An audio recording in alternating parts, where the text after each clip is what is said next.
Golden Pages Library proudly presents the full audiobook of We by Yevgeny Zamyatin. Record 1. An announcement, the wisest of lines, a poem. This is merely a copy, word by word, of what was published this morning in the state newspaper. In another 120 days, the building of the integral will be completed. The great historic hour is near, when the first integral will rise into the limitless space of the universe. 1,000 years ago, your heroic ancestors subjected the whole earth to the power of the United States. A still more glorious task is before you, the integration of the indefinite equation of the cosmos by the use of the glass, electric, fire-breathing integral. Your mission is to subjugate to the grateful yoke of reason the unknown beings who live on other planets and who are perhaps still in the primitive state of freedom. If they will not understand that we are bringing them a mathematically faultless happiness, our duty will be to force them to be happy. But before we take up arms, we shall try the power of words. In the name of the well-doer, the following is announced herewith to all numbers of the United States. Whoever feels capable must consider it his duty to write treatises, poems, manifestos, odes, and other compositions on the greatness and the beauty of the United States. This will be the first load which the integral will carry. Long live the United States, long live the numbers, long live the well-doer. I feel my cheeks are burning as I write this. To integrate the colossal, universal equation, to unbend the wild curve, to straighten it out to a tangent, to a straight line. For the United States is a straight line, a great, divine, precise, wise line, the wisest of lines. I, D503, the builder of the integral. I am only one of the many mathematicians of the United States. My pen, which is accustomed to figures, is unable to express the march and rhythm of consonants. Therefore I shall try to record only the things I see, the things I think, or to be more exact, the things we think. Yes, we, that is exactly what I mean, and we shall therefore be the title of my records. But this will only be a derivative of our life, of our mathematical, perfect life in the United States. If this be so, will not this derivative be a poem in itself, despite my limitations? It will, I believe, I know it. Oh, I feel my cheeks are burning as I write this. I feel something similar to what a woman probably feels when for the first time she senses within herself the pulse of a tiny, blind human being. It is I, and at the same time it is not I. And for many long months it will be necessary to feed it with my life, with my blood, and then with a pain at my heart to tear it from myself and lay it at the feet of the United States. Yet I am ready, as everyone, or nearly every one of us is. I am ready. Record 2. Ballet Square Harmony X, Spring. From behind the green wall, from some unknown plains, the wind brings to us the yellow, honeyed pollen of flowers. One's lips are dry from this sweet dust. Every moment one passes one's tongue over them. Probably all women whom I meet in the street, and men certainly also, have today sweet lips. This disturbs somewhat my logical thinking, but the sky is blue. Its limpidness is not marred by a single cloud. How primitive was the taste of the ancients, since their poets were always inspired by these senseless, formless, stupidly rushing accumulations of steam. I love, I am sure it will not be an error, if I say we love only such a sky, a sterile, faultless sky. On such days the whole universe seems to be moulded of the same eternal glass, like the green wall, and like all our buildings. On such days one sees into the very blue depth of things. One sees their wonderful equations hitherto unknown. One sees them in everything, even in the most ordinary, everyday things. Here is an example. This morning I was on the dock where the integral is being built, and I saw the lathes. Blindly, with abandon, the balls of the regulators were rotating, the cranks were swinging from side to side with a glimmer. The working beam proudly swung its shoulder, and the mechanical chisels were dancing to the melody of an unheard tarantella. I suddenly perceived all the music, all the beauty of this of this mechanical ballet, illumined by light blue rays of sunshine. Then the thought came, why beautiful? Why is a dance beautiful? Answer, because it is an unfree movement, because the deep meaning of the dance is contained in its absolute ecstatic submission in the ideal non-freedom. If it is true that our ancestors would abandon themselves in dancing at the most inspired moments of their lives, religious mysteries, military parades, then it means only one thing. The instinct of non-freedom has been characteristic of human nature from ancient times, and we in our life of today, we are only consciously... I was interrupted. The switchboard clicked. I raised my eyes. Oh, 90, of course. In half a minute she herself will be here to take me for the walk. Dear O. She always seems to me to look like her name. O. She is approximately 10 centimeters shorter than the required maternal norm. Therefore she appears all round. The rose-coloured O of her lips is open to meet every word of mine. She has a round, soft dimple on her wrist. Children have such dimples. As she came in, the logical flywheel was still buzzing in my head, and following its inertia, I began to tell her about my new formula, which embraced the machines and the dancers and all of us. Wonderful, isn't it? I asked. Yes, wonderful. Spring, she replied with a rosy smile. You see, spring. She talks about spring, females. I became silent. We were down in the street. The avenue was crowded. On days when the weather is so beautiful, the afternoon personal hour is usually the hour of the supplementary walk. As always, the big musical tower was playing with all its pipes, the March of the United States, the numbers, hundreds, thousands of numbers in light blue unifs, probably a derivative of the ancient uniform, with golden badges on the chest, the state number of each one, male or female. The numbers were walking slowly, four abreast, exaltedly keeping the step. We four, were but one of the innumerable waves of a powerful torrent. To my left, O-90, if one of my long-haired ancestors were writing this 1,000 years ago, he would probably call her by that funny word mine. To my right, two unknown numbers, a she number and a he number. Blue sky, tiny baby suns in each one of our badges. Our faces are unclouded by the insanity of thoughts, rays. Do you picture it? Everything seems to be made of a kind of smiling, array-like matter.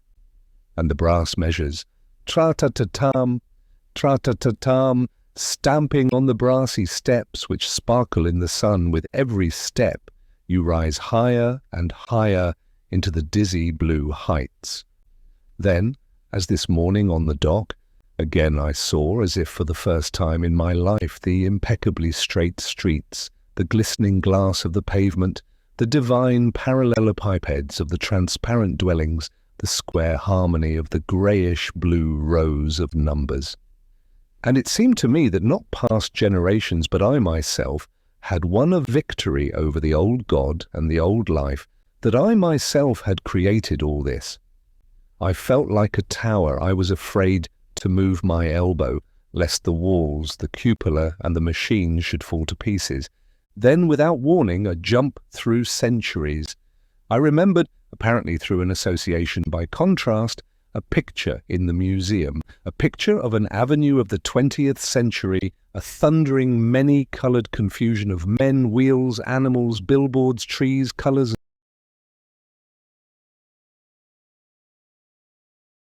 and birds. They say all this once actually existed. It seemed to me so incredible, so absurd, that I lost control of myself and laughed aloud. A laugh as if an echo of mine reached my ear from the right. I turned.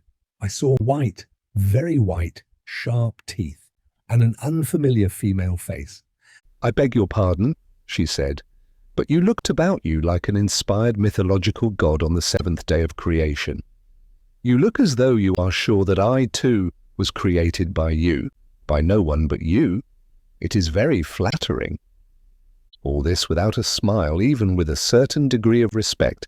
She may know that I am the builder of the integral.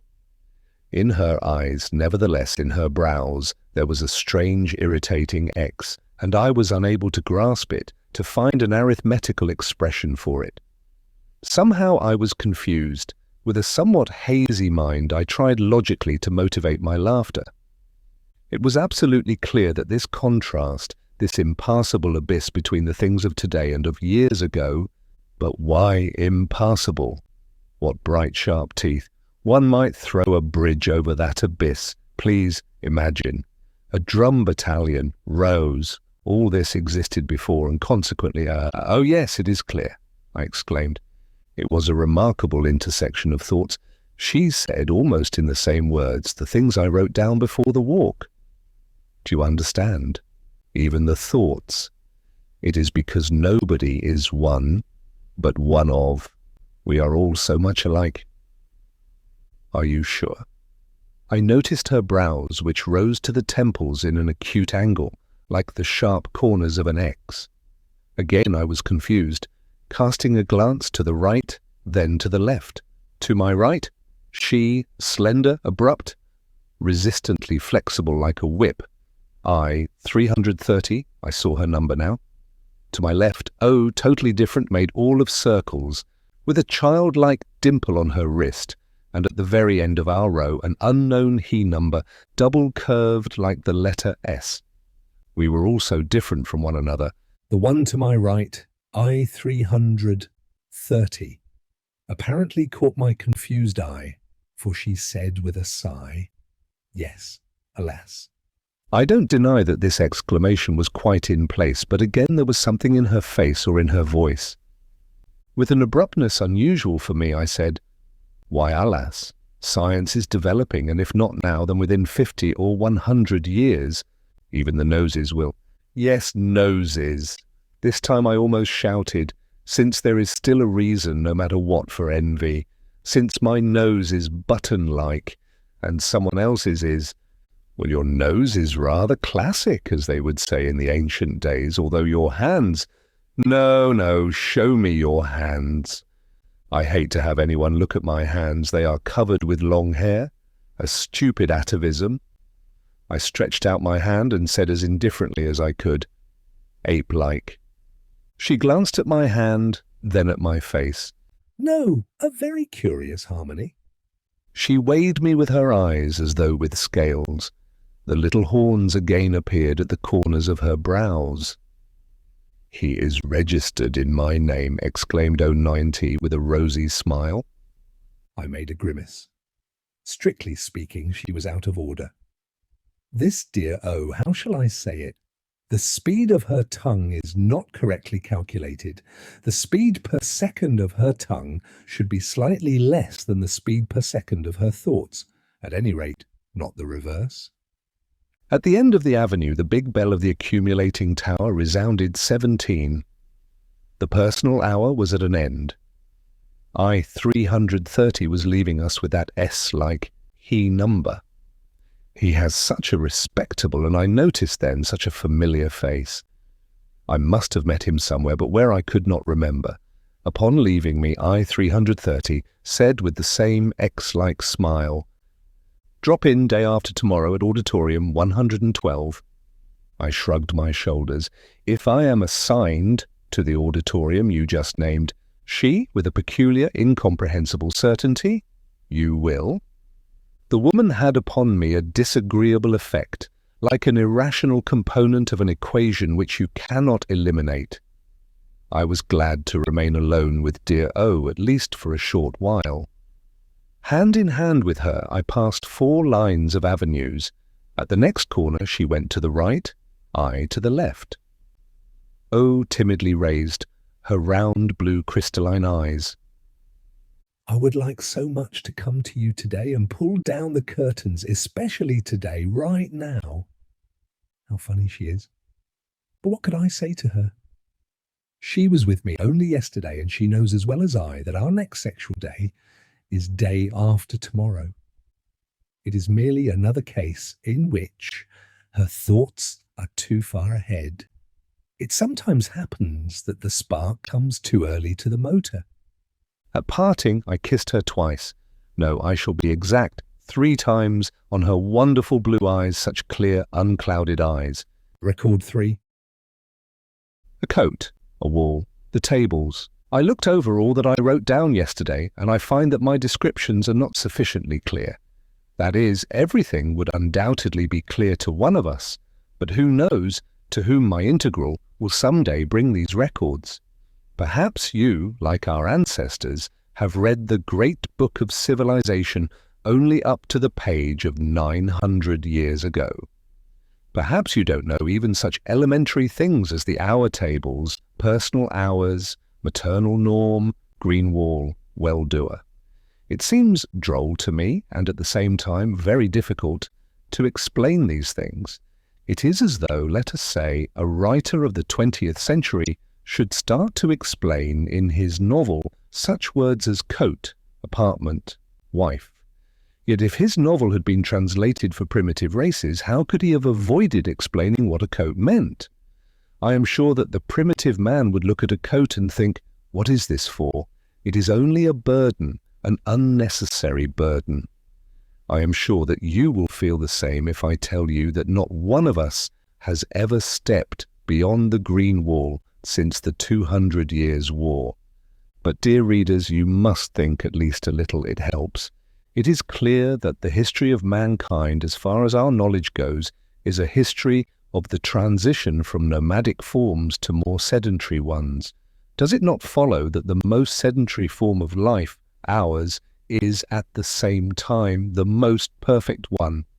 There was a time when people were rushing from one end of the earth to another, but this was the prehistoric time when such things as nations, wars, commerce, different discoveries of different Americas still existed.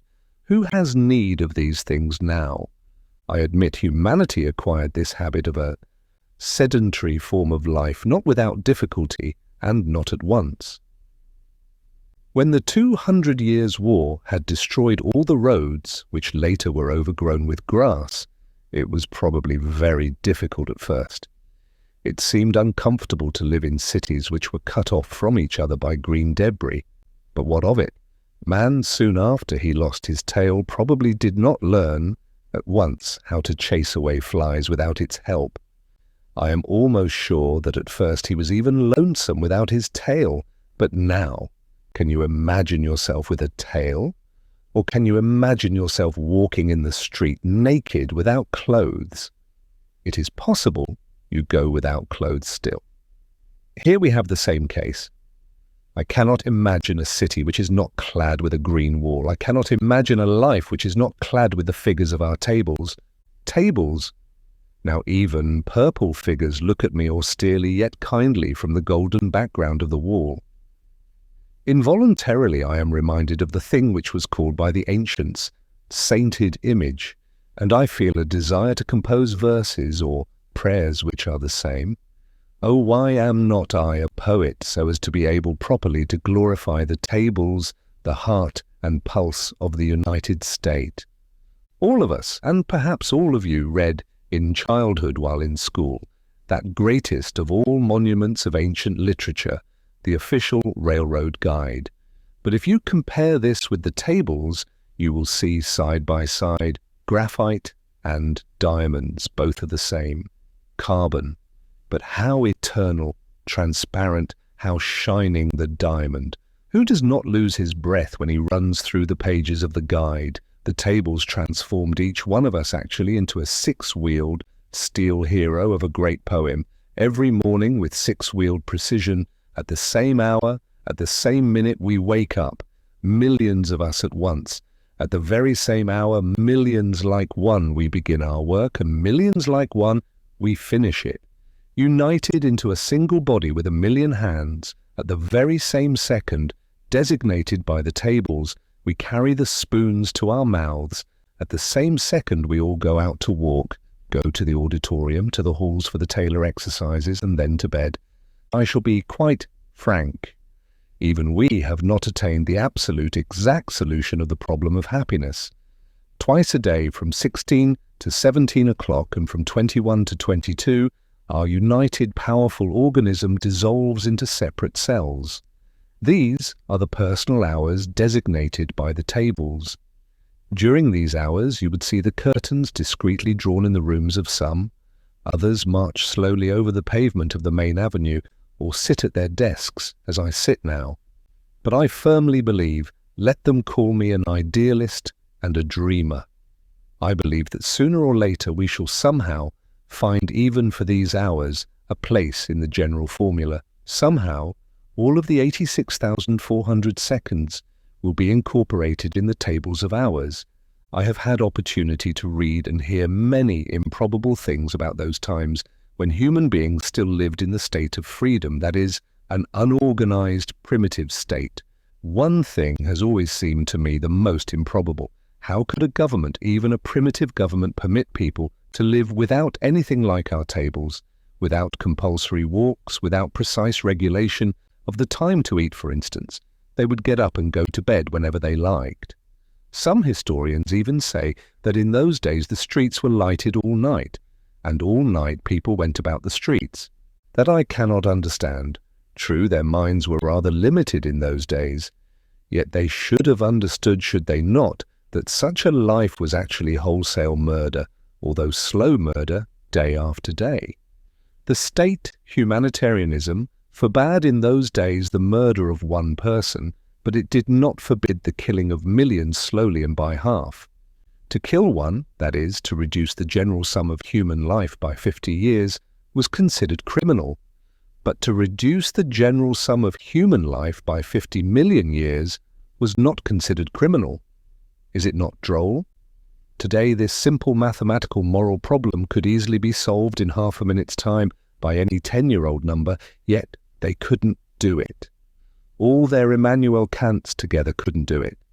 It didn't enter the heads of all their Kants to build a system of scientific ethics, that is, ethics based on adding, subtracting, multiplying and dividing. Further, is it not absurd that their state, they called it state, left sexual life absolutely without control?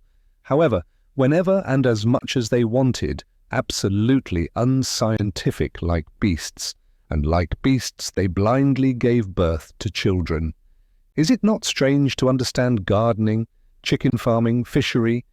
We have definite knowledge that they were familiar with all these things, and not to be able to reach the last step in this logical scale, namely production of children, not to be able to discover such things as maternal and paternal norms. It is so droll, so improbable, that while I write this, I am afraid lest you, my unknown future readers, should think I am merely a bad jester. I feel almost as though you may think I simply want to mock you, and with a most serious appearance, try to relate to you absolute nonsense. But first, I am incapable of jesting, for in every joke a lie has its hidden function, and second, the science of the United States contends that the life of the ancients was exactly what I am describing, and the science of the United States cannot make a mistake. Yet how could they have state logic, since they lived in a condition of freedom like beasts, like apes, like herds? What could one expect of them, since even in our day one hears from time to time, coming from the bottom, the primitive depths, the echo of the apes? Fortunately, it happens only from time to time, very seldom. Happily, it is only a case of small parts breaking.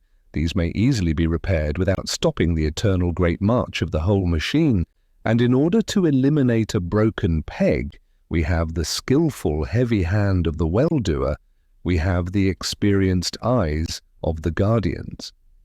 By the way, I just thought of that number whom I met yesterday, the double-curved one like the letter S. I think I have seen him several times, coming out of the Bureau of the Guardians. Now I understand why I felt such an instinctive respect for him, and a kind of awkwardness when that strange I-330 at his side. I must confess that I They ring the bell. Time to sleep. It is 22:30. Till tomorrow then. Record 4. The wild man with a barometer, epilepsy, if. Until today, everything in life seemed to me clear. That is why I think I always had a sort of partiality toward the word clear. But today, I don't understand. First, I really was assigned to auditorium 112, as she said, although the probability was as 500, 10 million or 120,000. 500 is the number of auditoriums, and there are 10 million numbers. And second, but let me relate things in successive order. The auditorium, an enormous half-globe of glass with the sun piercing through. The circular rows of noble, globe-like, closely shaven heads. With joy in my heart, I looked around. I believe I was looking in the hope of seeing the rose-coloured scythe, the dear lips of O, somewhere among the blue waves of the unifs. Then I saw extraordinarily white, sharp teeth, like the... But no. Tonight at 21 o'clock, O was to come to me. Therefore my desire to see her was quite natural. The bell, we stood up, sang the hymn of the United States, and our clever phono-lecturer appeared on the platform with a sparkling golden megaphone. Respected numbers, not so long ago our archaeologists dug up a book written in the 20th century. In this book, the ironical author tells about a wild man and a barometer. The wild man noticed that every time the barometer's hand stopped on the word rain, it actually rained. And as the wild man craved rain, he let out as much mercury as was necessary to put it at the level of the word rain. On the screen, a wild man with feathers letting out the mercury. Laughter. You are laughing at him, but don't you think the European of that age deserves more to be laughed at? He, like the wild man, wanted rain, rain with a little r, an algebraic rain, but he remained standing before the barometer like a wet hen. The wild man at least had more courage and energy and logic, although primitive logic. The wild man showed the ability to establish a connection between cause and effect. By letting out the mercury, he made the first step on the path which... Here, I repeat, I am not concealing anything, I am setting down everything. I suddenly became impermeable to the quickening currents coming from the megaphone. I suddenly felt I had come here in vain. Why in vain, and how could I not have come here, where I was assigned? Everything seemed to me empty, like a shell. I succeeded with difficulty in switching my attention in again when the phono-lecturer came to the main theme of the evening, to our music as a mathematical composition. Mathematics is the cause, music the effect. The phono-lecturer began the description of the recently invented musicometer. By merely rotating this handle, anyone is enabled to produce about 3 sonatas per hour. What difficulties our predecessors had in making music! They were able to compose only by bringing themselves to strokes of inspiration, an extinct form of epilepsy. Here you have an amusing illustration of their achievements, the music of Scriabin, 20th century. This black box, a curtain parted on the platform, and we saw an ancient instrument. This box they called the Royal Grand. They attached to this the idea of regality, which also goes to prove how their music.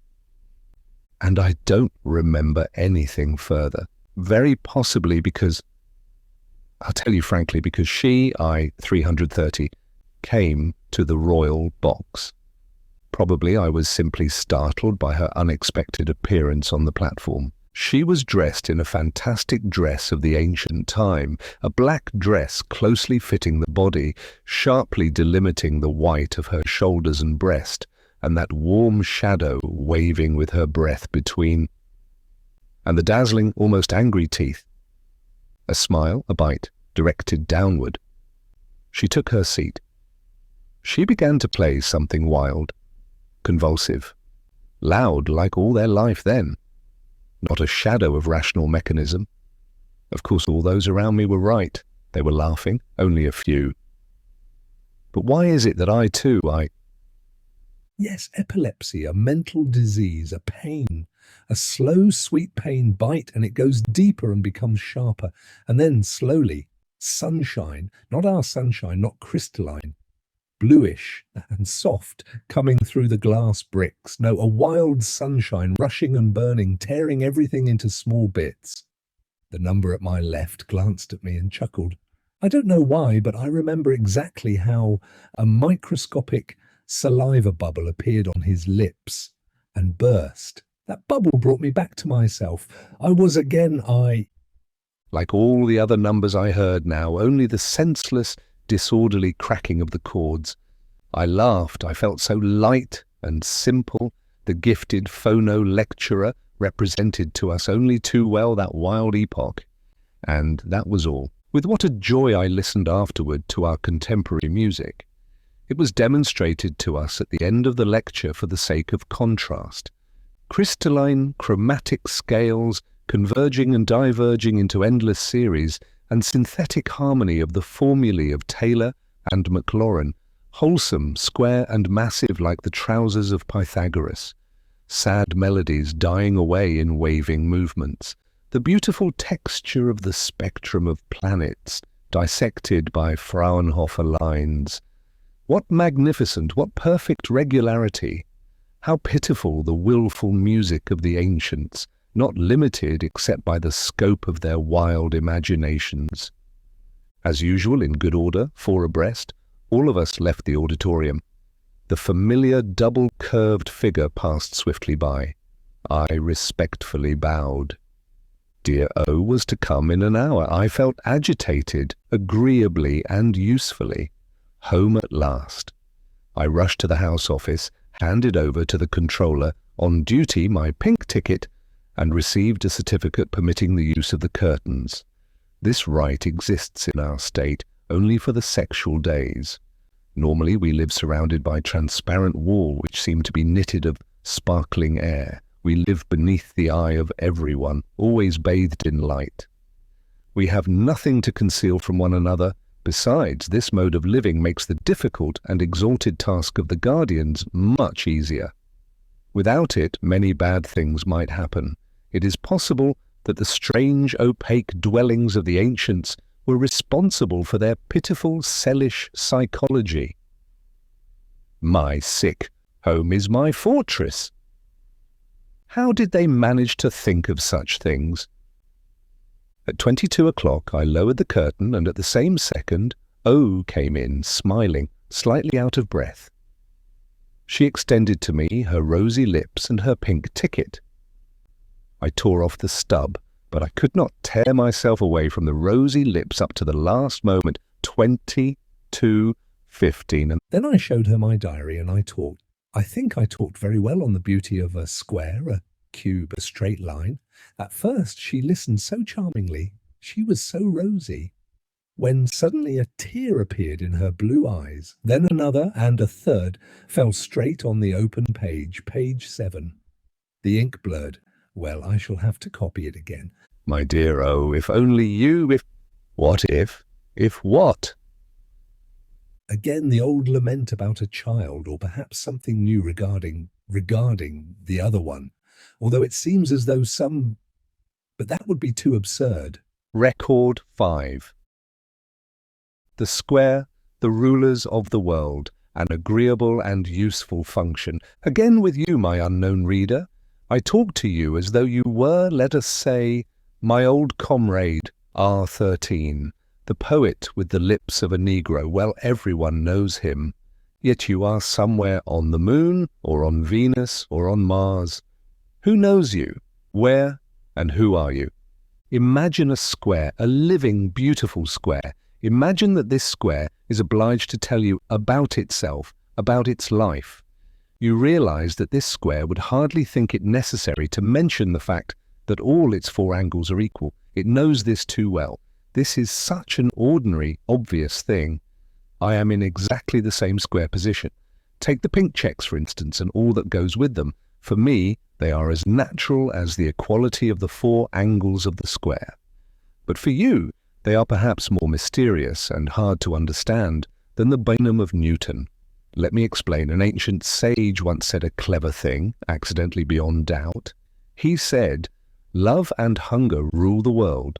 Consequently, to dominate the world, man had to win a victory over hunger after paying a very high price." I refer to the great 200 Years' War, the war between the city and the land. Probably on account of religious prejudices, the primitive peasants stubbornly held on to their bread. 1. In the 35th year before the foundation of the United States, our contemporary petroleum food was invented. True, only about 2/10 of the population of the globe did not die out, but how beautifully shining the face of the earth became when it was cleared of its impurities. Accordingly, the 0.2 which survived have enjoyed the greatest happiness in the bosom of the United States. But is it not clear that supreme bliss and envy are only the numerator and the denominator respectively of the same fraction, happiness? What sense would the innumerable sacrifices of the 200 Years' War have for us if a reason were left in our life for jealousy? Yet such a reason persisted because there remained button-like noses and classical noses, our conversation during the promenade. For there were some whose love was sought by everyone, and others whose love was sought by no one.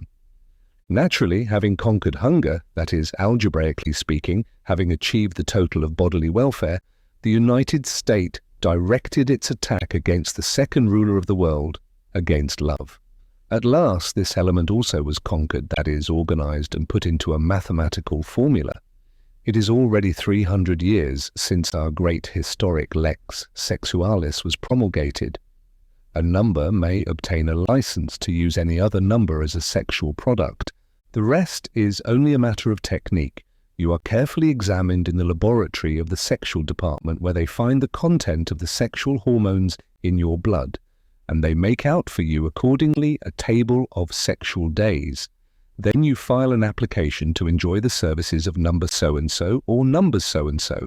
You get for that purpose a checkbook. Pink, that is all. It is clear that under such circumstances there is no more reason for envy or jealousy. The denominator of the fraction of happiness is reduced to 0, and the whole fraction is thus converted into a magnificent infiniteness.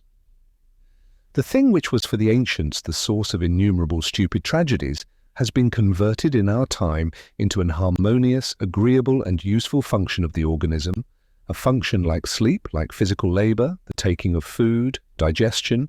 Hence you see how the great power of logic purifies everything it happens to touch. Oh, if only you unknown readers can conceive this divine power, if you will only learn to follow it to the end.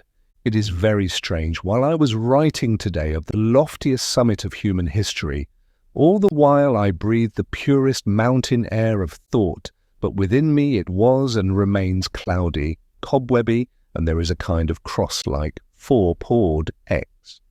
Or perhaps it is my paws, and I feel like that only because they are always before my eyes, my hairy paws. I don't like to talk about them. I dislike them. They are a trace of a primitive epoch. Is it possible that there is in me? I wanted to strike out all this because it trespasses on the limits of my synopsis. But then I decided, no, I shall not.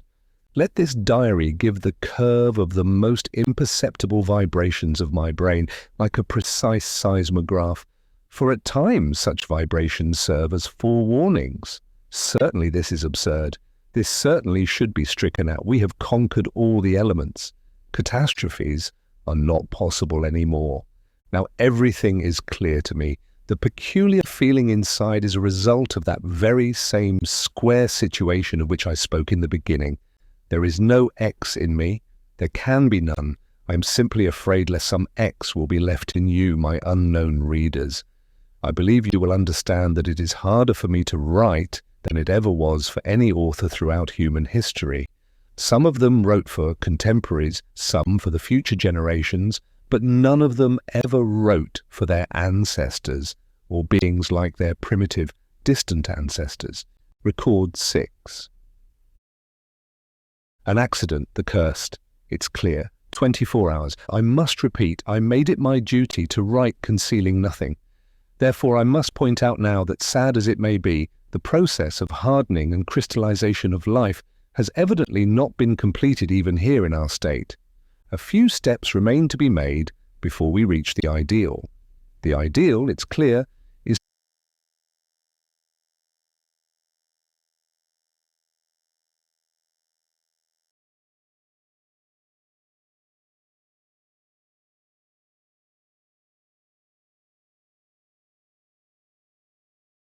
to be found where nothing happens but here. I will give you an example. In the state paper I read that in 2 days the holiday of justice will be celebrated on the plaza of the cube. This means that again some number has impeded the smooth run of the great state machine. Again, something that was not foreseen or forecalculated happened. Besides, something happened to me. True, it occurred during the personal hour, that is, during the time specifically assigned to unforeseen circumstances, yet at about 16, to be exact 10 minutes to 16, I was at home. Suddenly the telephone. D503, a woman's voice. Yes. Are you free? Yes. It is I. I, 330, I shall run over to you immediately. We shall go together to the ancient house. Agreed? I, 330. This I irritates me, repels me. She almost frightens me, but just because of that I answered, yes. In 5 minutes we were in an aero, blue sky of May. The light sun in its golden aero buzzed behind us, without catching up and without lagging behind. Ahead of us, a white cataract of a cloud. Yes, a white cataract of a cloud, nonsensically fluffy like the cheeks of an ancient Cupid. That cloud was disturbing. The front window was open, it was windy, lips were dry. Against one's will, one passed the tongue constantly over them, and thought about lips. Already we saw in the distance the hazy green spots on the other side of the wall. Then a slight involuntary sinking of the heart, down, down, down, as if from a steep mountain, and we were at the ancient house. That strange, delicate, blind establishment is covered all around with a glass shell. Otherwise it would undoubtedly have fallen to pieces long ago. At the glass door we found an old woman, all wrinkles, especially her mouth, which was all made up of folds and pleats. Her lips had disappeared, having folded inward. Her mouth seemed grown together. It seemed incredible that she should be able to talk, and yet she did. Well, dear, come again to see my little house. Her wrinkles shone, that is, her wrinkles diverged like rays which created the impression of shining. Yes, grandmother, answered I. 330. The wrinkles continued to shine. And the sun, eh? Do you see it, you rogue, you? I know, it's all right. Go all by yourselves, I shall remain here in the sunshine. Apparently my companion was a frequent guest here. Something disturbed me, probably that unpleasant optical impression, the cloud on the smooth blue surface of the sky.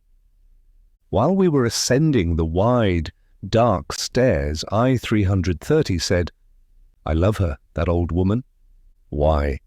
I don't know, perhaps for her mouth, or perhaps for nothing, just so. I shrugged my shoulders. She continued walking upstairs, with a faint smile, or perhaps without a smile at all. I felt very guilty. It is clear that there must not be love just so, but love because of, for all elements of nature should be. It's clear, I began, but I stopped at that word, and cast a furtive look at I 330. Did she notice it or not? She looked somewhere down, her eyes were closed like curtains. It struck me suddenly, evening about 22. You walk on the avenue, and among the brightly lighted, transparent cubic cells are dark spaces, lowered curtains, and there behind the curtains. What has she behind her curtains? Why did she phone me today? Why did she bring me here? And all this. She opened a heavy, squeaking, opaque door, and we found ourselves in a sombre, disorderly space. They called it an apartment.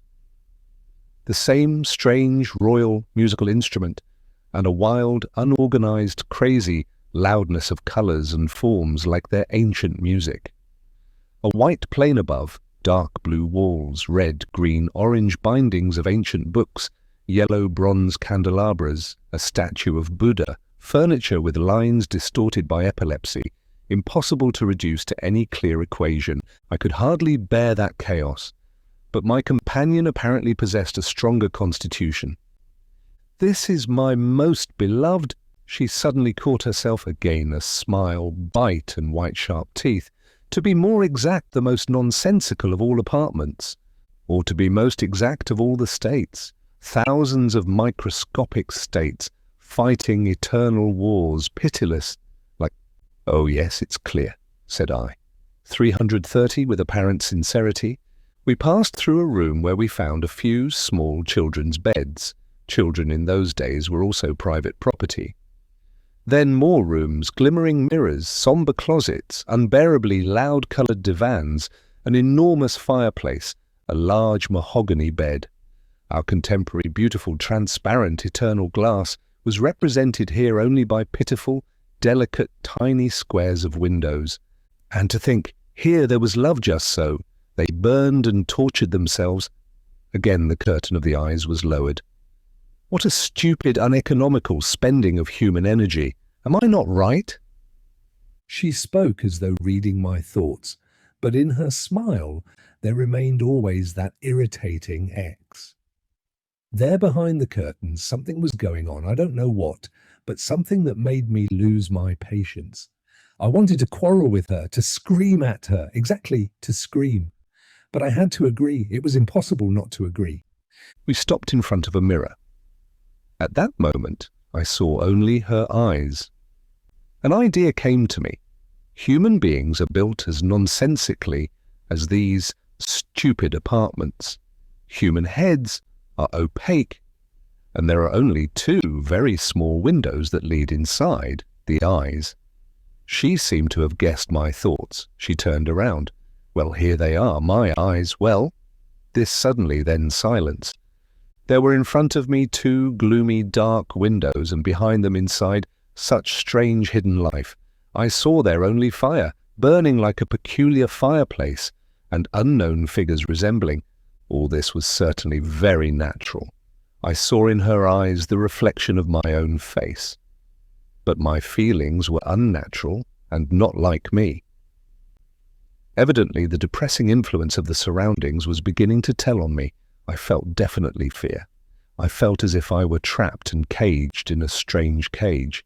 I felt that I was caught in the wild hurricane of ancient life. "Do you know," said I, 330, "step out for a moment into the next room?" Her voice came from there, from inside, from behind the dark window eyes where the fireplace was blazing. I went out, sat down.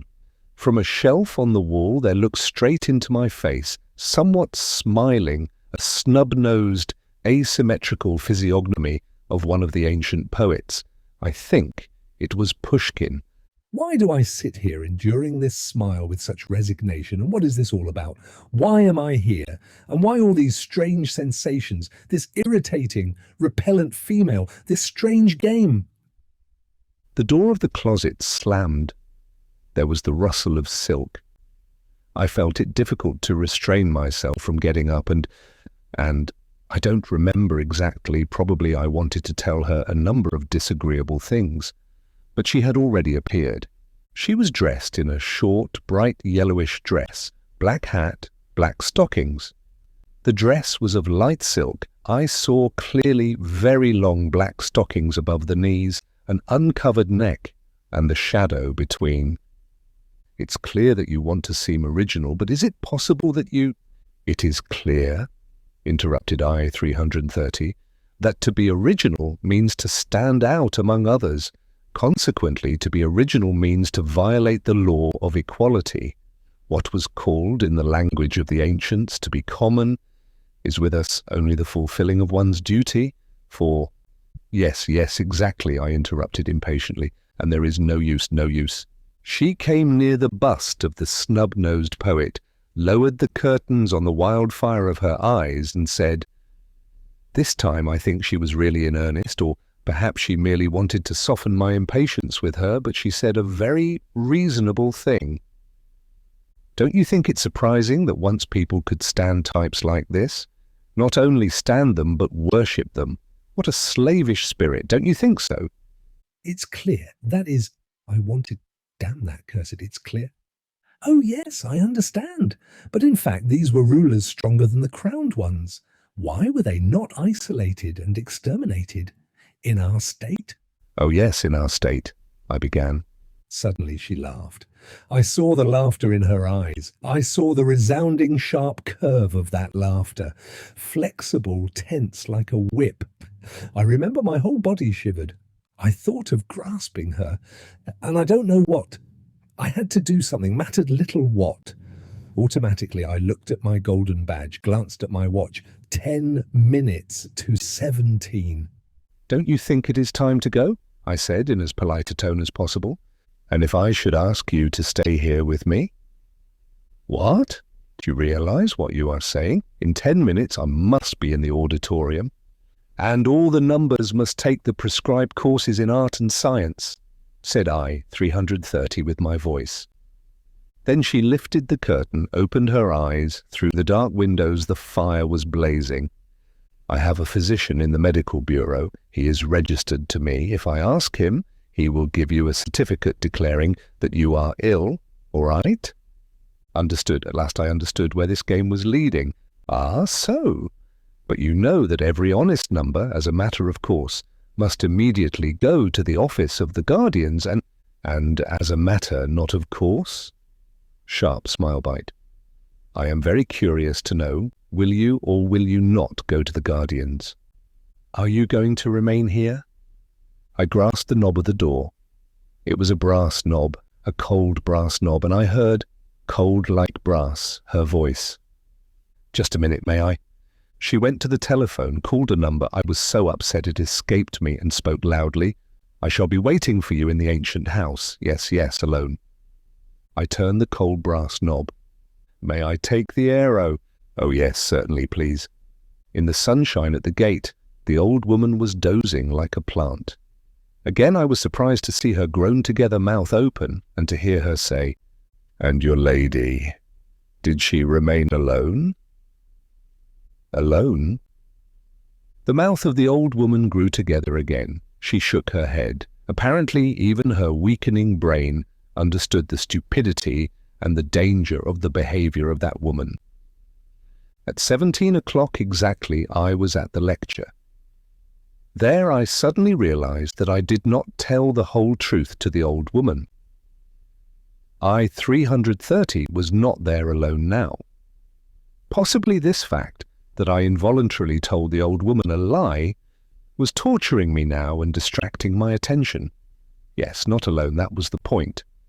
After 21:30 o'clock I had a free hour. I could therefore have gone to the office of the guardians to make my report, but after that stupid adventure I was so tired. Besides, the law provides 2 days. I shall have time tomorrow. I have another 24 hours. Record 7.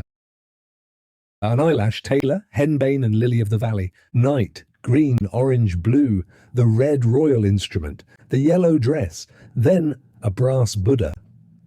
Suddenly it lifted the brass eyelids, and sap began to flow from it, from Buddha, sap also from the yellow dress, even in the mirror, drops of sap, and from the large bed, and from the children's bed, and soon from myself. It is horror, mortally sweet horror. I woke up. Soft blue light, the glass of the walls, of the chairs, of the table was glimmering. This calmed me. My heart stopped palpitating. Sap, Buddha, how absurd. I am sick, it is clear. I never saw dreams before. They say that to see dreams was a common normal thing with the ancients. Yes, after all, their life was a whirling carousel. Green, orange, Buddha, sap. But we, people of today, we know all too well that dreaming is a serious mental disease. Is it possible that my brain, this precise, clean, glittering mechanism like a chronometer without a speck of dust on it, Is. Yes, it is now. I really feel there in the brain some foreign body like an eyelash in the eye. One does not feel one's whole body, but this eye with a hair in it. One cannot forget it for a second. The cheerful crystalline sound of the bell at my head. 7 o'clock. Time to get up. To the right and to the left as in mirrors. To the right and to the left. Through the glass walls I see others like myself, other rooms like my own, other clothes like my own, movements like mine, duplicated thousands of times. This invigorates me. I see myself as a part of an enormous, vigorous, united body. And what precise beauty! Not a single superfluous gesture or bow or turn. Yes, this tailor was undoubtedly the greatest genius of the ancients. True, he did not come to the idea of applying his method to the whole life, to every step throughout the 24 hours of the day. He was unable to integrate his system from 1 o'clock to 24. I cannot understand the ancients. How could they write whole libraries about some cant and take notice only slightly of Taylor, of this prophet who saw 10 centuries ahead? Breakfast was over. The hymn of the United States had been harmoniously sung. Rhythmically, four abreast, we walked to the elevators. The motors buzzed faintly, and swiftly we went down, down, down, the heart sinking slightly. Again that stupid dream, or some unknown function of that dream. Oh yes, yesterday in the aero, then down, down. Well, it is all over anyhow. Period. It is very fortunate that I was so firm and brusque with her. The car of the Underground Railway carried me swiftly to the place where the motionless, beautiful body of the integral, not yet spiritualized by fire, was glittering in the docks in the sunshine. With closed eyes I dreamed in formulae. Again I calculated in my mind what was the initial velocity required to tear away the integral from the earth. Every second the mass of the integral would change because of the expenditure of the explosive fuel. The equation was very complex with transcendent figures. As in a dream, I felt right here, in the firm, calculated world, how someone sat down at my side, barely touching me and saying, "Pardon." I opened my eyes. At first, apparently because of an association with the integral, I saw something impetuously flying into the distance. A head. I saw pink wing ears sticking out on the sides of it. Then the curve of the overhanging back of the head, the double-curved letter S. Through the glass walls of my algebraic world, again I felt the eyelash in my eye. I felt something disagreeable. I felt that today I must. Certainly, please. I smiled at my neighbour and bowed. Number S 4711 I saw glittering on his golden badge. That is why I associated him with the letter S from the very first moment. An optical impression which remained unregistered by consciousness. His eyes sparkled. Two sharp little drills. They were revolving swiftly, drilling in deeper and deeper. It seemed that in a moment they would drill into the bottom and would see something that I do not even dare to confess to myself. That bothersome eyelash became wholly clear to me. S was one of them, one of the guardians, and it would be the simplest thing immediately, without deferring to tell him everything. I went yesterday to the ancient house. My voice was strange, husky, flat. I tried to cough. That is good. It must have given you material for some instructive deductions. Yes. But, you see, I was not alone. I was in the company of I-330, and then... I-330? You are fortunate. She is a very interesting, gifted woman. She has a host of admirers. But he too, then during the promenade. Perhaps he is even assigned as her he number. No, it is impossible to tell him. Unthinkable. This was perfectly clear. Yes, certainly, very. I smiled broader and broader, more stupidly, and felt as if my smile made me look foolish, naked. The drills reached the bottom. Revolving continually, they screwed themselves back into his eyes. S smiled double-curvedly, nodded, and slid to the exit. I covered my face with the newspaper. I felt as if everybody were looking at me, and soon I forgot about the eyelash, about the little drills, about everything. I was so upset by what I read in the paper. According to authentic information, traces of an organization which still remains out of reach have again been discovered. This organization aims at liberation from the beneficial yoke of the state. Liberation. It is remarkable how persistent human criminal instincts are. I use deliberately the word criminal, for freedom and crime are as closely related as, well, as the movement of an arrow and its speed. If the speed of an arrow equals 0, the arrow is motionless. If human liberty is equal to 0, man does not commit any crime. That is clear. The way to rid man of criminality is to rid him of freedom. No sooner did we rid ourselves of freedom, in the cosmic sense centuries are only a no sooner, than suddenly some unknown pitiful degenerates. No, I cannot understand why I did not go immediately yesterday to the Bureau of the Guardians. Today after 16 o'clock, I shall go there without fail.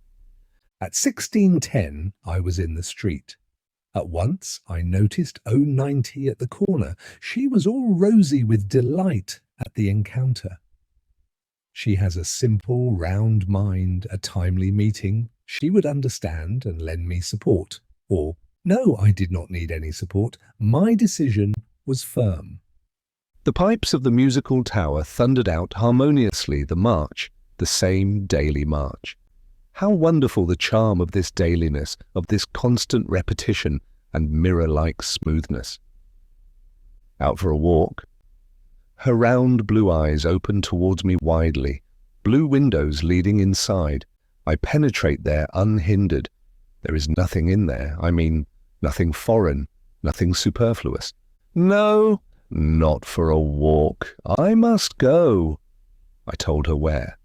And to my astonishment I saw her rosy round mouth form a crescent with the horns downward, as if she tasted something sour. This angered me.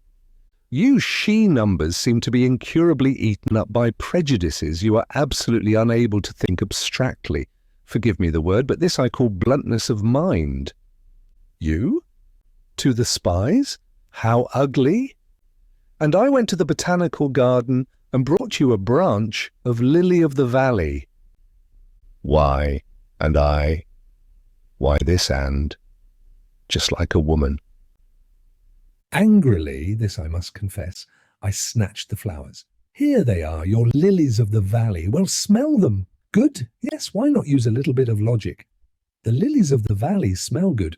All right, but you cannot say about an odour, about the conception of an odour, that it is good or bad, can you?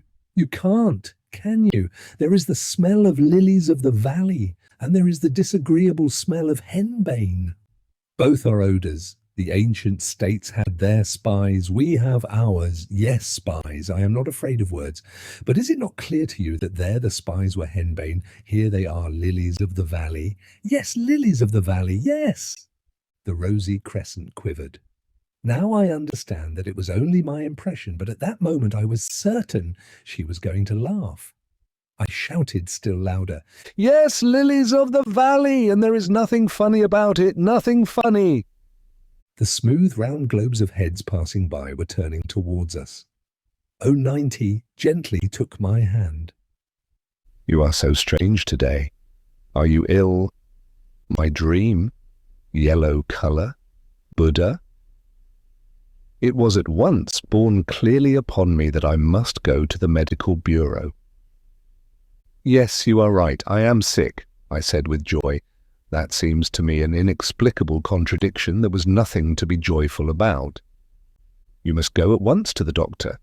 You understand that. You are obliged to be healthy. It seems strange to have to prove it to you. My dear, oh, of course you are right. Absolutely right. I did not go to the Bureau of the Guardians. I could not. I had to go to the medical bureau. They kept me there until 17 o'clock. In the evening, incidentally, the Bureau of Guardians is closed evenings. In the evening, O came to see me. The curtains were not lowered. We busied ourselves with the arithmetical problems of an ancient textbook. This occupation always calms and purifies our thoughts. O sat over her notebook, her head slightly inclined to the left. She was so assiduous that she poked out her left cheek with the tongue from within. She looked so childlike, so charming.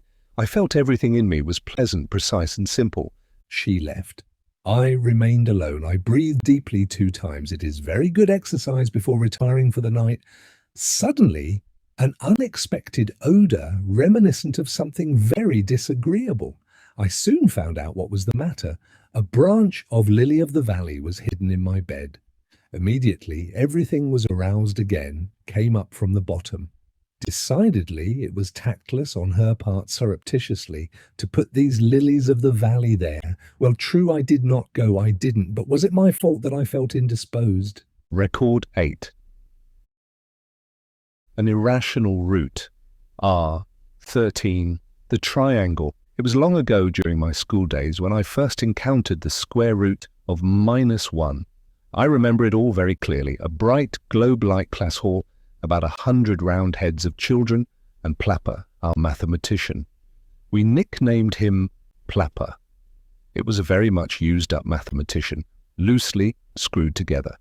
As the member of the class who was on duty that day would be putting the plug into the socket behind, we would hear at first from the megaphone, "Plap, plap, plap, plap, shh." Only then the lesson would follow. One day Plapper told us about irrational numbers, and I remember I wept and banged the table with my fist and cried, "I do not want that square root of -1. Take that square root of -1 away." This irrational root grew into me as something strange, foreign, terrible. It tortured me. It could not be thought out. It could not be defeated because it was beyond reason.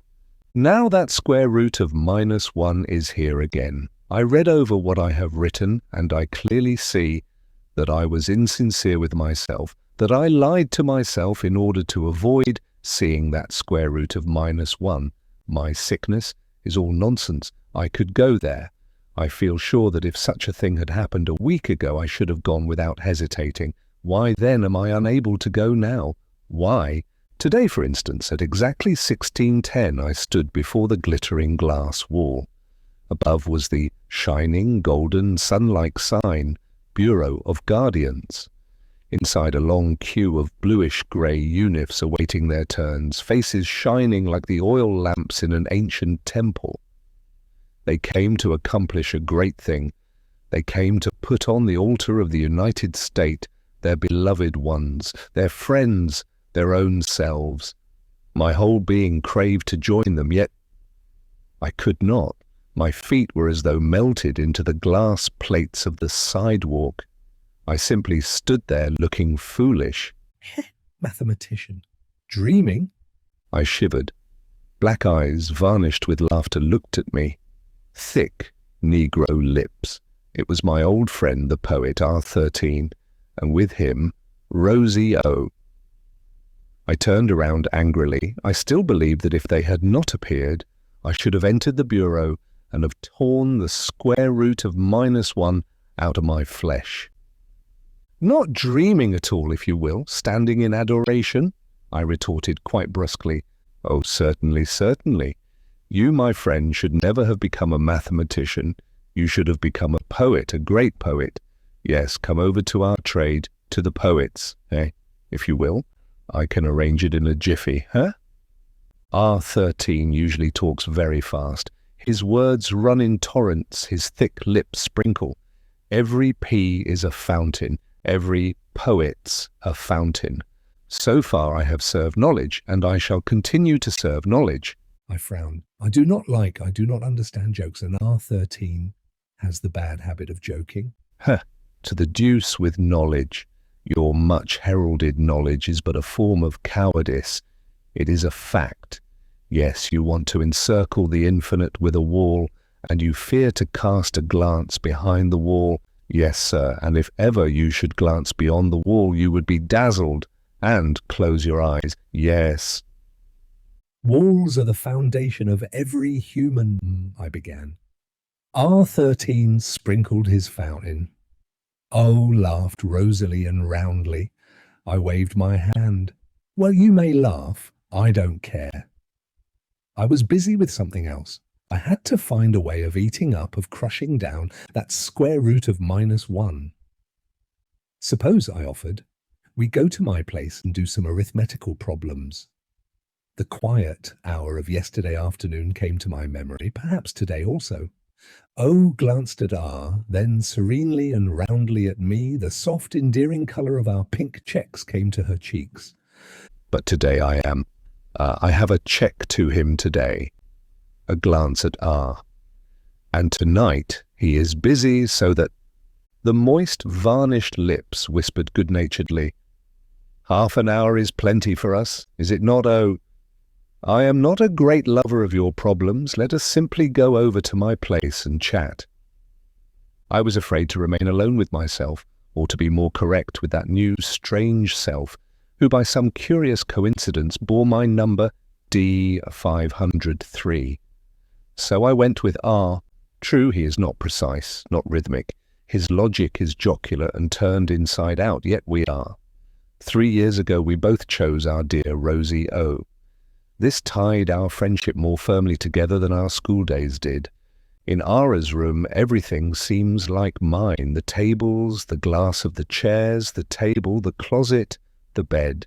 But as we entered, Ara moved one chair out of place, then another. The room became confused. Everything lost the established order and seemed to violate every rule of Euclid's geometry. R remained the same as before in Taylor, and in mathematics he always lagged at the tail of the class. We recalled Plapper, how we boys used to paste the whole surface of his glass legs with paper notes expressing our thanks. We all loved Plapper. We recalled our priest. It goes without saying that we were taught not the law of ancient religion, but the law of the United State. Our priest had a very powerful voice. A real hurricane would come out of the megaphone, and we children would yell the prescribed texts after him with all our lung power. We recalled how our scapegrace, R13, used to stuff the priest with chewed paper. Every word was thus accompanied by a paper wad shot out. Naturally, R was punished, for what he did was undoubtedly wrong, but now we laughed heartily. By we, I mean our triangle R, O, and I must confess, I too. And what if he had been a living one like the ancient ones, huh? We'd have B, a fountain running from the fat, bubbling lips. The sun was shining through the ceiling, the sun above, the sun from the sides, its reflection from below. Oh, on R13's lap, and minute drops of sunlight in O's blue eyes. Somehow my heart warmed up, but the square root of -1 became silent and motionless. Well, how is your integral? Will you soon hop off to enlighten the inhabitants of the planets? You'd better hurry up, my boy, or we poets will have produced such a devilish lot that even your integral will be unable to lift the cargo. Every day from 8 to 11, R wagged his head and scratched the back of it. The back of his head is square. It looks like a little valise. I recalled for some reason an ancient painting in the cab. I felt more lively. You too are writing for the integral. Tell me about it. What are you writing about? What did you write today, for instance? Today I did not write. Today I was busy with something else. But busy sprinkled straight into my face. What else? R frowned. What? Well, if you insist, I'll tell you. I was busy with the death sentence. I was putting the death sentence into verse. An idiot. And to be frank, one of our poets. For 2 years we all lived side by side with him, and nothing seemed wrong. Suddenly he went crazy. I, said he, am a genius, and I am above the law. All that sort of nonsense. But it is not a thing to talk about. The fat lips hung down. The varnish disappeared from the eyes. He jumped up, turned around, and stared through the wall. I looked at his tightly closed little valise and thought, what is he handling in his little valise now? A moment of awkward asymmetric silence. I could not see clearly what was the matter, but I was certain there was something. Fortunately, the antediluvian time of those Shakespeares and Dostoevskys, or what were their names, is past, I said, in a voice deliberately loud. R turned his face to me. Words sprinkled and bubbled out of him as before, but I thought I noticed there was no more joyful varnish to his eyes. Yes, dear mathematician, fortunately, we are the happy arithmetical mean, as you would put it, the integration from 0 to infinity, from imbeciles to Shakespeare. Do I put it right? I do not know why it seemed to me absolutely uncalled for. I recalled suddenly the other one, her tone, a thin, invisible thread stretched between her and R. What thread? The square root of -1 began to bother me again. I glanced at my badge. 16:25 o'clock. They had only 35 minutes for the use of the pink check. Well, I must go. I kissed O, shook hands with R, and went to the elevator. As I crossed the avenue, I turned around.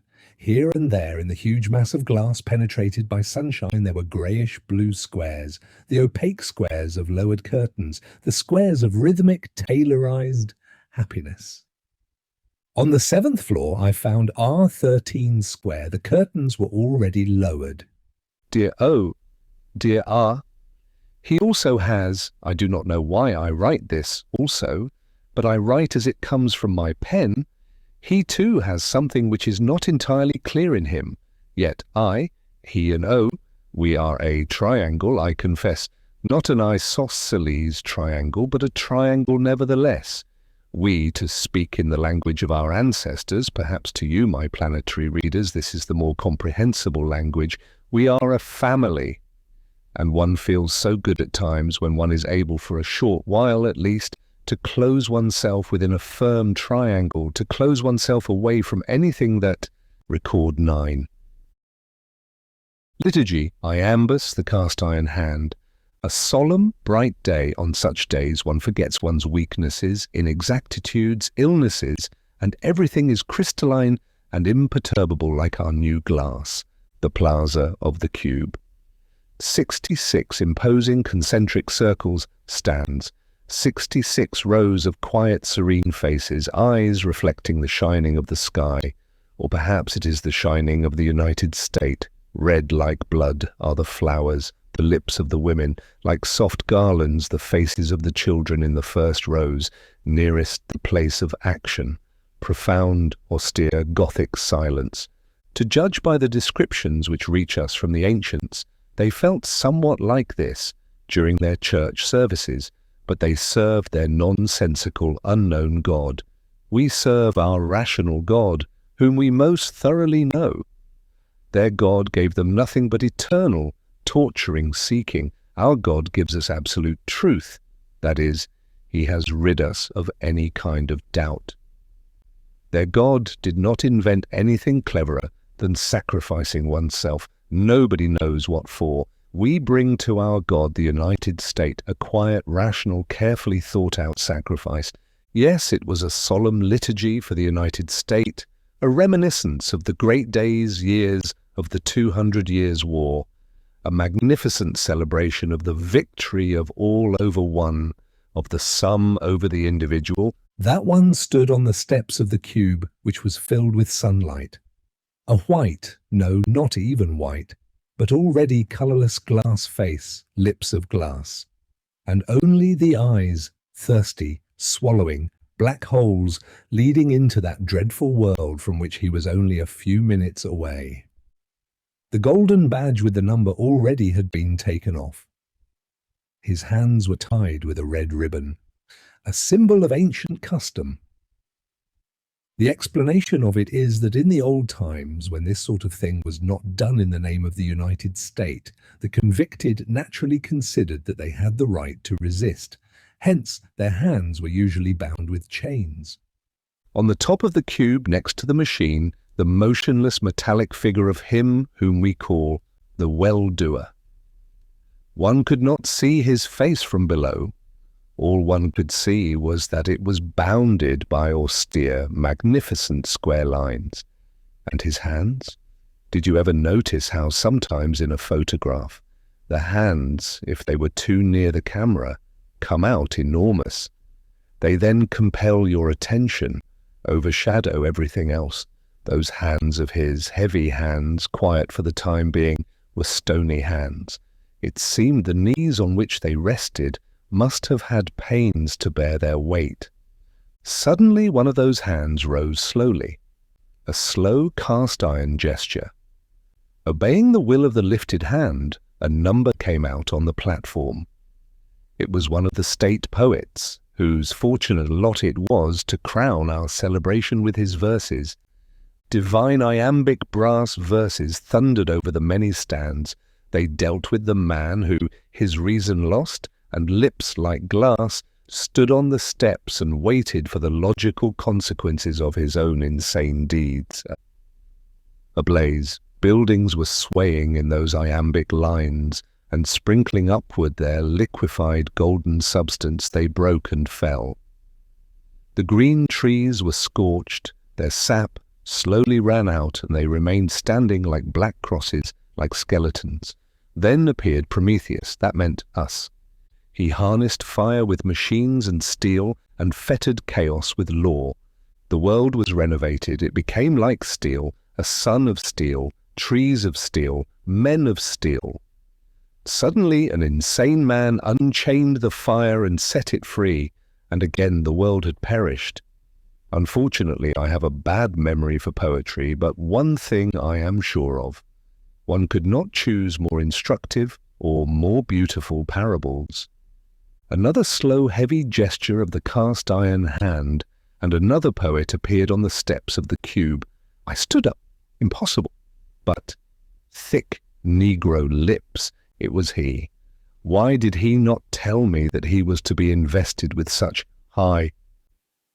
His lips trembled. They were grey. Oh, I certainly understood. To be face to face with the well-doer, face to face with the hosts of guardians. Yet one should not allow oneself to be so upset. Swift, sharp verses like an axe. They told about an unheard-of crime, about sacrilegious poems in which the well-doer was called. But no, I do not dare to repeat. R13 was pale. When he finished, and looking at no one, I did not expect such bashfulness of him, he descended and sat down. For an infinitesimal fraction of a second, I saw right beside him somebody's face, a sharp, black triangle, and instantly I lost it. My eyes, thousands of eyes, were directed upward toward the machine. Then, again the superhuman cast-iron gesture of the hand. Swayed by an unknown wind, the criminal moved. One step, one more, then the last step in his life. His face was turned to the sky, his head thrown backward. He was on his last. Heavy, stony like fate, the well-doer went around the machine, put his enormous hand on the lever. Not a whisper, not a breath around. All eyes were upon that hand. What crushing, scorching power one must feel to be the tool, to be the resultant of hundreds, of thousands of wills. How great his lot. Another second. The hand moved down, switching in the current. The lightning-sharp blade of the electric ray. A faint crack, like a shiver, in the tubes of the machine. The prone body, covered with a light phosphorescent smoke. Then, suddenly, under the eyes of all, it began to melt, to dissolve with terrible speed. And then nothing, just a pool of chemically pure water, which only a moment ago was so red and pulsated in his heart. All this was simple. All of us were familiar with the phenomenon, dissociation of matter. Yes, the splitting of the atoms of the human body. Yet every time we witnessed it, it seemed a miracle. It was a symbol of the superhuman power of the well-doer. Above, in front of him, the burning faces of the female numbers, mouths half open from emotion, flowers swaying in the wind. 2. According to custom, 10 women were covering with flowers the unif of the well-doer, which was still wet with spray.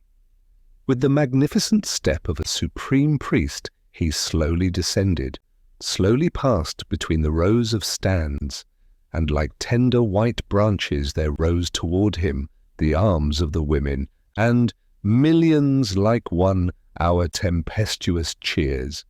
Then cheers in honor of the guardians who, all unseen, were present among us. Who knows, perhaps the fancy of the ancient man foresaw them centuries ahead when he created the gentle and formidable guardian angels assigned to each one from the day of his birth. Yes, there was in our celebration something of the ancient religion, something purifying like a storm. You whose lot it may be to read this, are you familiar with such emotions? I am sorry for you if you are not. Record 10. A letter, a manhunt, hairy one. Yesterday was for me a kind of filter paper which chemists use for filtering their solutions. All suspended and superfluous particles remain on the paper. This morning I went downstairs, all purified and distilled, transparent. Downstairs in the hall, the controller sat at a small table, constantly looking at her watch and recording the numbers who were leaving. Her name is Well, I prefer not to give her number, for I fear I may not write kindly about her. Although, as a matter of fact, she is a very respectable, mature woman. The only thing I do not like in her is that her cheeks fold down a little like gills of a fish, although I do not see anything wrong in this appearance. She scratched with her pen, and I saw on the page D503, and suddenly, splash, an ink blot. No sooner did I open my mouth to call her attention to that than she raised her head and blotted me with an inky smile. There is a letter for you. You will receive it, dear. Yes, yes, you will. I knew a letter, after she had read it, must go through the Bureau of the Guardians. I think it is unnecessary to explain in detail this natural order of things. I would receive it not later than 12 o'clock. But that tiny smile confused me. The drop of ink clouded the transparency of the distilled solution. At the dock of the integral, I could not concentrate. I even made a mistake in my calculations. That never happened to me before. At 12 o'clock, again the rosy brown fish gills smile, and at last the letter was in my hands. I cannot say why I did not read it right there, but I put it in my pocket and ran into my room. I opened it and glanced it over and sat down. It was the official notification advising me that number 1330 had had me assigned to her, and that today at 21 o'clock I was to go to her. Her address was given. No! After all that happened. After I showed her frankly my attitude toward her. Besides, how could she know that I did not go to the Bureau of the Guardians? She had no way of knowing that I was ill, and could not. And despite all this, a dynamo was whirling and buzzing in my head. Buddha, yellow, lilies of the valley, rosy crescent. Besides, O wanted to come to see me today. I am sure she would not believe, how could one believe, that I had absolutely nothing to do with the matter. That I am sure also that we, O and I, will have a difficult, foolish, and absolutely illogical conversation. No, anything but that. Let the situation solve itself mechanically. I shall send her a copy of this official communication. While I was hastily putting the paper in my pocket, I noticed my terrible ape-like hand. I remembered how that day during our walk she took my hand and looked at it. Is it possible that she... 21:15, a white northern night. Everything was glass, greenish. But it was a different kind of glass, not like ours, not genuine, but very breakable. A thin glass shell, and within that shell things were flying, whirling, buzzing. I should not have been surprised if suddenly the cupola of the auditorium had risen in slow, rolling clouds of smoke. Or if the ripe moon had sent an inky smile, like that one at the little table this morning. Or if in all the houses suddenly all the curtains had been lowered and behind the curtains. I felt something peculiar. My ribs were like iron bars that decidedly interfered with my heart, giving it too little space. I stood at a glass door on which were the golden letters I 330. I 330 sat at the table with her back to me. She was writing something. I stepped in. Here, I held out the pink check. I received the notification this noon, and here I am. How punctual you are. Just a minute, please, may I? Sit down. I shall finish in a minute. She lowered her eyes to the letter. What had she there behind her lowered curtains? What would she say? What would she do in a second? How to learn it? How to calculate it, since she comes from beyond, from the wild, ancient land of dreams? I looked at her in silence. My ribs were iron bars. The space for the heart was too small. When she speaks, her face is like a swiftly revolving, glittering wheel. You cannot see the separate bars. But at that moment the wheel was motionless. I saw a strange combination, dark eyebrows running right to the temples, a sharp, mocking triangle, and still another dark triangle with its apex upward, 2 deep wrinkles from the nose to the angles of the mouth. And these 2 triangles somehow contradicted each other. They gave the whole face that disagreeable, irritating X or cross, a face obliquely marked by a cross.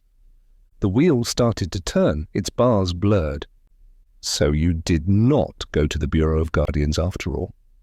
I did. I did not feel well. I could not. Yes, I thought so. Something must have prevented you. Matters little what. Sharp teeth, a smile. But now you are in my hands. You remember. Any number who within 48 hours fails to report to the Bureau is considered. My heart banged so forcibly that the iron bars bent.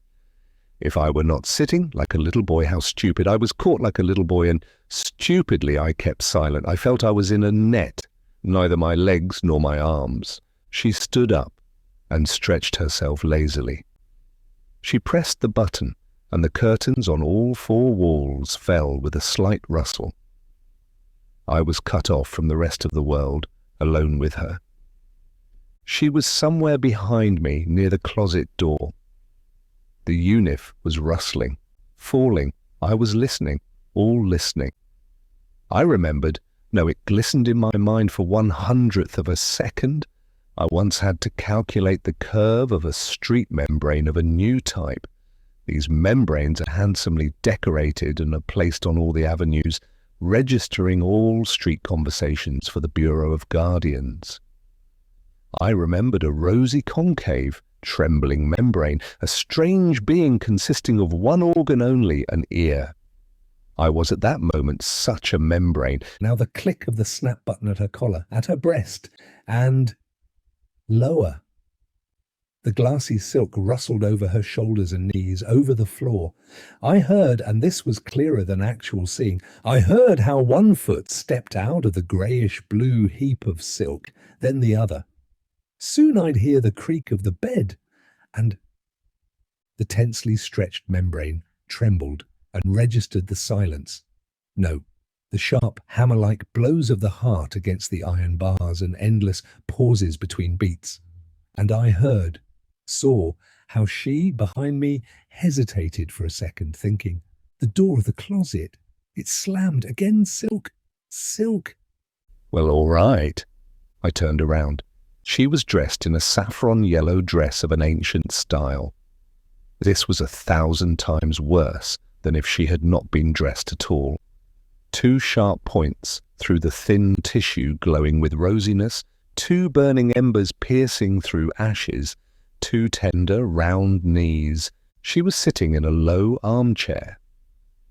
In front of her, on a small square table, I noticed a bottle filled with something poisonously green, and 2 small glasses on thin legs. In the corner of her mouth, she had a very thin paper tube. She was ejecting smoke formed by the burning of that ancient smoking substance whose name I do not now remember. The membrane was still vibrating.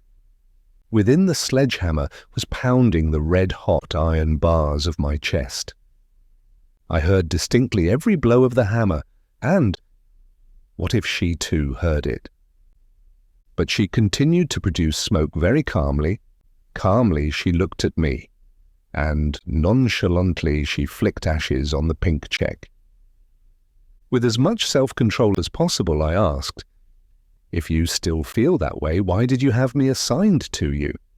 And why did you make me come here?" As if she had not heard at all, she poured some of the green liquid from the bottle into a small glass and sipped it. "Wonderful liqueur. Want some?" Then I understood. Alcohol!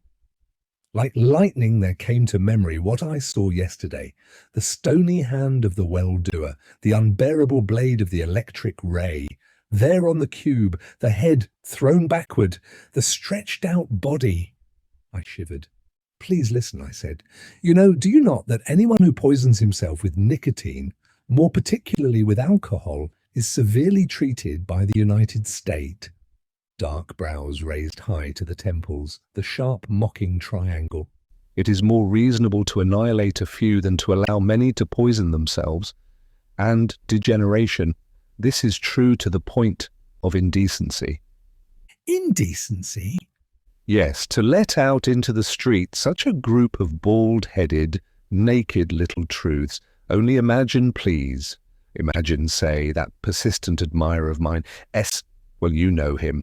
Then imagine if he should discard the deception of clothes and appear in public in his true form. "Oh!" she laughed. But I clearly saw her lower, sorrowful triangle, 2 deep grooves from the nose to the mouth. And for some reason these grooves made me think that double-curved being, half-hunched, with wing-like ears, he embraced her, such. Oh, naturally, I try now merely to express my abnormal feelings of that moment. Now, as I write, I understand perfectly that all this is as it should be, that he, S4711, like any other honest number, has a perfect right to the joys of life, and that it would be unjust. But I think the point is quite clear. I, 330, laughed a long, strange laugh. Then she cast a look at me. Into me. "The most curious thing is that I am not in the least afraid of you. You are such a dear, I am sure of it. You would never think of going to the bureau and reporting that I drink liqueurs and smoke. You will be sick or busy or I don't know what. Furthermore, I am sure you will drink this charming poison with me." What an impertinent, mocking tone! I felt definitely that in a moment I should hate her. Why in a moment? In fact, I hated her all the time. I, 330, turned over the little glass of green poison straight into her mouth. Then she stood up, and all rosy through the translucent saffron yellow tissue, she made a few steps and stopped behind my chair. Suddenly her arms were about my neck. Her lips grew into mine. No, even somewhere much deeper, much more terribly. I swear all this was very unexpected for me.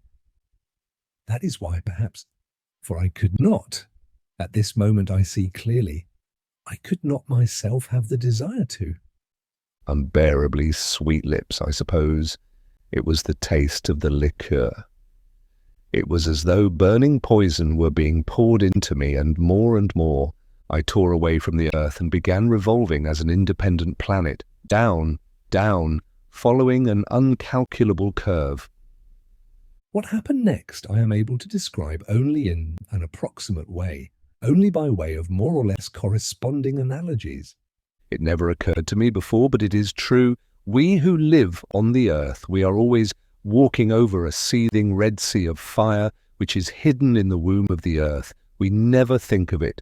But imagine the ground under our feet suddenly transformed into a thin glass shell. Suddenly we should behold. I became glass-like and saw within myself. There were 2 selves in me. One, the former D503, number D503, and the other, before that other used only to show his hairy paws from time to time, but now the whole other self left his shell. That shell was breaking, and in a moment Grasping with all my strength the last straw, the arms of the chair, I asked loudly so as to hear my first self, Where did you get this poison? Oh, this a physician, one of my what? And my other self jumped up suddenly and yelled, I won't allow it. I want no one but me. I shall kill anyone who, because I saw my other self grasp her rudely with his hairy paws, tear the silk and put his teeth in her flesh. I remember exactly his teeth. I do not remember how, but 330 slipped away, and I saw her straightened, her head raised high, her eyes overlain by that cursed impenetrable curtain. She stood leaning with her back against the closet door and listening to me. I remember I was on the floor. I embraced her limbs, kissed her knees, and cried supplicatingly, at once, right away, right away. Sharp teeth, the sharp mocking triangle of the brows. She bent over and in silence unbuttoned my badge. Yes, dear, dear. I began hastily to remove my unif, but 330, silent as before, lifted my badge to my eyes, showing me the clock upon it. It was 22:25. I became cold. I knew what it meant to be out in the street after 22:30. My insanity disappeared at once. I was again I. I saw clearly one thing. I hated her, hated. Without saying goodbye, without looking back, I ran out of the room, hurriedly trying to fasten the badge back in its place.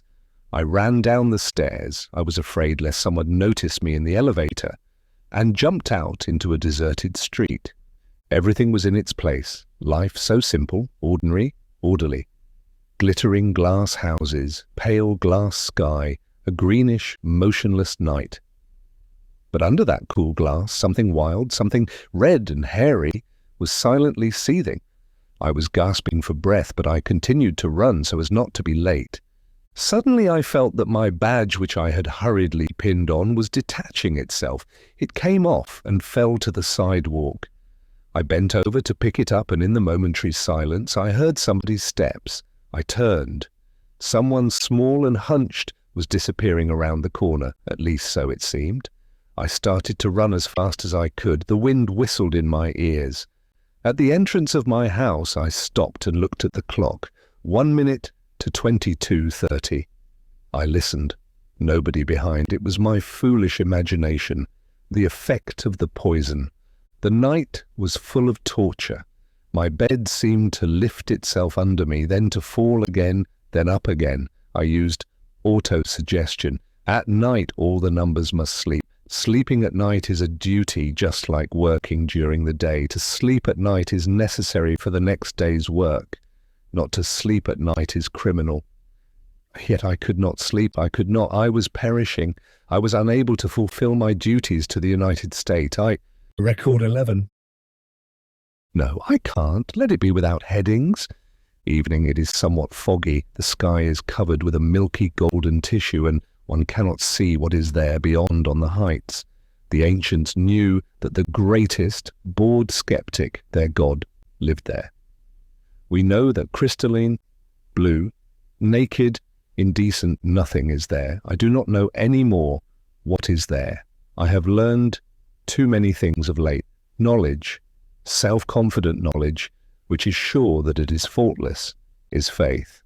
I had firm faith in myself. I believed that I knew all about myself. But then I look in the mirror. And for the first time in my life, yes, for the first time in my life, I see clearly, precisely, consciously, and with surprise I see myself as some him. I am he. Frowning black straight brows, between them like a scar there is a vertical wrinkle. Was there that wrinkle before? Steel grey eyes encircled by the shadow of a sleepless night, and behind that steel, I understand, I never before knew what there was behind that steel. From there, this there is at once so near and so infinitely distant. I look at myself, at him, and I know surely that he with his straight brows is a stranger, that I meet him here for the first time in my life. The real I is not he. No, period. All this is nonsense. And all these foolish emotions are only delirium, the result of last night's poisoning. Poisoning with what? With a sip of that green poison, or with her? It matters little. I write all this merely in order to demonstrate how strangely the precise and sharp human reason may become confused. This reason, strong enough to make infinity, which the ancients feared so much, understandable by means of... The switch buzzes. Number R13. Well, I am even glad. Alone I should. 20 minutes later. On the plane of this paper, in a world of 2 dimensions, these lines follow each other. But in another world, I am losing the sense for figures. 20 minutes, perhaps 200 or 200,000. It seems so strange, quietly, deliberately, measuring every word to write down my adventure with R. Imagine yourself sitting down at your own bed, crossing your legs, watching curiously how you yourself shrivel in the very same bed. My mental state is similar to that.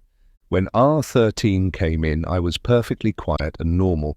I began with sincere admiration to tell him how wonderfully he succeeded in versifying the death sentence of that insane man, and that his poem, more than anything else, had smothered and annihilated the transgressor of the law. More than that, I said, if I were ordered to prepare a mathematical draft of the machine of the well-doer, I should undoubtedly put on that draft some of your verses. Suddenly I saw R's eyes becoming more and more opaque, his lips acquiring a grey tint. What is the matter? What? Well, merely that I am dead sick of it. Everybody keeps on the death sentence. The death sentence? I want to hear no more of it. You understand? I do not want. He became serious, rubbing his neck. That little valise filled with luggage which I cannot understand. A silence. There. He found something in that little valise of his, removed it, unwrapped it, spread it out. His eyes became covered with the varnish of laughter. He began, I am writing something for your integral. Yeah, I am. He was himself again, bubbling, sprinkling lips, words splashing like a fountain. You see, it is the ancient legend of paradise. P like a fountain. The legend referred to us of today, did it not? Yes, only think of it a moment. There were 2 in paradise, and the choice was offered to them, happiness without freedom or freedom without happiness. No other choice. Tertium non datur. They, fools that they were, chose freedom.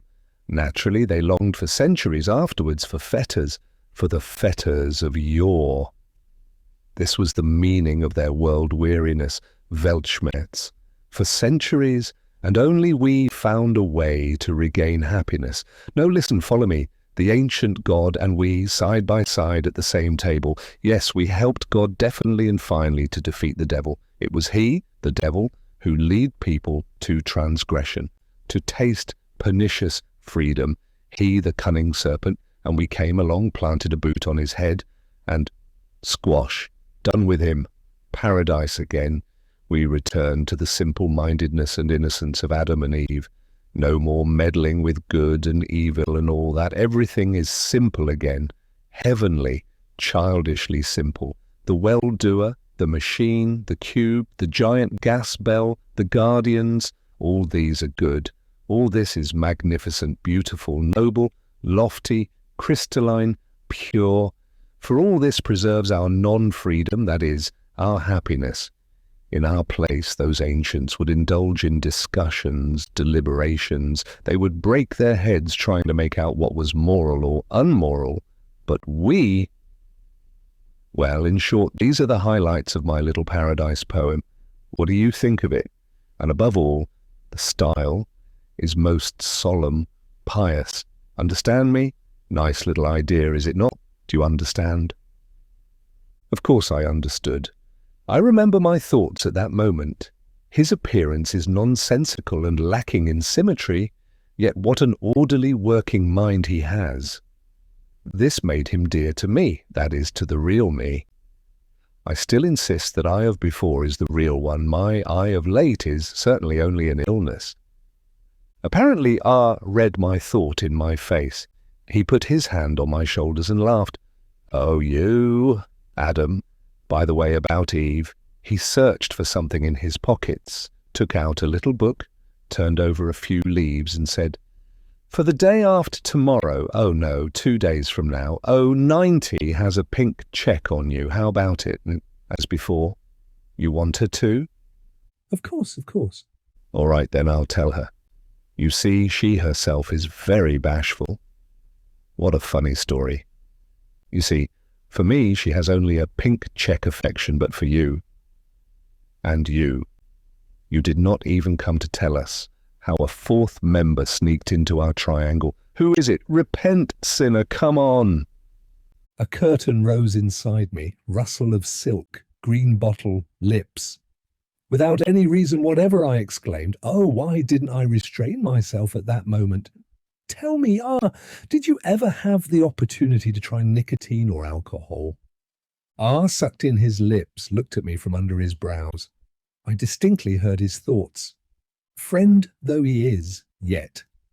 And he answered, "What shall I say? Strictly speaking, no, but I know a woman." "I 330, I cried. "What, you? You too?" I was full of laughter. He chuckled, ready to splash over. My mirror was hanging in such a way that in order to see R clearly, I had to turn and look across the table. From my armchair I could see now only my own forehead and eyebrows. Then I, the real I, suddenly saw in the mirror a broken, quivering line of brow. I, the real I, heard suddenly a wild, disgusting cry. "What? What does that also mean? What does that also mean?" I demand. Widely parted Negro lips, eyes bulging, I, the real I, grasped my other wild, hairy, heavily breathing self forcibly. I, the real I, said to him, to R, "In the name of the well-doer, please forgive me. I am very sick. I don't sleep. I do not know what is the matter with me." A swiftly passing smile appeared on the thick lips. Yes, I understand. I am familiar with all this, theoretically, of course. Goodbye." At the door he turned around like a little black ball, came back to the table and put a book upon it.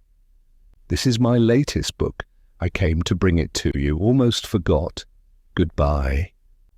Be like a splash. The little ball rolled out.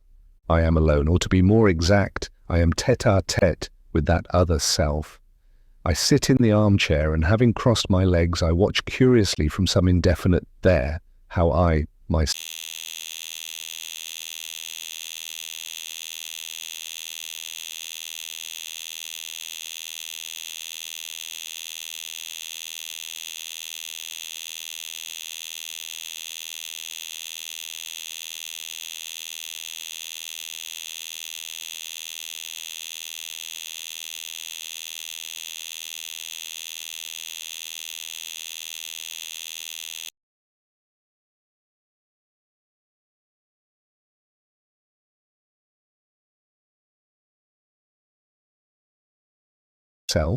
am shriveling in my bed. Why is it that for 3 years and I were so friendly together, and now suddenly one word only about that other female, about I 330, and is it possible that that insanity called love and jealousy does exist not only in the idiotic books of the ancients?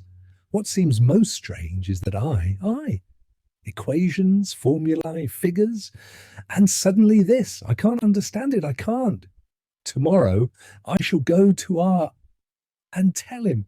No, it isn't true. I shall not go, neither tomorrow, nor day after tomorrow, nor ever. I can't.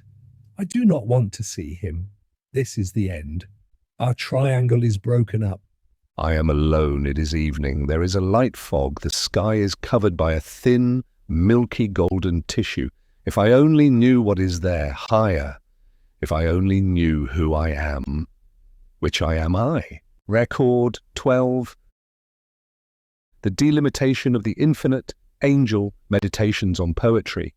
I continue to believe that I shall recover, that I may recover. I slept very well, no dreams or any other symptoms of disease. Dear O-90 will come tomorrow.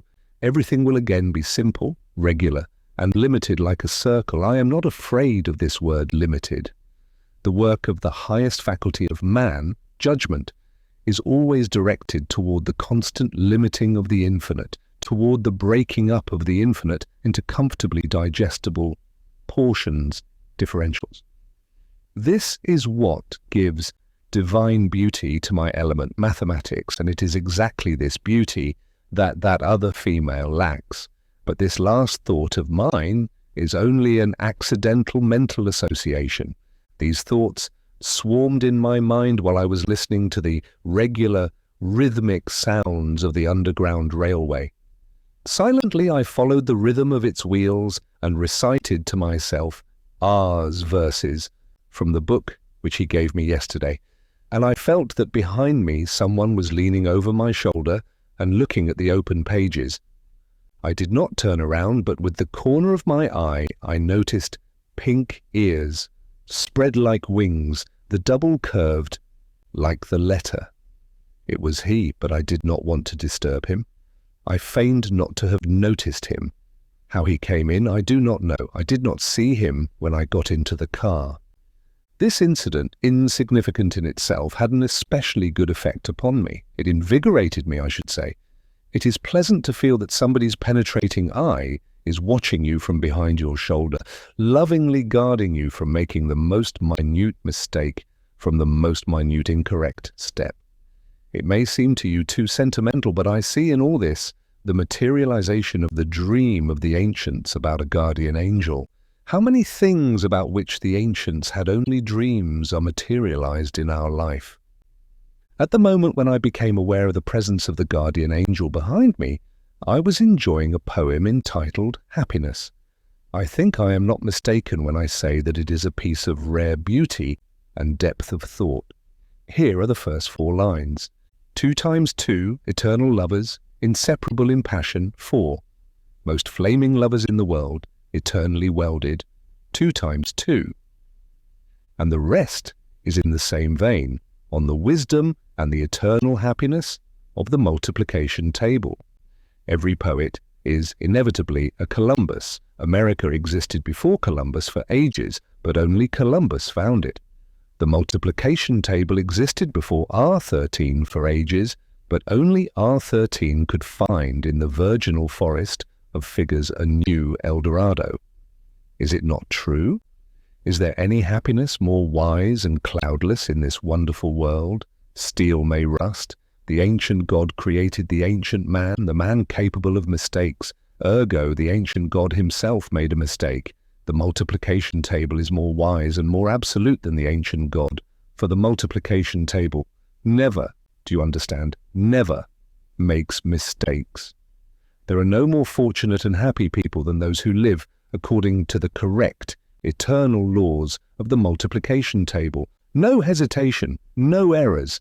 There is but one truth, and there is but one path to it. And that truth is 4. And that path is 2 times 2. Would it not seem preposterous for these happily multiplied 2s suddenly to begin thinking of some foolish kind of freedom? Is it not clear? Of a mistake? It seems undeniable, axiomatic, that R13 knows how to grasp the most fundamental, the most. At that moment again I felt, first near the back of my head, then on my left ear, the warm, tender breath of the guardian angel.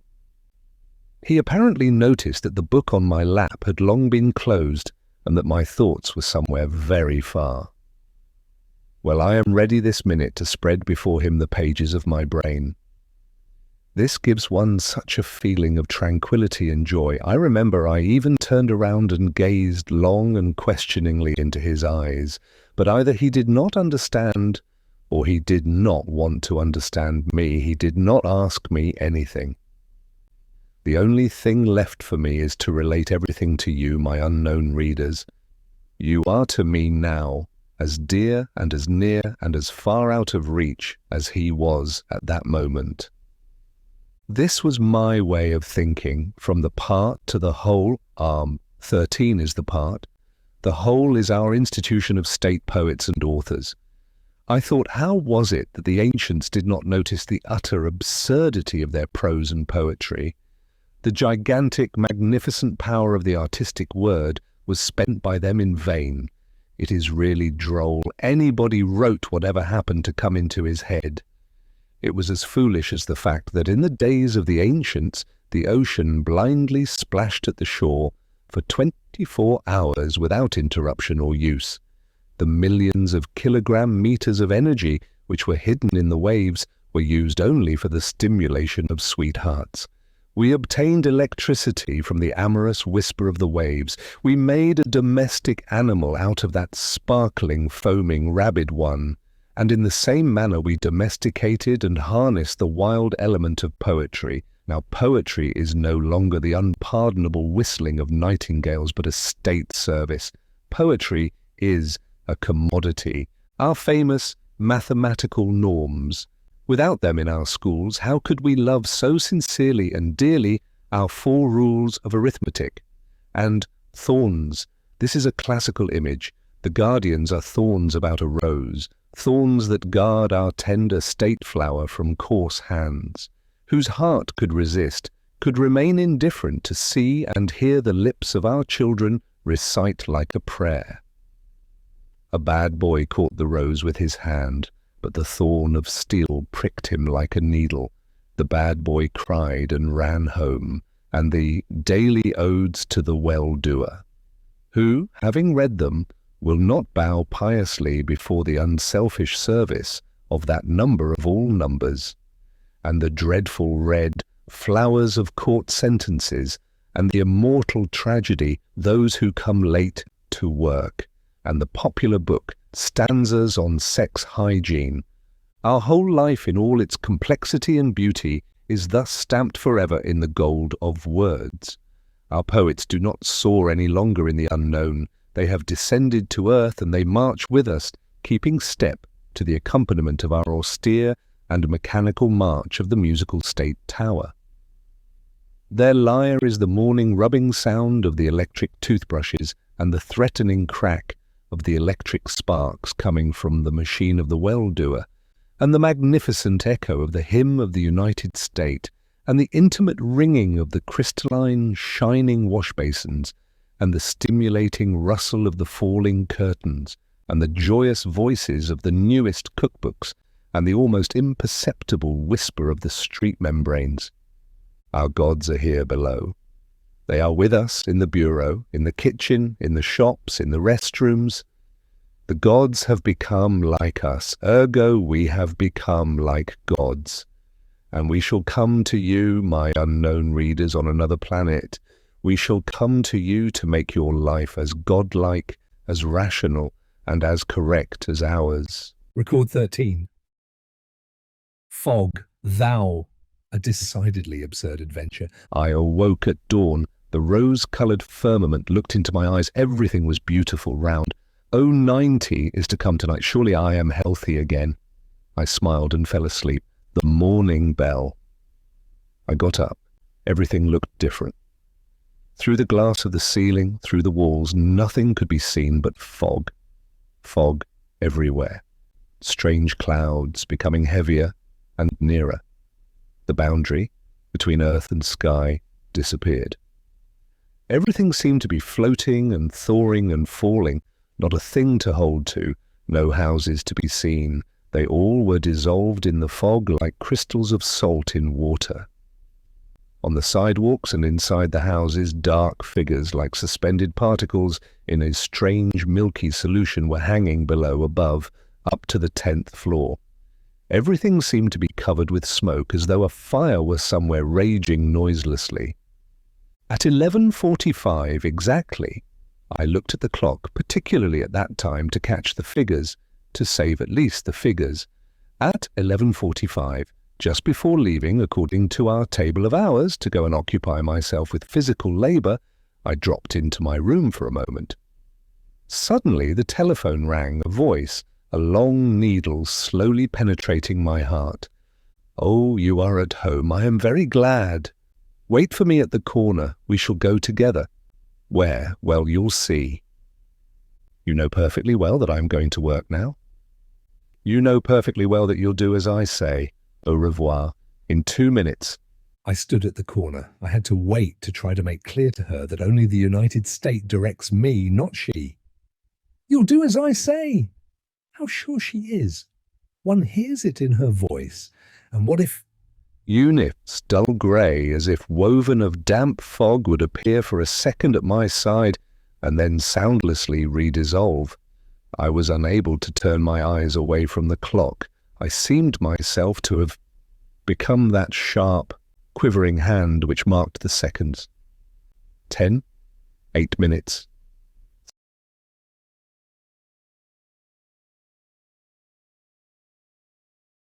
3, 2 minutes to 12. Of course, I was late. Oh, how I hated her. Yet I had to wait to prove that I...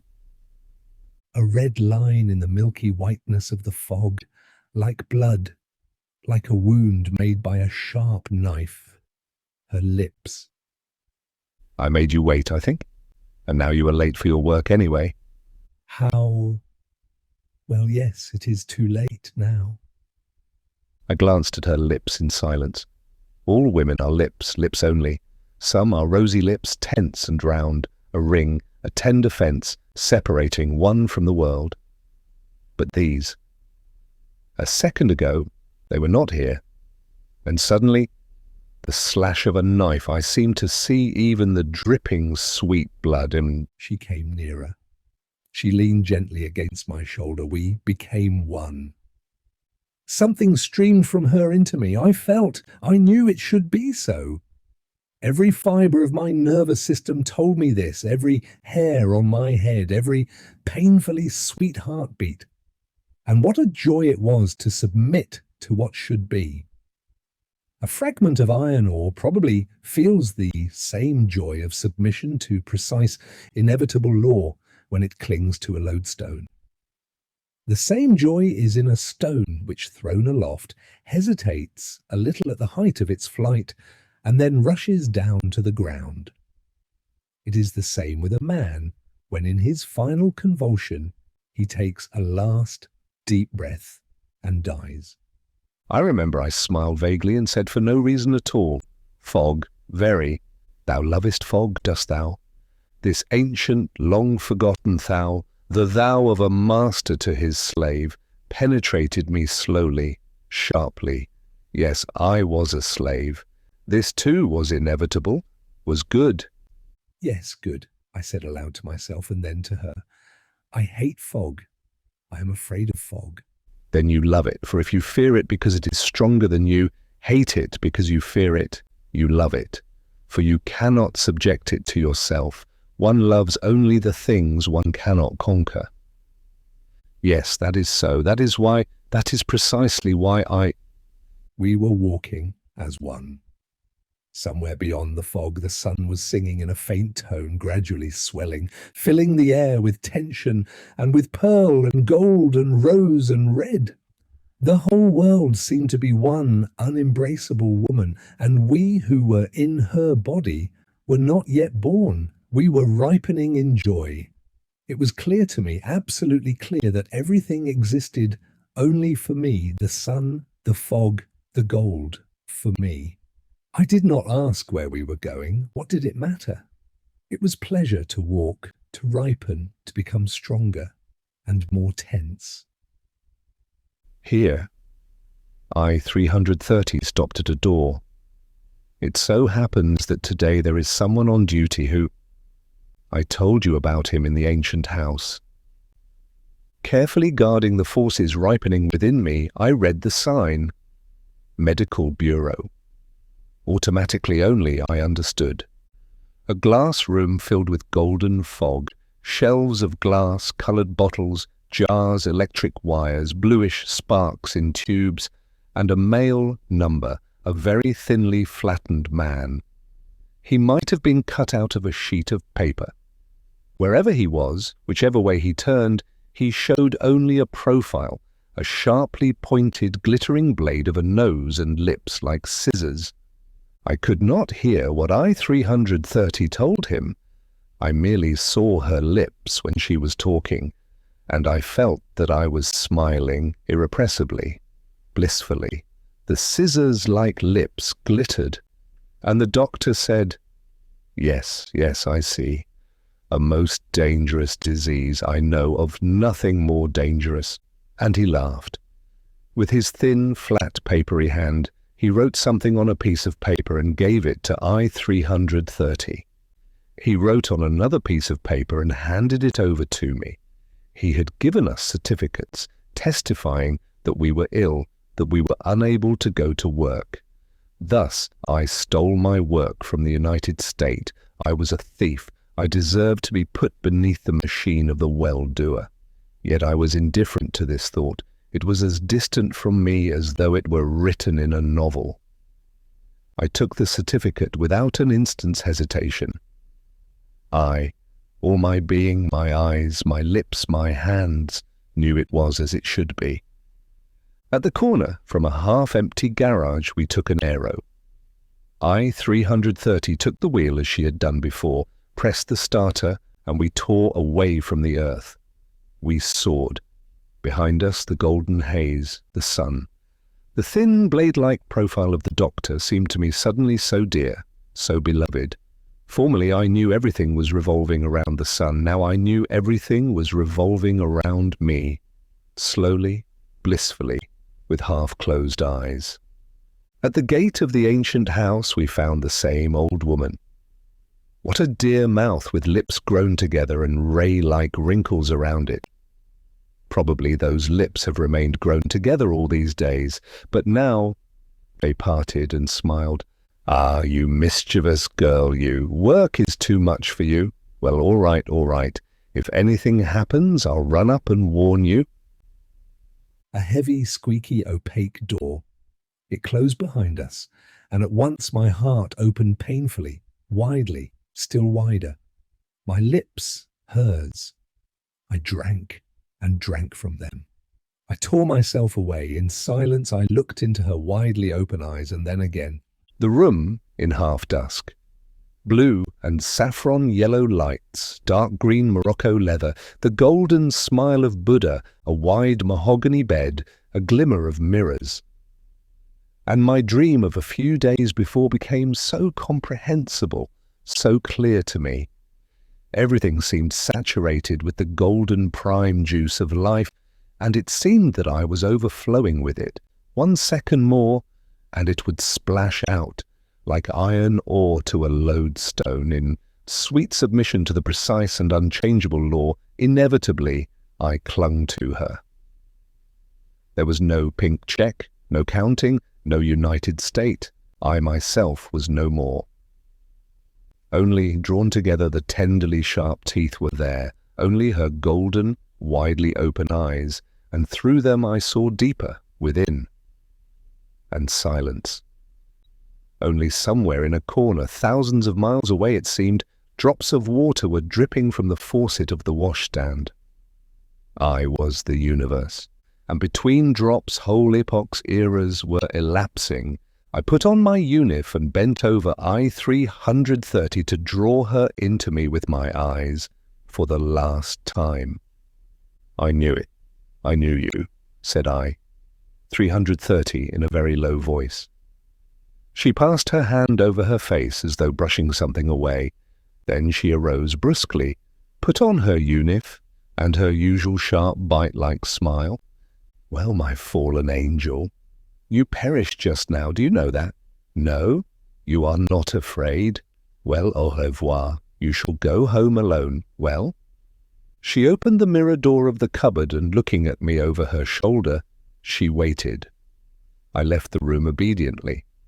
Yet no sooner had I left the room than I felt it was urgent that she touch me with her shoulder, only for 1 second with her shoulder, nothing more. I ran back into the room where I presumed she was standing before the mirror, busy buttoning up her unif. I rushed in and stopped abruptly. I saw, I remember it clearly, I saw the key in the keyhole of the closet, and the ancient ring upon it was still swinging, but I, 330, was not there. She could not have left the room as there was but one exit. Yet I, 330, was not there. I looked around everywhere. I even opened the cupboard and felt of the different ancient dresses. Nobody! I feel somewhat ridiculous, my dear planetary readers, relating to you this most improbable adventure. But what else can I do, since it all happened exactly as I related? Was not the whole day from early morning full of improbable adventures? Does it not all resemble the ancient disease of dream-seeing? If this be so, what does it matter if I relate one absurdity more or one less? Moreover, I am convinced that sooner or later I shall be able to include all these absurdities in some kind of a logical sequence. This thought comforts me, as I hope it will comfort you. How overwhelmed I am. If only you knew how overwhelmed. Record 14. Mine, impossible, a cold floor. I shall continue to relate my adventures of yesterday. I was busy during the personal hour before retiring to bed, and thus I was unable to record everything last night. But everything is graven in me, especially for some reason and apparently forever. I shall remember that unbearably cold floor. I was expecting O-90 last evening, as it was her regular day. I went downstairs to the controller on duty to get a permit for the lowering of my curtains. "What is the matter with you?" asked the controller. "You seem so peculiar tonight." I am sick. Strictly speaking, I told her the truth. I certainly am sick. All this is an illness. Presently I remembered. Of course, my certificate. I touched it in my pocket. Yes, there it was, rustling. Then all this did happen. It did actually happen. I held out the paper to the controller. As I did so, I felt the blood rushing to my cheeks without looking directly at her. I noticed with what an expression of surprise she gazed at me. Then, at 21:30 o'clock, in the room to the left the curtains were lowered, and in the room to the right my neighbour was sitting over a book. His head is bald and covered with bulging lumps. His forehead is enormous, a yellow parabola. I was walking up and down the room suffering. How could I meet her after all that happened? O-90, I mean. I felt plainly to my right how the eyes of my neighbour were staring at me.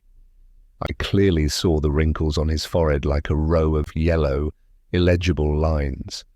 And for some reason I was certain that those lines dealt with me. A quarter of an hour before 22, the cheerful, rosy whirlwind was in my room. The firm ring of her rosy arms closed about my neck. Then I felt how that ring grew weaker and weaker, and then it broke, and her arms dropped. "You are not the same man. You are no longer mine." What curious terminology. Mine. I never belonged. I faltered. It suddenly occurred to me, true, I belonged to no one before, but now? Is it not clear that now I do not live any more in our rational world, but in the ancient delirious world, in a world of square root of -1? The curtains fell. There to my right, my neighbour let his book drop, at that moment, from the table to the floor, and through the last narrow space between the curtain and the floor, I saw a yellow hand pick up the book. Within, I felt, only to seize that hand with all my power. I thought, I wanted to meet you during the hour for the walk. I must talk to you about so many things, so many. Poor dear O-90. Her rosy mouth was a crescent with its horns downward. But I could not tell her everything, could I? If for no other reason than that it would make her an accomplice of my crimes. I knew that she would not have the courage to report me to the Bureau of Guardians, consequently. My dear O, I am sick, I am exhausted. I went again today to the medical bureau, but it is nothing, it will pass. But let us not talk about it, let us forget it. O-90 was lying down. I kissed her gently. I kissed that childish, fluffy fold at her wrist. Her blue eyes were closed. The pink crescent of her lips was slowly blooming, more and more like a flower. I kissed her. Suddenly I clearly realized how empty I was, how I had given away. No, I could not. Impossible. I knew I must. But no, impossible. I ought. But no, impossible. My lips cooled at once. The rosy crescent trembled, darkened, drew together. O-90 covered herself with the bedspread, her face hidden in the pillow. I was sitting near the bed on the floor. What a desperately cold floor. I sat there in silence. The terrible cold from the floor rose higher and higher. There in the blue, silent space among the planets, there probably it is as cold. Please understand, dear, I did not mean, I muttered. With all my heart, It was the truth. I, my real self, did not mean. Yet how could I express it in words? How could I explain to her that the piece of iron did not want to, but that the law is precise, inevitable? O-90 lifted her face from the pillow, and without opening her eyes, she said, "Go away." But because she was crying, she pronounced it, "Ooh." For some reason, this absurd detail will not leave my memory. Penetrated by the cold and torpid, I went out into the hall. I pressed my forehead against the cold glass. Outside, a thin, almost imperceptible film of haze was spread. Towards night, I thought, it will descend again and drown the world. How sad a night it will be. O-90 passed swiftly by, going toward the elevator. The door slammed. "Wait a minute!" I screamed. I was frightened. But the elevator was already groaning, going down, down, down. She robbed me of R. She robbed me of O-90. Yet, nevertheless. Record 15. The bell, the mirror-like sea, I am to burn eternally. I was walking upon the dock where the integral is being built when the second builder came to meet me. His face, as usual, was round and white, a porcelain plate. When he speaks, it seems as though he serves you a plate of something unbearably tasty. You chose to be ill, and without the chief we had an accident, as it were, yesterday. An accident? Yes, sir. We finished the bell and started to let it down, and imagine, the men caught a mail without a number. How he got in, I cannot make out. They took him to the operation department. Oh, they'll draw the mystery out of the fellow there. Why and how? He smiled delightedly. Our best and most experienced physicians work in the operation department under the direct supervision of the well-doer himself. They have all kinds of instruments, but the best of all is the gas bell. The procedure is taken from an ancient experiment of elementary physics. They used to put a rat under a gas bell and gradually pump out the air. The air becomes more and more rarefied and you know the rest. But our gas bell is certainly a more perfect apparatus, and it is used in combination with different gases. Furthermore, we don't torture a defenseless animal as the ancients did. We use it for a higher purpose, to guard the security of the United States, in other words, the happiness of millions. About 5 centuries ago, when the work of the operation department was only beginning, there were yet to be found some fools who compared our operation department with the ancient Inquisition. But this is as absurd as to compare a surgeon performing a tracheotomy with a highway cutthroat. Both use a knife, perhaps the same kind of a knife, both do the same thing, cut the throat of a living man, yet one is a well-doer, the other is a murderer. One is marked plus, the other minus. All this becomes perfectly clear in 1 second. In one turn of our logical wheel, the teeth of which engage that minus turn it upward and thus change its aspect. That other matter is somewhat different. The ring in the door was still oscillating. Apparently the door had just closed, yet she, I 330, had disappeared. She was not there. The logical wheel could not turn this fact. A dream?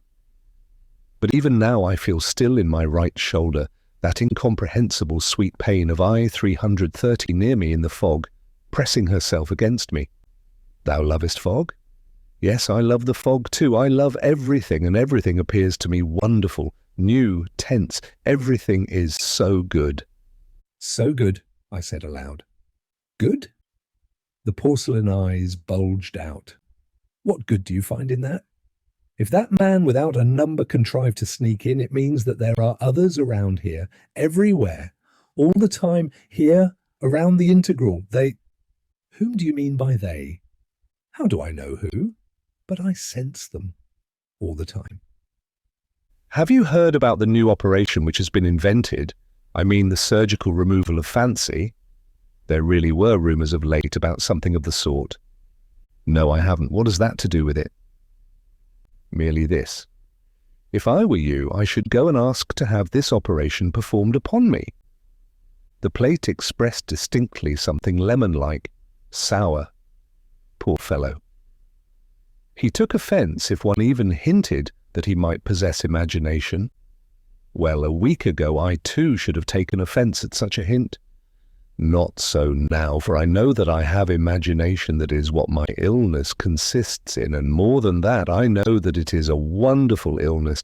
One does not want to be cured, simply does not want to. We ascended the glass steps. The world spread itself below us like the palm of a hand. You, readers of these records, whoever you be, you have the sun above you, and if you ever were ill, as I am now, then you know what kind of a sun there is, or may be in the morning. You know that pinkish, lucid, warm gold. The air itself looks a little pinkish. Everything seems permeated by the tender blood of the sun. Everything is alive. The stones seem soft and living, iron living and warm, people all full of life and smiles. It may be that in a short while all this will disappear, that in an hour the pinkish blood of the sun will be drained out, but in the meantime everything is alive, and I see how something flows and pulsates in the sides of the integral. I see the integral think of its great and lofty future, of the heavy load of inevitable happiness which it is to carry up there into the heights, to you unseen ones, to you who seek eternally and who never find. You shall find, you shall be happy, you must be happy, and you have now not very long to wait. The body of the integral is almost ready. It is an exquisite oblong ellipsoid made of our glass, which is everlasting like gold and flexible like steel. I watched them within, fixing its transverse ribs and its longitudinal stringers. In the stern they were erecting the base of the gigantic motor. Every 3 seconds the powerful tail of the integral will eject flame and gases into the universal space, and the integral will soar forward and higher like a flaming tamerlane of happiness. I watched how the workers, true to the Taylor system, would bend down, then unbend, and turn around swiftly and rhythmically like levers of an enormous engine. In their hands they held glittering glass pipes which emitted bluish streaks of flame. The glass walls were being cut into with flame. With flame there were being welded the angles, the ribs, the bars. I watched the monstrous glass cranes easily rolling over the glass rails. Like the workers themselves, they would obediently turn, bend down, and bring their loads inward into the bowels of the integral. All seemed one humanized machine and mechanized humans. It was the most magnificent, the most stirring beauty, harmony, music. Quick, down, to them and with them. And I descended and mingled with them, fused with their mass, caught in the rhythm of steel and glass. Their movements were measured, tense and round. Their cheeks were coloured with health, their mirror-like foreheads not clouded by the insanity of thinking. I was floating upon a mirror-like sea. I was reposing. Suddenly one of them turned toward me, his carefree face. Well, better today? What better? You were not here yesterday, and we thought something serious. His forehead was shining, a childish and innocent smile. My blood rushed to my face.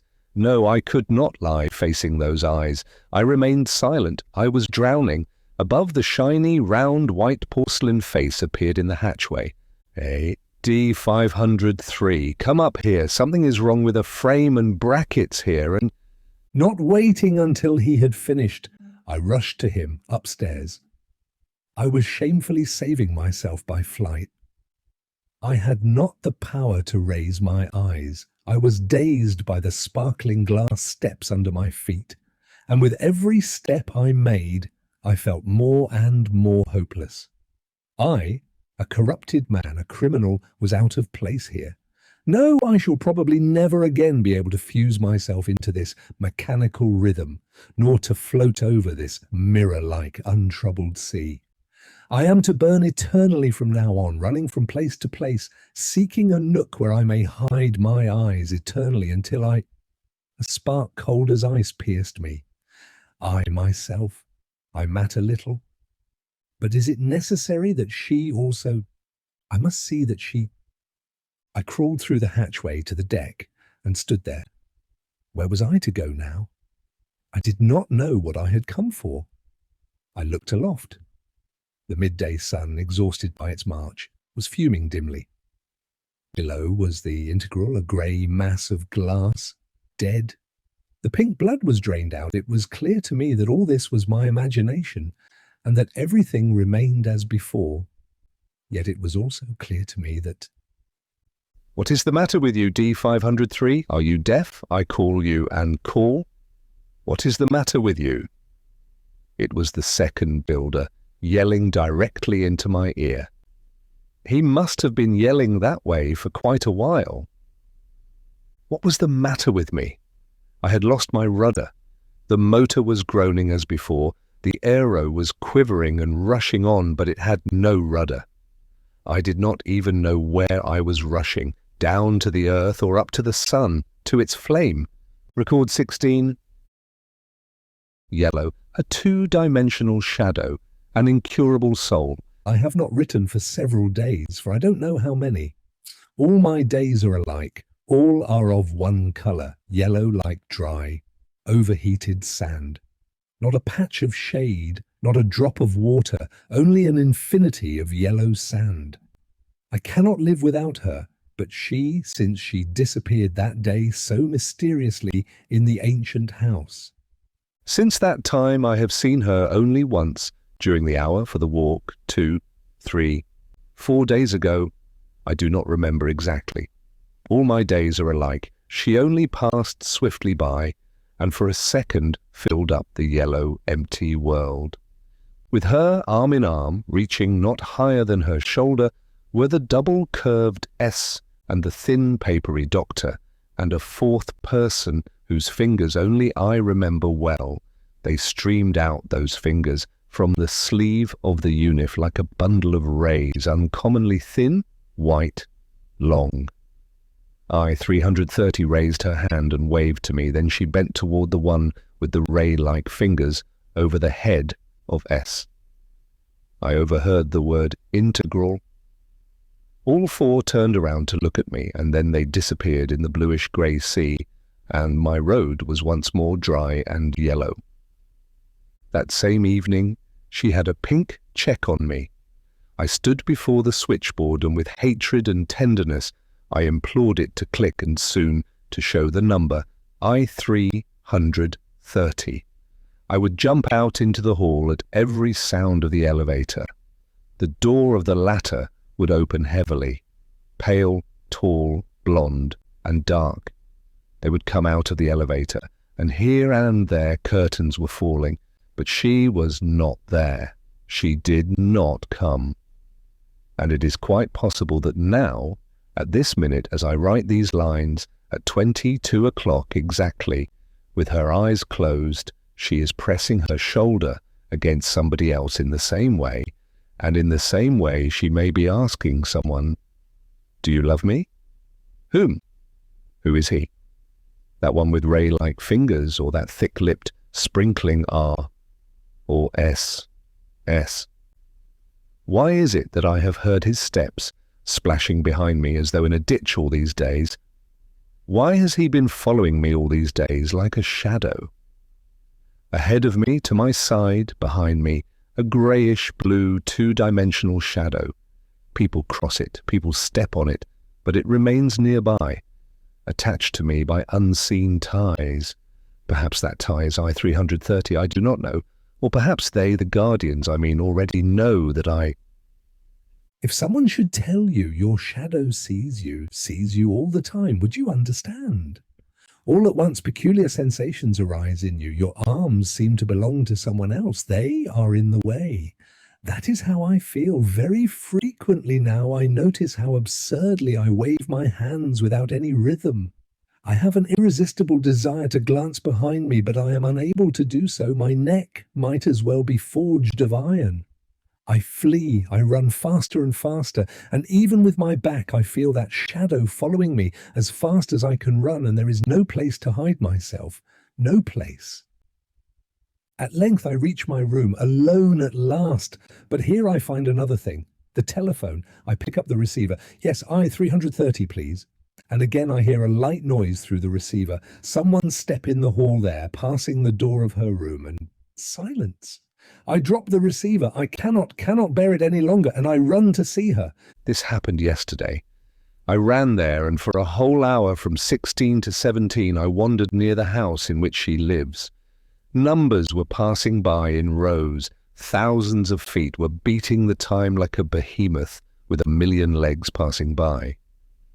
I was alone, thrown out by a storm on an uninhabited island, and my eyes were seeking and seeking among the greyish-blue waves.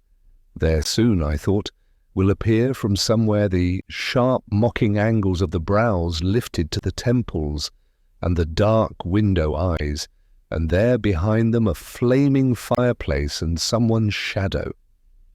And I will rush straight in behind those windows and say to her, "Thou, yes, thou without fail, thou knowest I cannot live without thee any longer, then why?"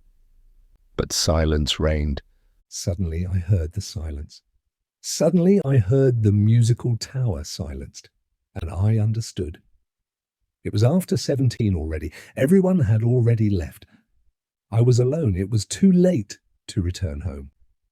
Around me, a desert made of glass and bathed with yellow sunshine. I saw, as if in water, the reflection of the walls in the glass smoothness of the street, sparkling walls hanging upside down.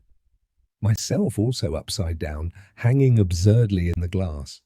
I must go at once, this very second, to the medical bureau, or perhaps this would be best, to remain here, to wait quietly until they see me and come and take me into the operation department, and put an end to everything at once, redeem everything. A slight rustle, and the double-curved S was before me. Without looking, I felt his two grey, steel drill eyes bore quickly into me. I plucked up all my strength to show a smile and to say, I had to say something, I must go to the medical bureau. "Who is detaining you? What are you standing here for?" I was silent, absurdly hanging upside down. "Follow me," said S austerely. I followed obediently, waving my unnecessary foreign arms. I could not raise my eyes. I walked through a strange world turned upside down, where people had their feet pasted to the ceilings, and where engines stood with their bases upward, and where, still lower, the sky merged in the heavy glass of the pavement.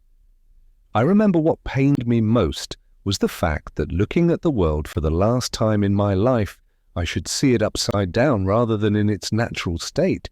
But I could not raise my eyes. We stopped.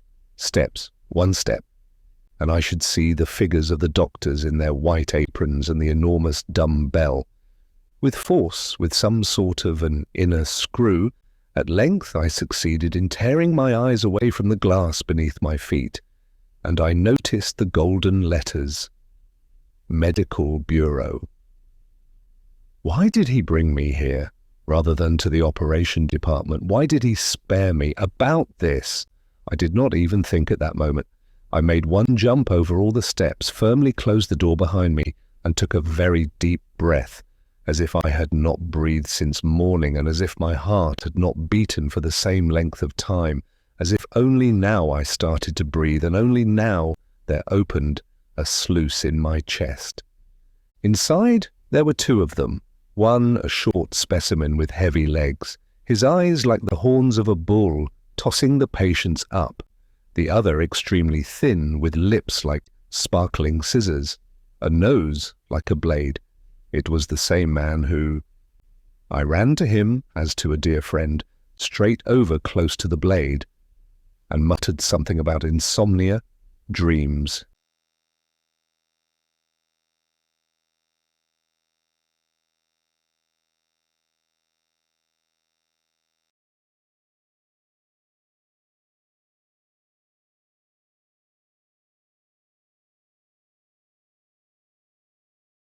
Shadows, yellow sand.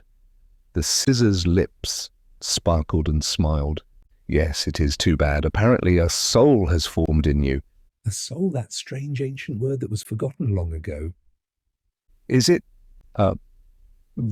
very dangerous? I stuttered. Incurable was the cut of the scissors. But more specifically, what is it?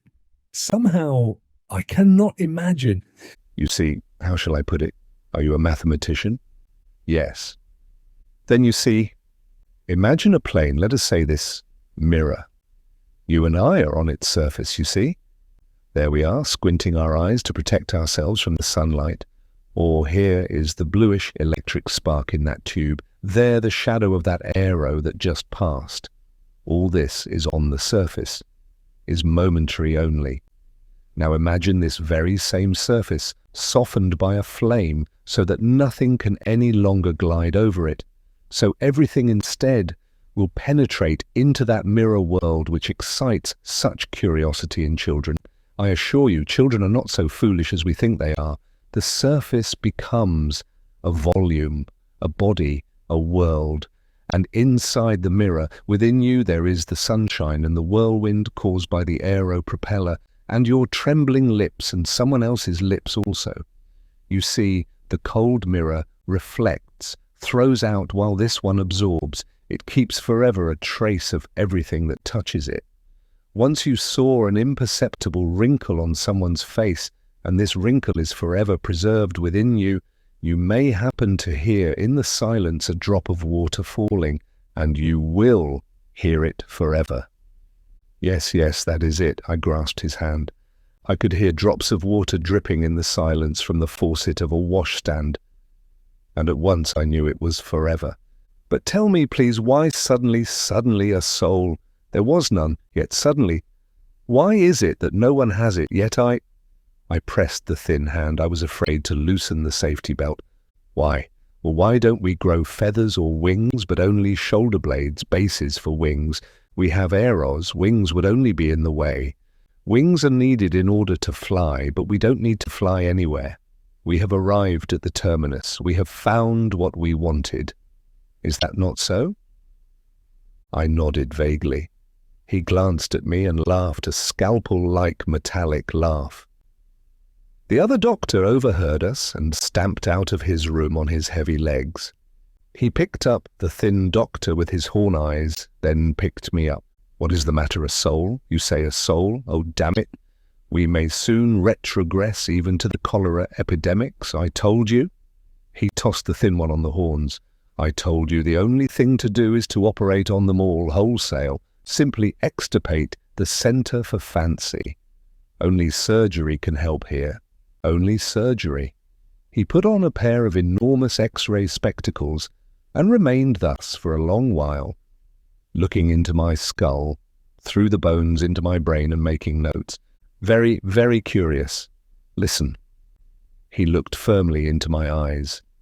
Would you not consent to have me perform an extirpation on you? It would be invaluable to the United States. It might help us to prevent an epidemic, if you have no special reasons, of course. Some time ago I should probably have said without hesitation, I am willing, but now I was silent. I caught the profile of the thin doctor. I implored him. You see, he said at last, number D530 is building the integral, and I am sure the operation would interfere. Ah, grumbled the other and stamped back into his room. We remained alone. The paper-like hand was put lightly and caressingly upon mine. The profile-like face came nearer, and he said in a very low voice, "I shall tell you a secret. You are not the only one. My colleague is right when he speaks of an epidemic. Try to remember, have you not noticed yourself someone with something similar, very similar, identical?" He looked at me closely. What was he alluding to? To whom? Is it possible? Listen. I jumped up from my seat, but he had already changed the subject. In a loud, metallic tone, "As to the insomnia and for the dreams you complain of, I advise you to walk a great deal. Tomorrow morning you must begin taking long walks, say as far as the ancient house." Again he pierced me with his eyes, and he smiled thinly. It seemed to me that I saw enveloped in the tender tissue of that smile a word, a letter, a name, the only name. Or was it only my imagination? I waited impatiently while he wrote a certificate of illness for today and tomorrow. Once more I gently and firmly pressed his hand. Then I ran out. My heart now feels light and swift like an arrow. It carries me higher and higher. I know joy will come tomorrow. What joy? Record 17. Through glass, I died. The corridor. I am puzzled. Yesterday, at the very moment when I thought everything was untangled and that all the X's were at last found, new unknowns appeared in my equation.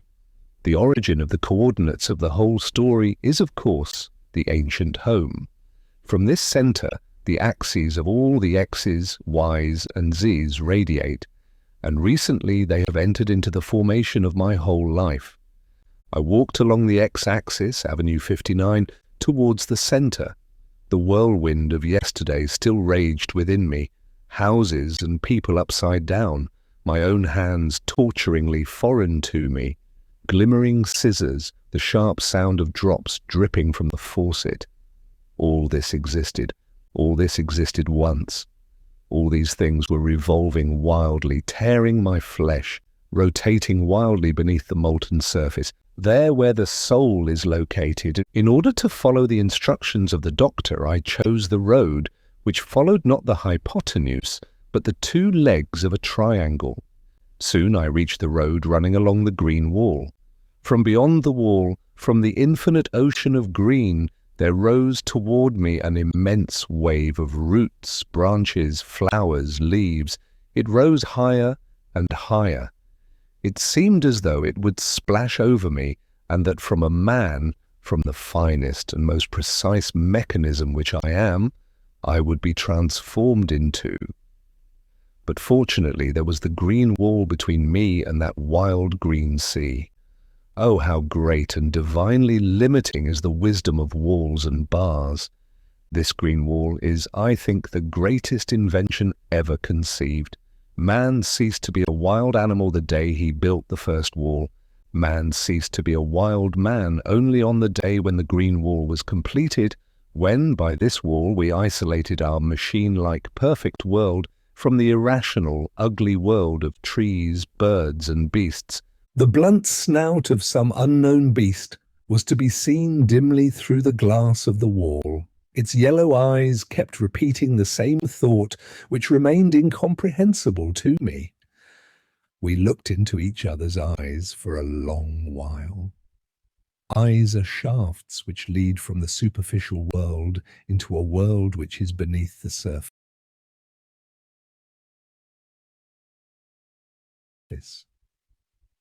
A thought awoke in me. What if that yellow-eyed one sitting there on that absurd dirty heap of leaves is happier than I in his life, which cannot be calculated in figures? I waved my hand. The yellow eyes twinkled, moved back and disappeared in the foliage. What a pitiful being! How absurd the idea that he might be happier. Happier than I he may be, but I am an exception, am I not? I am sick. I noticed that I was approaching the dark red walls of the ancient house, and I saw the grown-together lips of the old woman. I ran to her with all speed. Is she here? The grown-together lips opened slowly. Who is she? Who? I, 330, of course. You remember we came together, she and I, in an aero the other day. Oh, yes. Ray wrinkles around the lips, artful rays radiating from the eyes. They were making their way deeper and deeper into me. Well, she is here, all right. Came in a while ago. Here. I noticed at the feet of the old woman a bush of silver, bitter wormwood. The court of the ancient house, being a part of the museum, is carefully kept in its prehistoric state. A branch of the bush touched the old woman. She caressed that branch. Upon her knees lay stripes of sunshine. For a second, I myself, the sun, the old woman, the wormwood, those yellow eyes, all seemed to be one. We were firmly united by common veins, and one common blood, boisterous, magnificent blood, was running through those veins. I am ashamed now to write down all this, but I promise to be frank to the end of these records. Yes, I bent over and kissed that soft, grown-together mouth of the old woman. She wiped it with her hand and laughed. Running, I passed through familiar half-dark echoing rooms, and for some reason I ran straight to the bedroom. When I had reached the door, a thought flashed. And if she is there, not alone? I stopped and listened, but all I heard was the tick-tock of my heart, not within me, but somewhere near, outside me. I entered. The large bed, untouched. A mirror, another mirror in the door of the cupboard, and in the keyhole an ancient key upon an ancient ring. No one was there. I called softly, I, 330, are you here? And then in a still lower voice with closed eyes, holding my breath, in a voice as though I were kneeling before her, I, dear. Silence. Only the water was dripping fast into the white basin of the washstand. I cannot now explain why, but I disliked that sound. I turned the faucet hard and went out. She was not there, so much was clear. She must be in another apartment. I ran down a wide, sombre stairway, pulled one door, another, a third, locked. Every room was locked save that of our apartment, and she was not there. I went back again to the same apartment without knowing why. I walked slowly, with difficulty. My shoes' soles suddenly became as heavy as cast iron. I remember distinctly my thought. It is a mistake that the force of gravity is a constant. Consequently, all my formulae. Suddenly, an explosion. A door slammed down below. Someone stamped quickly over the flagstones. I again became light-footed, extremely light. I dashed to the railing to bend over, and in one word, one exclamation expressed everything. You! I became cold. Below, in the square shadow of the window frame, flapping its pink wing ears, the head of S passed by. Like lightning, I saw only the naked conclusion, without any premises. I don't recall any premises even now. The conclusion, he must not see me here. And on the tips of my toes, pressing myself against the wall, I sneaked upstairs into the unlocked apartment. I stopped for a second at the door. He was stamping upward here. If only the door. I prayed to the door, but it was a wooden one. It squeaked. It squealed like a wind. Something red passed my eyes, something green, and the yellow Buddha. In front of the mirror door of the cupboard, my pale face, my ears still following those steps, my lips. Now he was already passing the green and yellow. Now he was passing Buddha. Now at the doorsill of the bedroom. I grasped the key of the cupboard. The ring oscillated. This oscillation reminded me of something. Again, a conclusion, a naked conclusion without premises, a conclusion, or to be more exact, a fragment of one. Now I, 330 is. I brusquely opened the cupboard, and when inside in the darkness, shut the door firmly. One step, the floor shook under my feet. Slowly and softly I floated somewhere downward. My eyes were dimmed. I died. Later, when I sat down to describe all these adventures, I sought in my memory and consulted some books, and now I understand, of course. I was in a state of temporary death. This state was known to the ancients, but as far as I am informed, it is unknown to us. I have no conception of how long I was dead, probably not longer than 5 or 10 seconds, but after a while I arose from the dead and opened my eyes. It was dark, but I felt I was falling down, down, down. I stretched out my hand to attach myself to something, but the rough wall scratched my fingers. It was running away from me, upward. I felt blood on my fingers. It was clear that all this was not merely a play of my sick imagination, but what was it? What? I heard my own frequent trembling breaths. I am not ashamed to confess this. It was all unexpected and incomprehensible. A minute, 2, 3 passed. I was still going down then. A soft bump. The thing that had been falling away from under my feet was motionless. I found in the darkness a knob and turned it. A door opened. There was a dim light. I now noticed behind me a square platform travelling upward. I tried to run back to it, but it was too late. I am cut off here, I thought. Where here might be, I did not know. A corridor, a heavy silence. The small lamps on the vaulted ceiling resembled an endless, twinkling, dotted line. The corridor was similar to the tube of our underground railways, but it was much narrower and made not of our glass, but of some other very ancient material.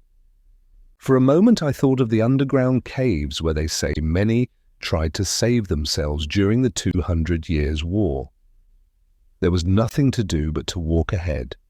I walked, I think, for about 20 minutes. A turn to the right, the corridor became wider, the small lamps brighter.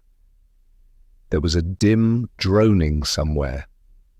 Was it a machine or voices? I did not know. I stood before a heavy, opaque door, from behind which came the noise. I knocked. Then I knocked again, louder. Now there was silence behind the door. Something clanked. The door opened slowly and heavily. I don't know which of us was the more dumbfounded. The thin, blade-like doctor stood before me. "You here?" His scissors opened and remained open, And I, as if I did not know a human word, stood silent, merely stared, without comprehending that he was talking to me.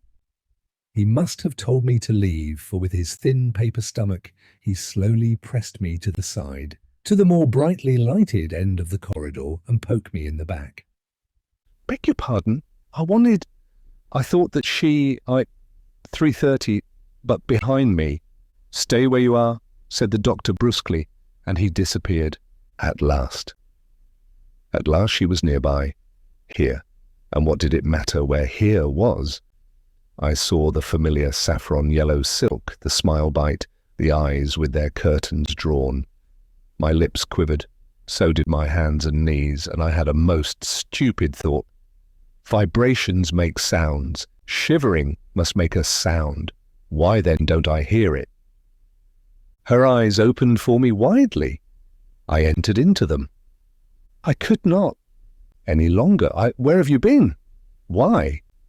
I was unable to tear my eyes away from her for a second, and I talked as if in a delirium, fast and incoherently, or perhaps I only thought without speaking out. A shadow behind me. I died. And from the cupboard. Because that doctor of yours speaks with his scissors. I have a soul incurable, and I must walk. An incurable soul, my poor boy. I, 330, laughed. She covered me with the sparkles of her laughter. My delirium left me. Everywhere around her little laughs were sparkling. How good it was. The doctor reappeared from around the turn, the wonderful, magnificent, thinnest doctor. "Well?" He was already beside her. "Oh, nothing, I shall tell you later. He got here by accident. Tell them that I shall be back in about a quarter of an hour." The doctor slid around the corner. She lingered. The door closed with a heavy thud. Then slowly, very slowly, piercing my heart with a sharp, sweet needle. 330 pressed against me with her shoulder and then with her arm, with her whole body, and we walked away as if fused into one. I do not remember now where we turned into darkness. In the darkness we walked up some endless stairway in silence. I did not see, but I knew that she walked as I did, with closed eyes, blind, her head thrown a little backward, biting her lips and listening to the music, that is to say, to my almost audible tremor. I returned to consciousness in one of the innumerable nooks in the courtyard of the ancient house. There was a fence of earth with naked stone ribs and yellow teeth of walls half fallen to pieces. She opened her eyes and said, "Day after tomorrow, at 16. She was gone. Did all this really happen? I do not know. I shall learn day after tomorrow.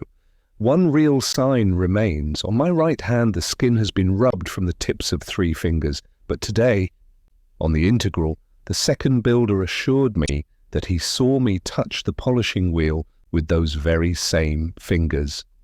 Perhaps I did. It is quite probable. I don't know anything. Record 18. Logical debris, wounds and plaster. Never again. Last night, as soon as I had gone to bed, I fell momentarily to the bottom of the ocean of sleep like an overloaded ship which has been wrecked. The heavy thicket of wavy green water enveloped me. Then, slowly, I floated from the bottom upward, and somewhere in the middle of that course, I opened my eyes, my room. The morning was still green and motionless. A fragment of sunshine coming from the mirror on my closet door shone into my eyes. This fragment does not permit me to sleep, being thus an obstacle in the way of exactly fulfilling the rules of the tables which prescribe so many hours of sleep. I should have opened the closet, but I felt as though I were in a spider web, and cobweb covered my eyes. I had no power to sit up, yet I got up and opened the closet door. Suddenly, there behind that door, making her way through the mass of garments which hung there, was I, 330. I have become so accustomed of late to most improbable things that as far as I remember,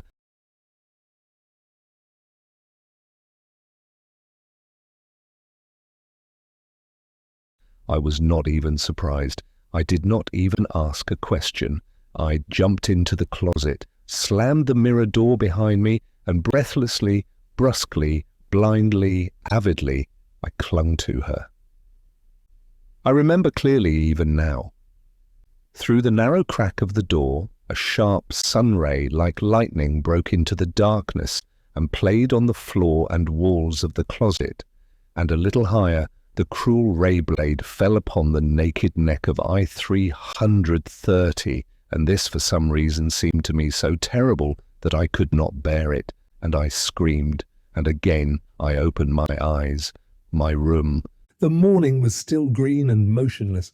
On the door of my closet was a fragment of the sunshine. I was in bed, a dream. Yet my heart was still wildly beating, quivering and twitching. There was a dull pain in the tips of my fingers and in my knees. This undoubtedly did happen. And now I am unable any more to distinguish what is dream from what is actuality. Irrational numbers grow through my solid, habitual, tri-dimensional life, and instead of firm, polished surfaces, there is something shaggy and rough. I waited long for the bell to ring. I was lying thinking, untangling a very strange, logical chain. In our superficial life, every formula, every equation corresponds to a curve or a solid. We have never seen any curve or solid corresponding to my square root of -1. The horrifying part of the situation is that there exist such curves or solids. Unseen by us, they do exist. They must, inevitably. For in mathematics, as on a screen, strange, sharp shadows appear before us. One must remember that mathematics, like death, never makes mistakes, never plays tricks. If we are unable to see those irrational curves or solids, it only means that they inevitably possess a whole immense world somewhere beneath the surface of our life. I jumped up without waiting for the waking bell and began to pace up and down the room.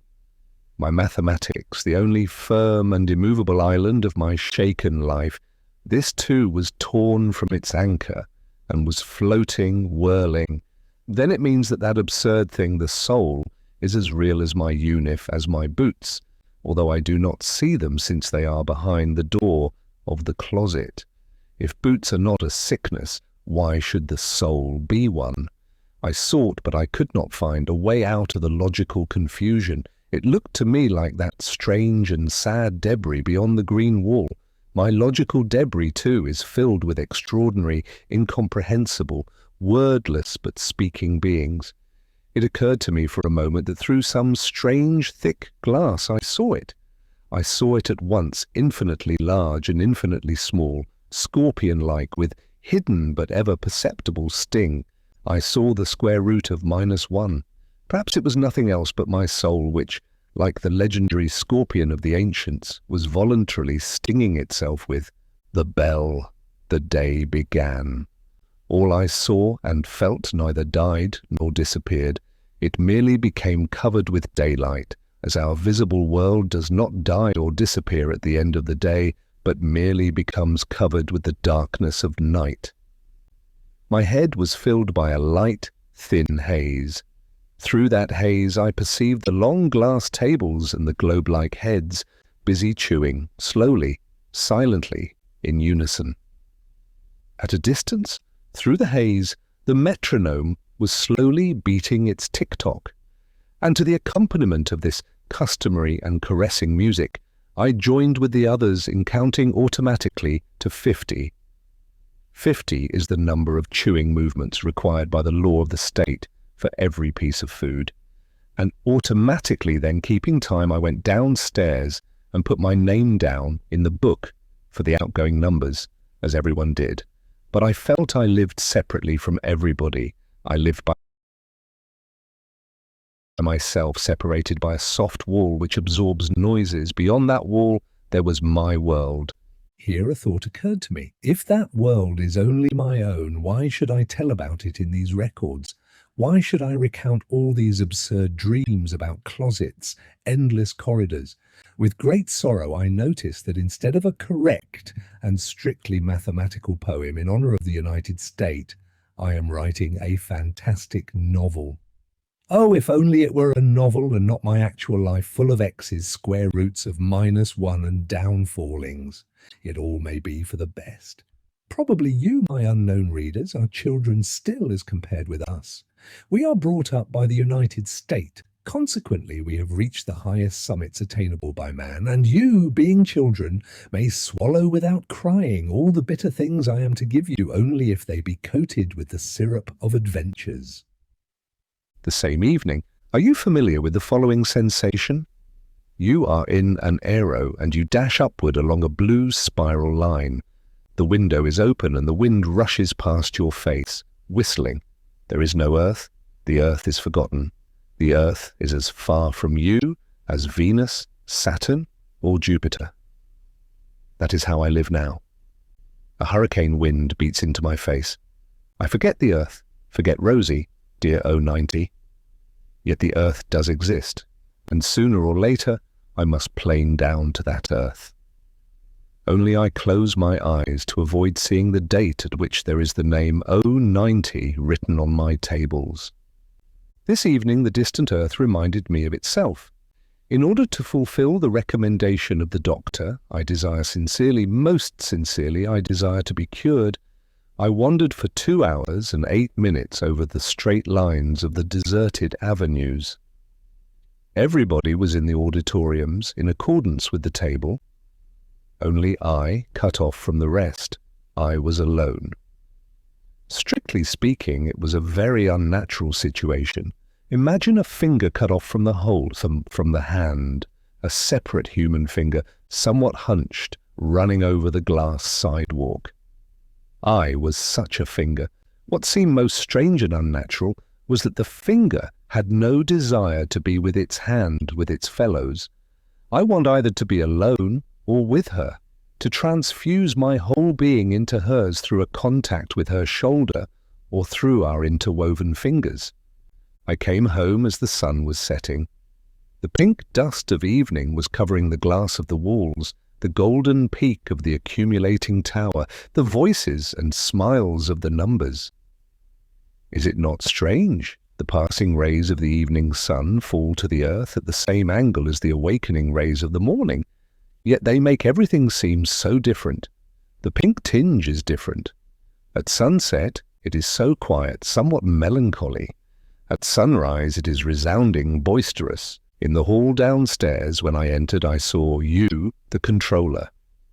She took a letter from the heaps of envelopes covered with pink dust and handed it to me. I repeat, she is a very respectable woman, and I am sure she has only the very best feelings towards me. Yet every time I see those cheeks hanging down which look like the gills of a fish, Holding out her dry hand with the letter, you sighed. But that sigh only very slightly moved in me the curtains which separate me from the rest of the world. I was completely projected upon the envelope which trembled in my hand. I had no doubt but that it was a letter from I-330. At that moment, I heard another sigh, such a deliberate one, underscored with 2 lines, that I raised my eyes from the envelope and saw a tender, cloudy smile coming from between the gills through the bashful jalousies of lowered eyes. And then, "You poor, poor dear?" A sigh underscored with 3 lines and a glance at the letter, an imperceptible glance. What was in the letter she naturally knew ex officio. No, really? Why? No, dear, I know better than you. For a long time I have watched you, and I see that you need someone with years of experience of life to accompany you. I felt all pasted around by her smile. It was like a plaster upon the wounds which were to be inflicted upon me by the letter I held in my hand. Finally, through the bashful jealousies of her eyes, she said in a very low voice, "I shall think about it, dear. I shall think it over, and be sure that if I feel myself strong enough." Great well-doer, is it possible that my lot is it possible that she means to say that she... My eyes were dimmed and filled with thousands of sinusoids. The letter was trembling. I went near the light, to the wall. There the light of the sun was going out. From the sun was falling thicker and thicker the dark, sad pink dust covering the floor, my hands, the letter.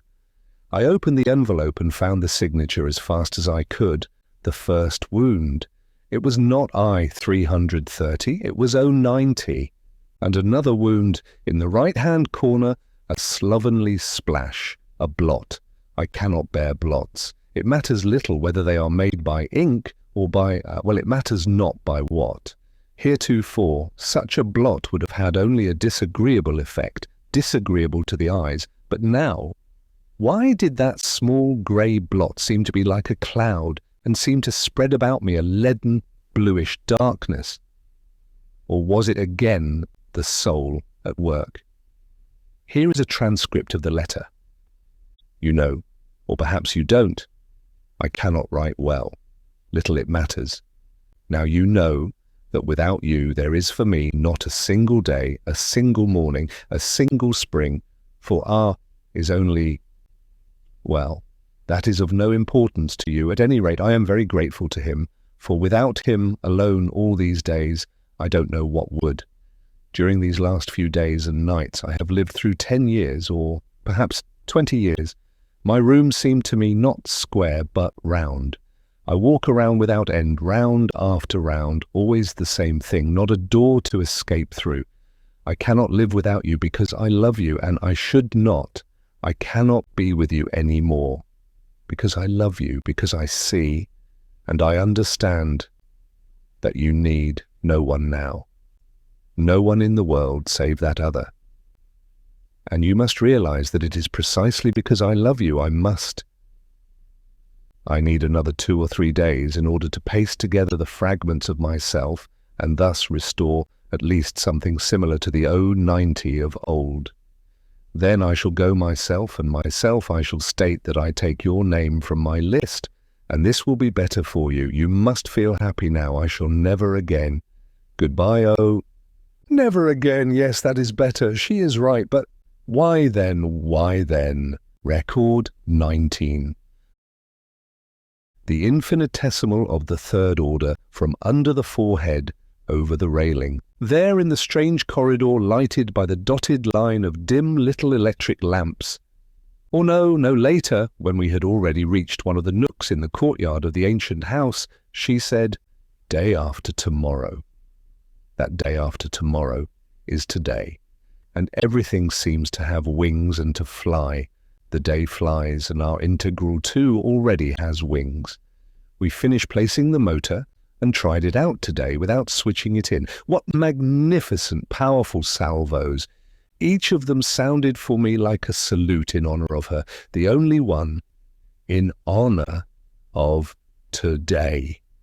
At the time of the first explosion, about a dozen loafing numbers from the docks stood near the main tube, and nothing was left of them save a few crumbs and a little soot.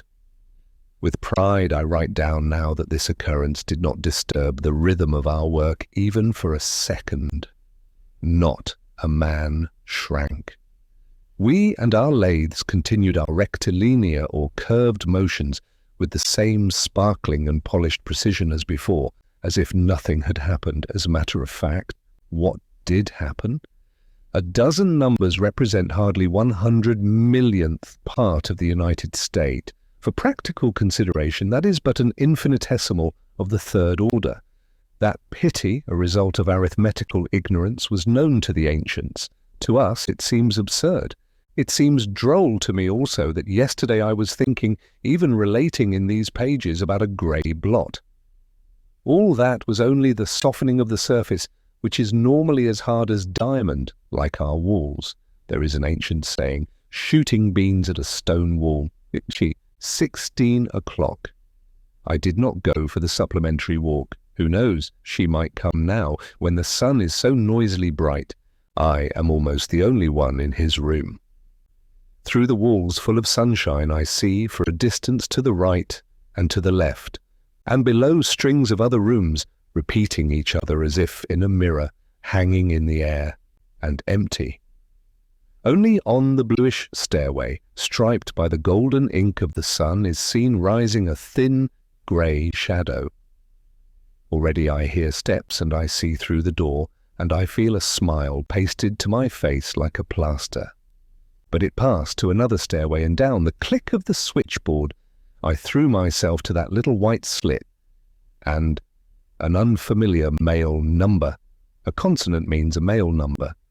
The elevator groaned and stopped. A big, slovenly, slanting forehead stood before me. And the eyes. They impressed me strangely. It seemed as if the man talked with his eyes, which were deep under the forehead. Here is a letter from her, for you, from under the awning of that forehead. She asked that everything, as requested in the letter, without fail. This too from under the forehead, from under the awning, and he turned, looked about. "No, there is nobody, quickly! The letter!" He put the letter in my hand and went out without a word. A pink check fell out of the envelope. It was hers, her check, her tender perfume. I felt like running to catch up with that wonderful under-the-forehead one. A tiny note followed the check from the envelope. 3 lines. The check, lower the curtains without fail, as if I were actually with you. It is necessary that they should think that I am very, very sorry. I tore the note into small bits. A glance at the mirror revealed my distorted, broken eyebrows.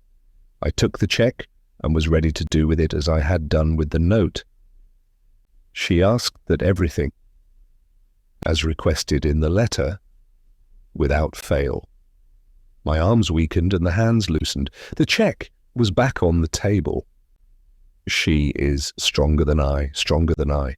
It seemed as though I were going to act as she wished. Besides, however, it is a long time before evening. The check remained on the table.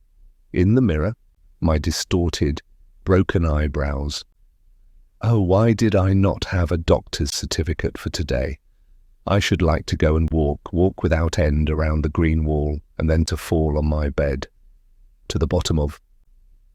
Yet I had to go to Auditorium 13, and I should have to grip myself so as to bear up for 2 hours without motion, at a time when I wanted to scream and stamp my feet. The lecture was on. It was very strange to hear from the sparkling tube of the phono lecturer, not the usual metallic voice, but a soft, velvety, mossy one. It was a woman's voice, and I seemed to have a vision of the woman, a little hook-like old woman, like the one of the ancient house. The ancient house! Suddenly from within me, a powerful fountain of, I had to use all my strength to control myself, so as not to fill the auditorium with screams. The soft, mossy words were piercing me, yet only empty words about children and child production reached my ear. I was like a photographic plate. Everything was making its imprint with a strange, senseless precision on me. The golden scythe, which was nothing more than the reflection of light from the megaphone of the lecture apparatus. Under the megaphone, a child, a living illustration. It was leaning toward the megaphone, the angle of its infinitesimal unif in its mouth, its little fist clenched firmly, its thumb squeezed into the fist, a light, fluffy pleat of skin at the wrist. Like a photographic plate, I was taking the impression of all this. Now I saw how its naked leg hung over the edge of the platform. The pink fan of its finger waved in the air. 1 minute more, 1 second, and the child would be on the floor.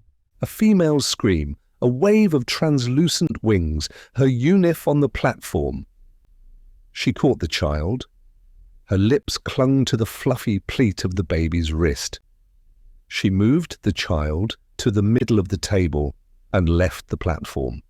The imprints were registering in me, a pink crescent of a mouth, the horns downward, eyes like small blue saucers filled with liquid. It was O-90.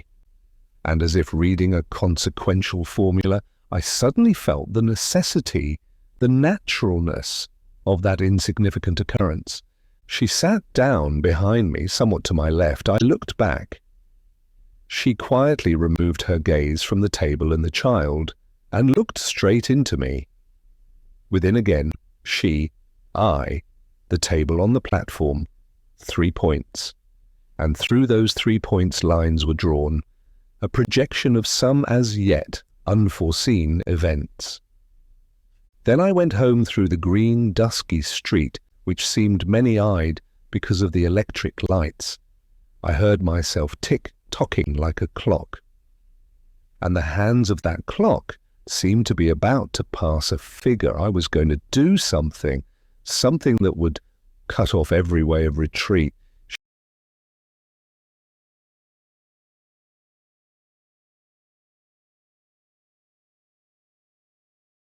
She wants somebody whom I do not know to think she is with me. I want her. What do I care what she wants? I do not want to be alone behind the curtains, and that is all there is to it. From behind came sounds of a familiar gait, like splashing in a ditch. I did not need to look back. I knew it was S. He would follow me to the very door, probably. Then he would stay below on the sidewalk, and he would try to drill upward into my room with his boring eyes until the curtains would fall, concealing something criminal. Was he my guardian angel? No! My decision was made. When I came into my room and turned on the light, I could not believe my eyes. O-90 stood at my table, or to be more exact, she was hanging like a creased, empty dress. She seemed to have no tensity, no spring beneath the dress. Her arms and legs were springless. Her voice was hanging and springless. About my letter, Did you receive it? Yes, I must know your answer. I must today.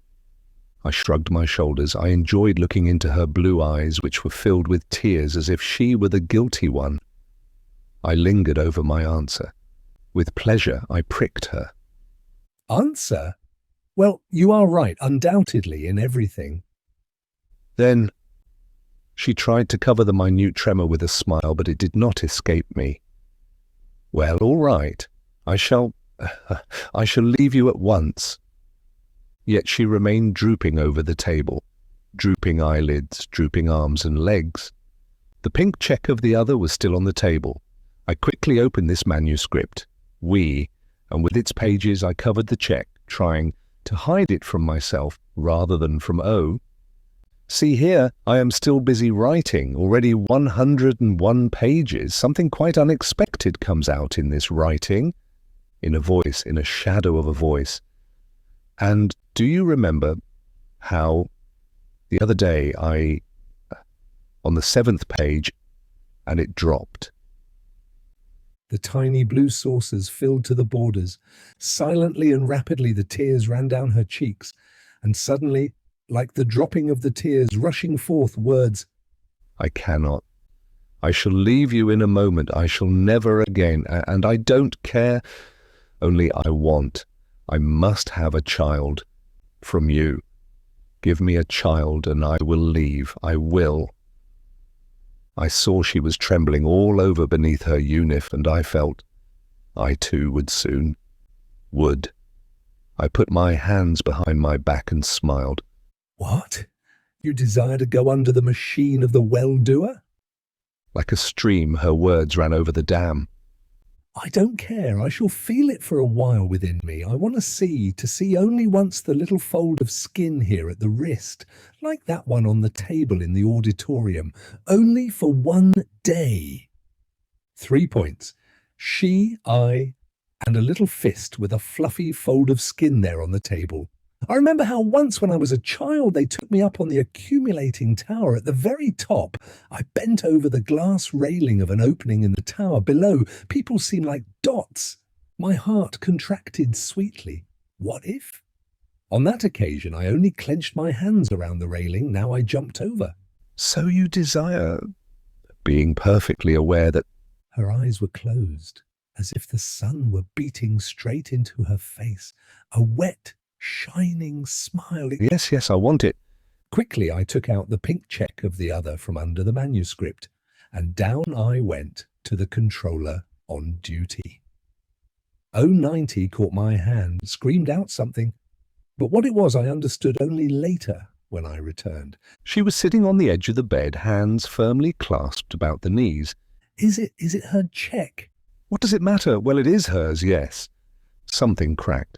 It must have been the springs of the bed, for O-90 made a slight motion only. She remained sitting, her hands upon her knees. Well, quick. I roughly pressed her hand. A red spot was left on her wrist. Tomorrow it would become purple, where the fluffy, infantile fold. It was the last.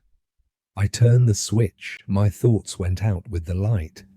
Darkness, a spark, and I had jumped over the railing down.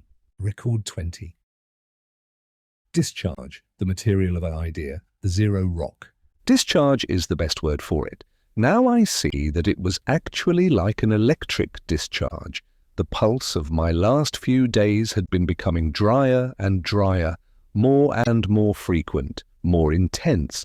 The opposite poles had been drawing nearer and nearer, and already I could hear the dry crackling, 1 millimeter more, and an explosion, then silence. Within me there is quiet now, an emptiness like that of a house after everybody has left, when one lies ill, all alone and hears so clearly the distinct, metallic tick-tock of thoughts. Perhaps that discharge cured me at last of my torturing soul. Again, I am like all of us. At least, at this moment, as I write, I can see, as it were, without any pain in my mental eye, how O-90 is brought to the steps of the cube, or I see her in the gas bell. And if there in the operation department she should give my name, I do not care. Piously and gratefully I should kiss the punishing hand of the well-doer at the last moment. I have this right in regard to the United States to receive my punishment, and I shall not give up this right. No number ought or dares to refuse this only personal and therefore most precious privilege. Quickly, metallically, distinctly, do the thoughts rap in the head. An invisible arrow carries me into the blue height of my beloved abstractions, and I see how there, in the height, in the purest, rarefied air, my judgment about the only right bursts with a crack like a pneumatic tire. I see clearly that only an atavism, the absurd superstition of the ancients, gives me this idea of right. There are ideas of clay and ideas moulded of gold or of our precious glass. In order to know the material of which an idea is made, one needs only to let fall upon it a drop of strong acid. One of these acids was known to the ancients under the name of reductio ad absurdum. This was the name of it, I think, but they were afraid of this poison. They preferred to believe that they saw heaven, even though it was a toy made of clay, rather than confess to themselves that it was only a blue nothing. We, on the other hand, glory to the well-doer.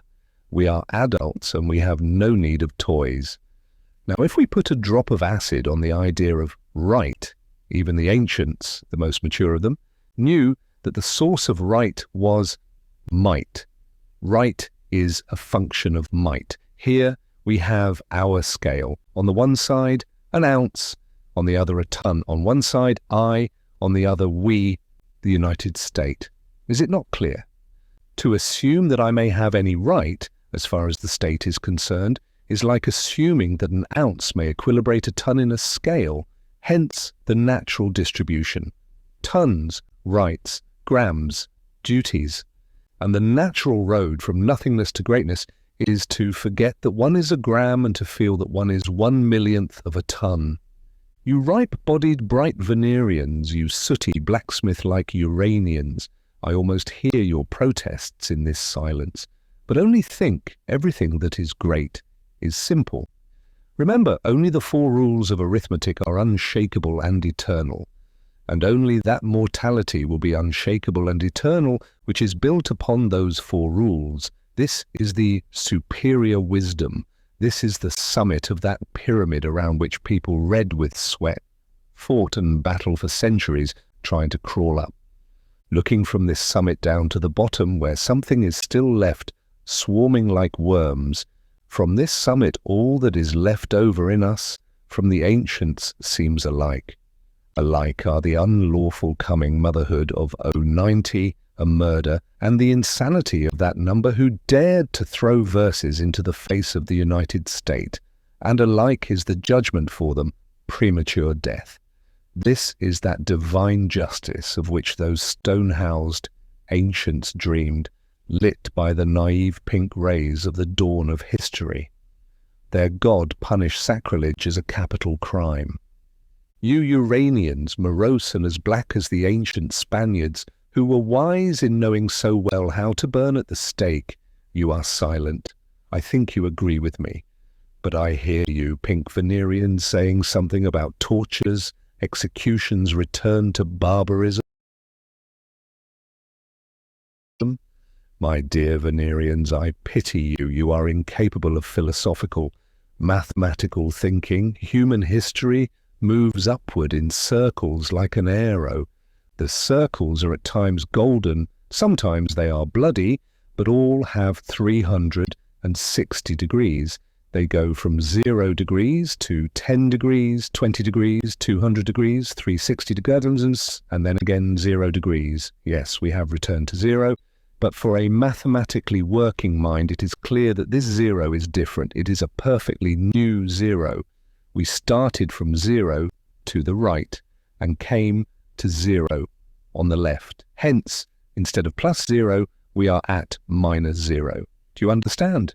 This 0 appears to me now as a silent, immense, narrow rock, sharp as a blade. In cruel darkness, holding our breath, we set sail from the black night side of the zero rock. For centuries we, Columbuses, floated and floated. We made the circuit of the whole world, and at last, hurrah, salute, we climbed up the masts.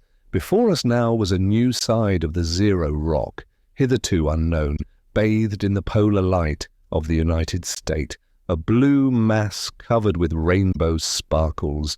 Suns, 100 suns, 1,000,000 rainbows. What does it matter if we are separated from the other black side of the zero rock only by the thickness of a blade? A knife is the most solid, the most immortal, the most inspired invention of man. The knife served on the guillotine. The knife is the universal tool for cutting knots. The way of paradoxes follows its sharp edge, the only way becoming to a fearless mind. Record 21. The duty of an author. The ice swells. The most difficult love. Yesterday was her day, and again she did not come. Again there came her incoherent note explaining nothing, but I am tranquil, perfectly tranquil. If I do act as I am told to in the note, if I do go to the controller on duty, produce the pink check, and then, having lowered the curtains, if I do sit alone in my room, I do all this, of course, not because I have no power to act contrary to her desire. It seems funny?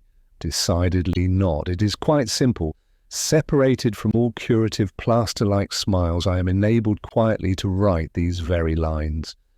This first, and second, I am afraid to lose in her, in I 330, perhaps the only clue I shall ever have to the understanding of all the unknowns, like the story of the cupboard, or my temporary death, for instance. To understand, to discover these unknowns as the author of these records, I feel it simply my duty. Moreover, the unknown is naturally the enemy of man, and Homo sapiens only then becomes man in the complete sense of the word, when his punctuation includes no question marks, only exclamation points, commas, and periods. Thus, guided by what seems to me simply my duty as an author, I took an aero today at 16 o'clock and went to the ancient house. A strong wind was blowing against me. The aero advanced with difficulty through the thicket of air, its transparent branches whistling and whipping. The city below seemed a heap of blue blocks of ice. Suddenly, a cloud, a swift oblique shadow. The ice became leaden, it swelled. As in springtime when you happen to stand at the shore and wait, in one more minute everything will move and pull and crack. But the minute passes, and the ice remains motionless. You feel as though you yourself are swelling. Your heart beats more restlessly, more frequently. But why do I write about all this? And whence all these strange sensations? For is there such an iceberg as could ever break the most lucid, solid crystal of our life? At the entrance of the ancient house I found no one. I went around it and found the old janitress near the green wall. She held her hand above her eyes, looking upward. Beyond the wall, sharp black triangles of some birds. They would rush, cawing in onslaught, on the invisible fence of electric waves, and as they felt the electricity against their breasts, they would recoil and soar once more beyond the wall. I noticed oblique, swift shadows on the dark, wrinkled face. A quick glance at me. Nobody here? Nobody? No. And no use coming here? In what respect is it no use, and what a strange idea? To consider me somebody's shadow. Perhaps all of you are only my shadows. Did I not populate these pages, which only recently were white quadrangular deserts, with you? Without me, would they whom I shall guide over the narrow paths of my lines, could they ever see you? Of course I did not say all this to the old woman. From experience I know that the most torturing thing is to inoculate someone with a doubt as to the fact that he or she is a three-dimensional reality and not some other reality. I remarked only quite dryly that her business was to open the gate, and she let me into the courtyard. It was empty, quiet, The wind remained beyond the walls, distant as on that day when, shoulder to shoulder, two like one, we came out from beneath, from the corridors, if it ever really happened. I walked under stone arches. My steps resounded against the damp vaults and fell behind me, sounding as though someone were continually following me. The yellow walls with patches of red brick were watching me through their square spectacles. Windows, watching me open the squeaky doors of a barn, look into corners, nooks and hidden places. A gate in the fence and a lonely spot, the monument of the 200 Years' War. From the ground, naked, stone ribs were sticking out, the yellow jaws of the wall, an ancient oven with a chimney like a ship petrified forever among red brick waves. It seemed to me that I had seen those yellow teeth once before. I saw them still dimly in my mind, as at the bottom of a barrel through water. And I began to search. I fell into caves occasionally. I stumbled over stones. Rusty jaws caught my unif a few times. Salt drops of sweat ran from my forehead into my eyes. Nowhere I could find that exit from below, from the corridors. Nowhere. There was none. Well, perhaps it was better that it happened so. Probably that all was only one of my absurd dreams.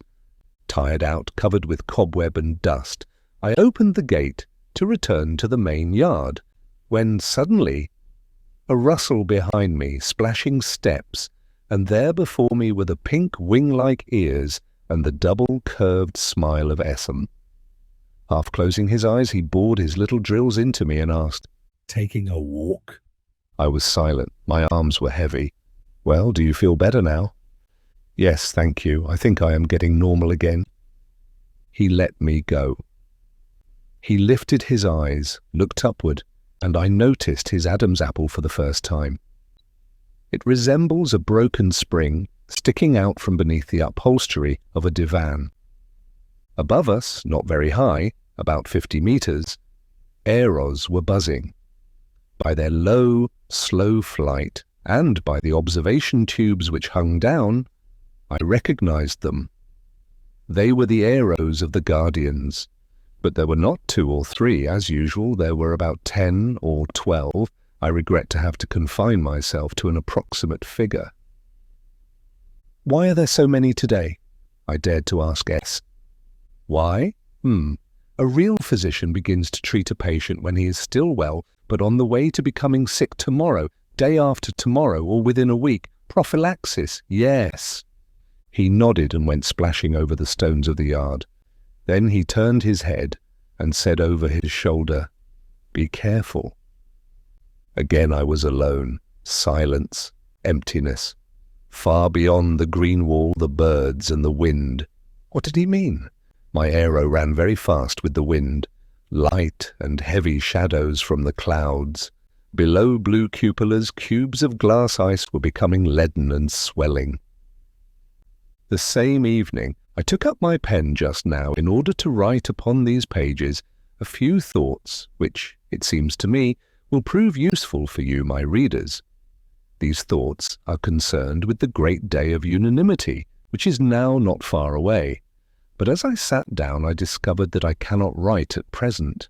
Instead, I sit and listen to the wind beating the glass with its dark wings. All the while, I am busy looking about, and I am waiting, expecting. What? I do not know. So I was very glad when I saw the brownish-pink gills enter my room, heartily glad, I may say.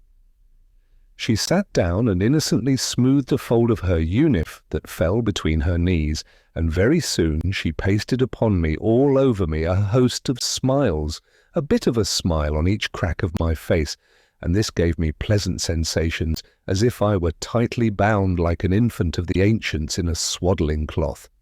Imagine. Today, when I entered the classroom, she works in the child educational refinery, I suddenly noticed a caricature upon the blackboard. Indeed, I assure you, they had pictured me in the form of a fish. Perhaps I really... No, why do you say that?" I hastily exclaimed. When one was near her, it was clear indeed that she had nothing resembling gills. No. When I referred to gills in these pages, I was certainly irreverent. Oh, after all, it does not matter. But the act as such, think of it. Of course I called the guardians at once. I love children very much, and I think that the most difficult and the most exalted love is cruelty. You understand me, of course? Certainly. Her sentence so closely resembled my thoughts. I could not refrain from reading to her a passage from my record 20, beginning quietly, metallically, distinctly, do the thoughts. I felt her brownish pink cheeks twitching and coming closer and closer to me. Suddenly I felt in my hands her firm, dry, even slightly prickling fingers. Give this to me, please. I shall have it phonographed and make the children learn it by heart.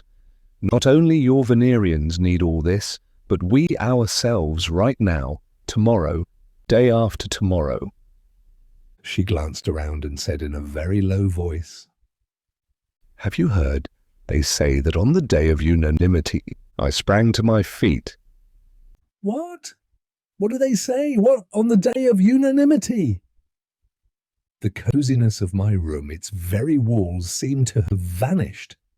I felt myself thrown outside where the tremendous, shaggy wind was tossing about and where the slanting clouds of dusk were descending lower and lower.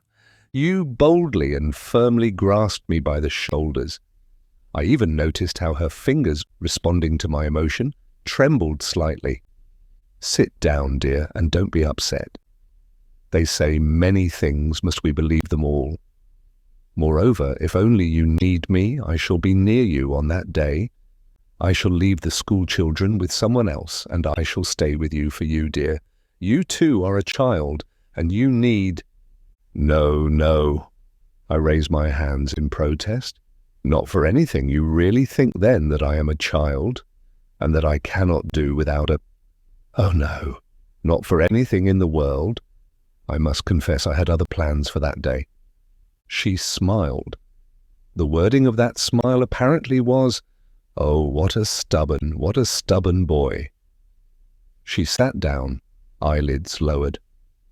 Her hands modestly busied themselves with fixing the fold of the uniform, which fell again between her knees, and suddenly, about something entirely different, she said, "I think I must decide, for your sake.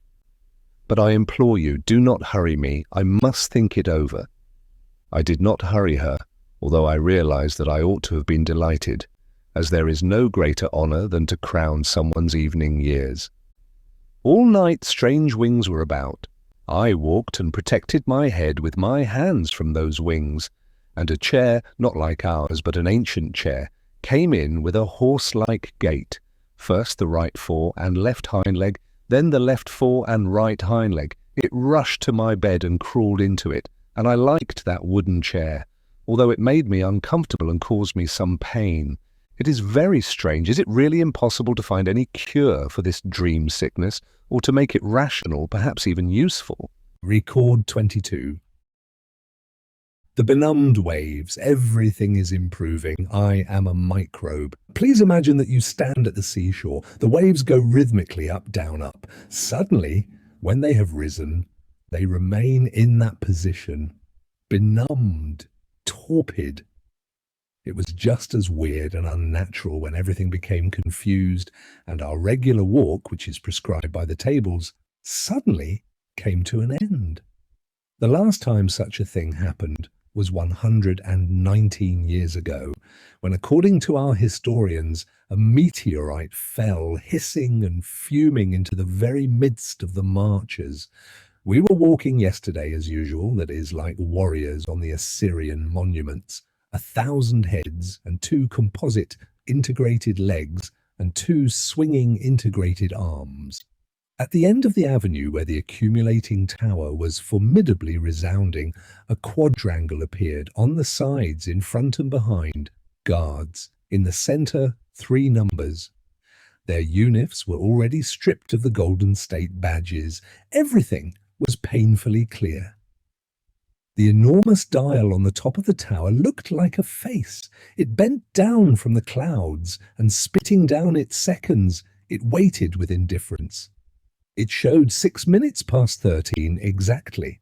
There was some confusion in the quadrangle. I was very close, and I saw the most minute details. I clearly remember a thin, long neck, and on the temple a confused net of small blue veins like rivers on the map of a small, unfamiliar world, and that unknown world was apparently still a very young man. He evidently noticed someone in our ranks. He stopped, rose upon his tiptoes, and stretched his neck. One of the guards snapped his back with the bluish spark of the electric whip. He squealed in a thin voice like a puppy. The distinct snaps followed each other at intervals of approximately 2 seconds. A snap and a squeal, a snap and a squeal. We continued to walk as usual, rhythmically, in our Assyrian manner. I watched the graceful zigzags of the electric sparks and thought, human society is constantly improving, as it should. How ugly a tool was the ancient whip, and how much beauty there is.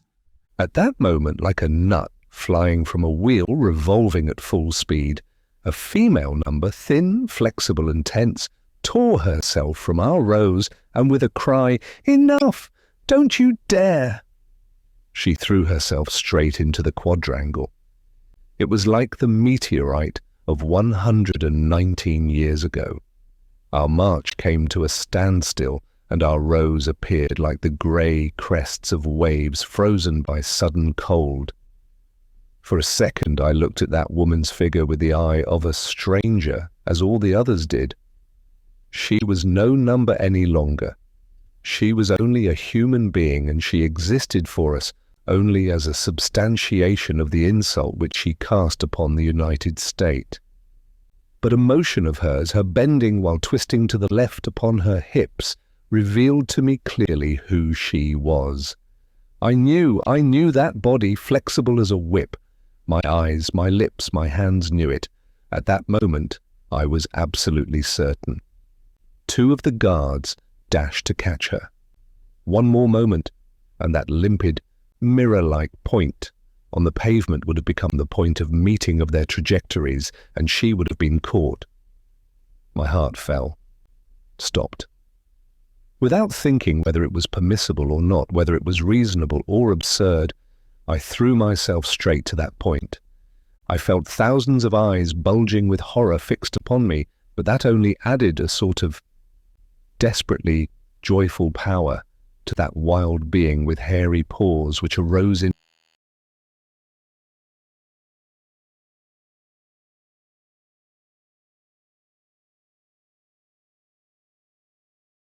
me and ran faster and faster. 2 more steps. She turned around. I saw a quivering face covered with freckles, red eyebrows. It was not she. Not I, 330. A rabid, quivering joy took hold of me. I wanted to shout something like, "Catch her! Get her, that—" But I heard only my whisper. A heavy hand was already upon my shoulder. I was caught and led away. I tried to explain to them. But listen, you must understand that I thought that... But could I explain even to myself all the sickness which I have described in these pages? My light went out. I waited obediently. As a leaf that is torn from its branch by a sudden gust of wind falls humbly, but on its way down turns and tries to catch every little branch, every fork, every knot. So I tried to catch every one of the silent globe-like heads, or the transparent ice of the walls, or the blue needle of the accumulating tower which seemed to pierce the clouds. At that moment, when a heavy curtain was about to separate from me this beautiful world, I noticed not far away a familiar enormous head gliding over the mirror surface of the pavement and wagging its wing-like ears. I heard a familiar flat voice. I deem it my duty to testify that number D503 is ill and is unable to regulate his emotions. Moreover, I am sure that he was led by natural indignation. Yes, yes, I exclaimed. I even shouted, catch her. From behind me. You did not shout anything. No, but I wanted to. I swear by the well-doer, I wanted to. For a second I was bored through by the grey, cold, drill eyes. I don't know whether he believed that what I said was the truth, almost, or whether he had some secret reason for sparing me for a while, but he wrote a short note, handed it to one of those who had held me, and again I was free. That is, I was again included in the orderly, endless, Assyrian rows of numbers. The quadrangle, the freckled face, and the temple with the map of blue veinlets disappeared forever around the corner. We walked again, a million-headed body, and in each one of us resided that humble joyfulness with which, in all probability, molecules, atoms, and phagocytes live. In the ancient days, the Christians understood this feeling. They are our only, though very imperfect, direct forerunners. The greatness of the Church of the United Flock was known to them.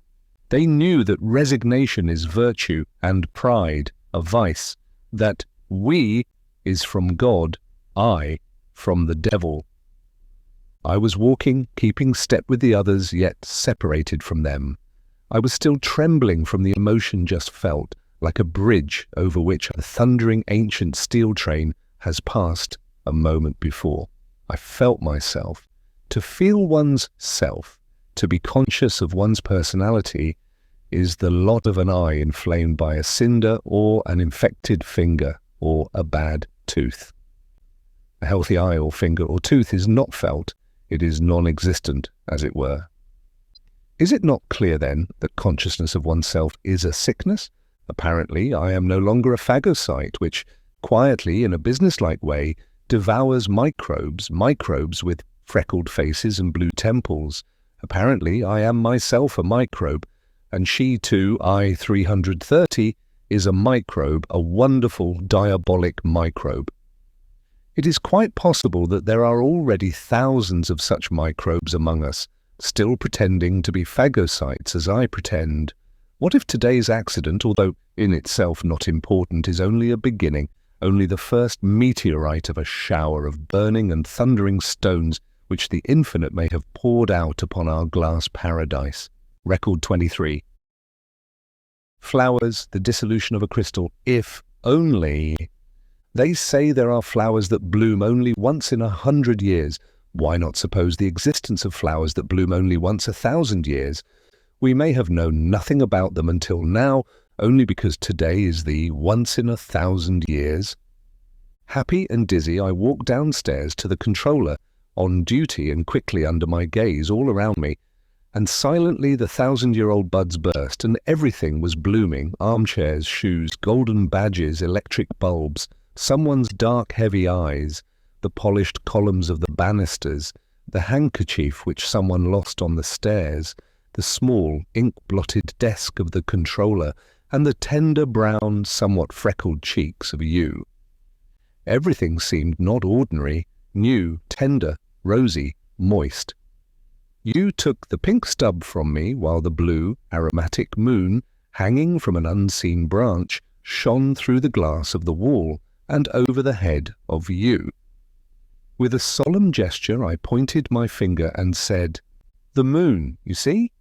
You glanced at me, then at the number of the stub, and again made that familiar, charmingly innocent movement with which she fixes the fold of the unif between her knees. "You look abnormal and ill, dear." Abnormality and illness are the same thing. You are killing yourself. And no one would tell you that, no one. That no one was certainly equivalent to the number on the stub.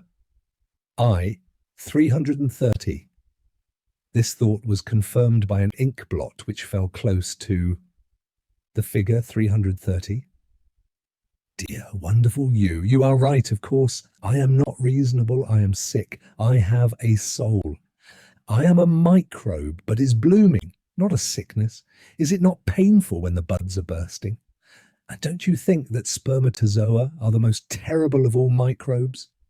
Back upstairs to my room, in the widely open cup of the armchair, was I, 330. I on the floor, embracing her limbs, my head on her lap. We were silent. Everything was silent. Only the pulse was audible. Like a crystal, I was dissolving in her in I-330.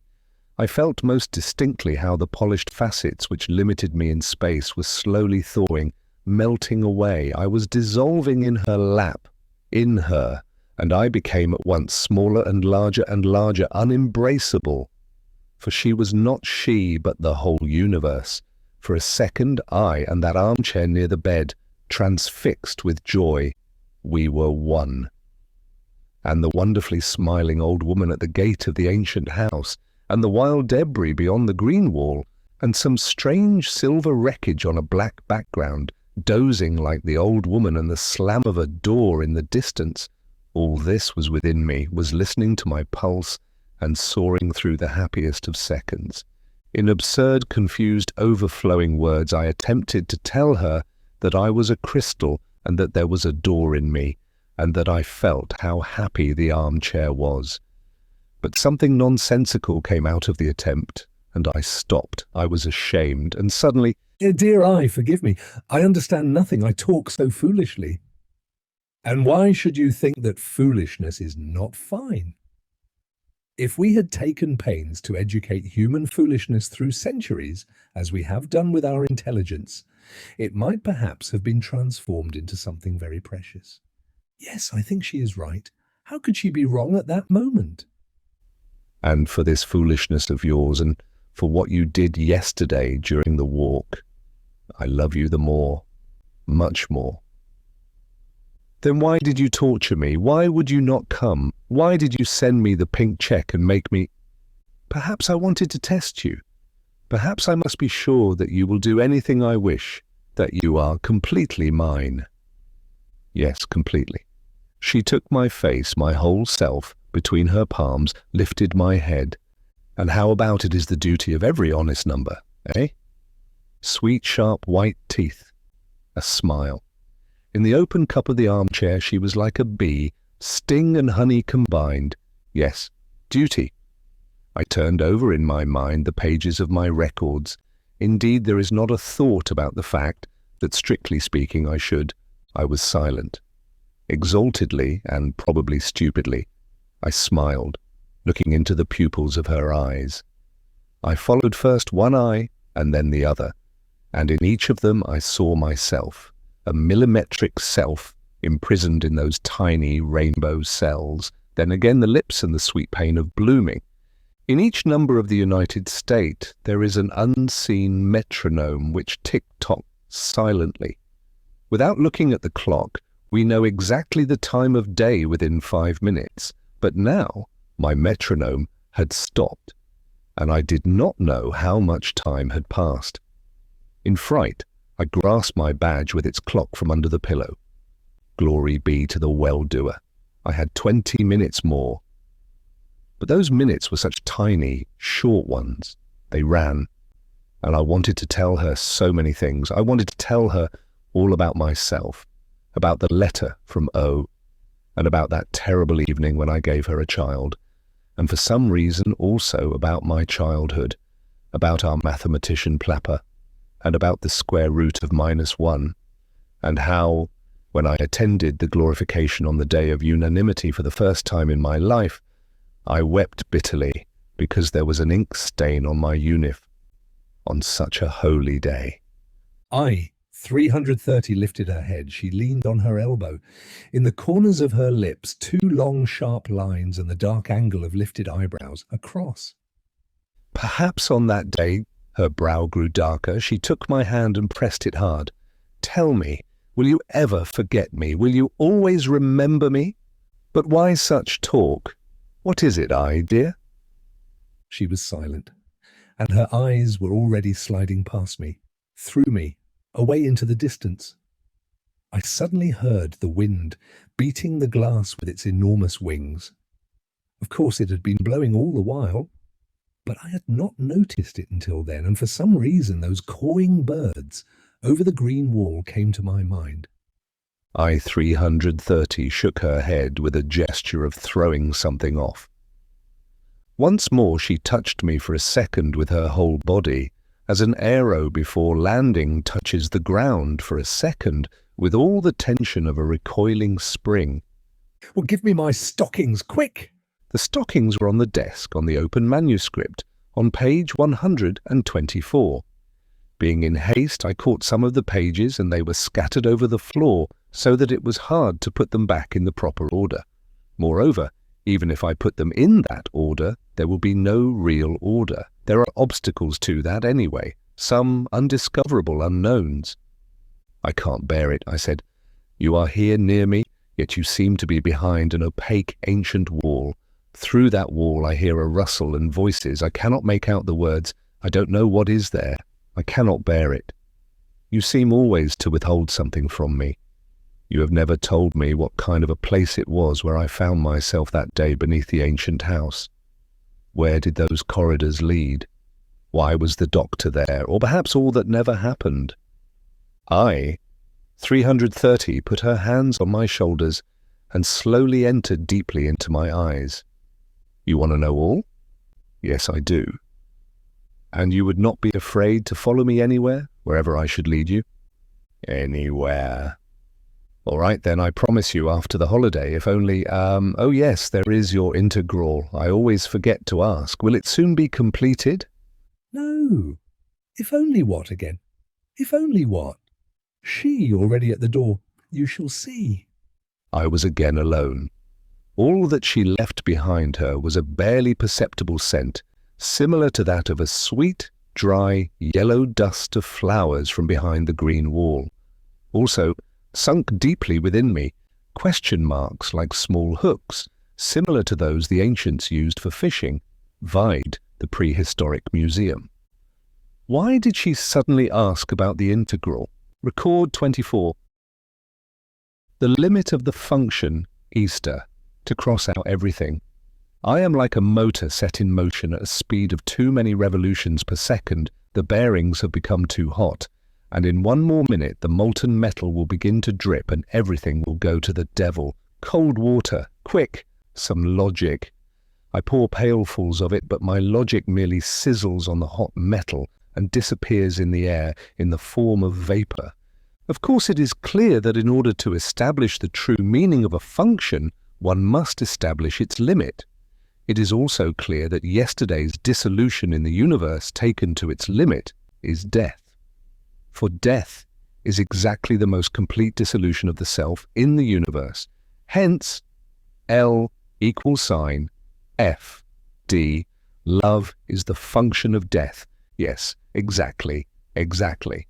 That is why I am afraid of I 330. I struggle against her. I don't want. But why is it that within me I don't want to and I want to stand side by side? That is the chief horror of the matter. I continue to long for that happy death of yesterday. The horror of it is that even now, when I have integrated the logical function, when it becomes evident that the latter contains death hidden in it, nevertheless I long for it with my lips, arms, breast, with every millimeter. Tomorrow is the day of unanimity. She will certainly be there, and I shall see her, though from a distance. That distance will be painful to me, for I am inevitably drawn close to her, so that her hands, her shoulder, her hair. I long for even that pain. Let it come. Great well-doer, how absurd to desire pain. Who is ignorant of the simple fact that pains are negative items which reduce that sum total we call happiness? Consequently, but in emptiness, nakedness. The same evening, through the glass wall of the house, I see a disquieting, windy, feverishly pink sunset.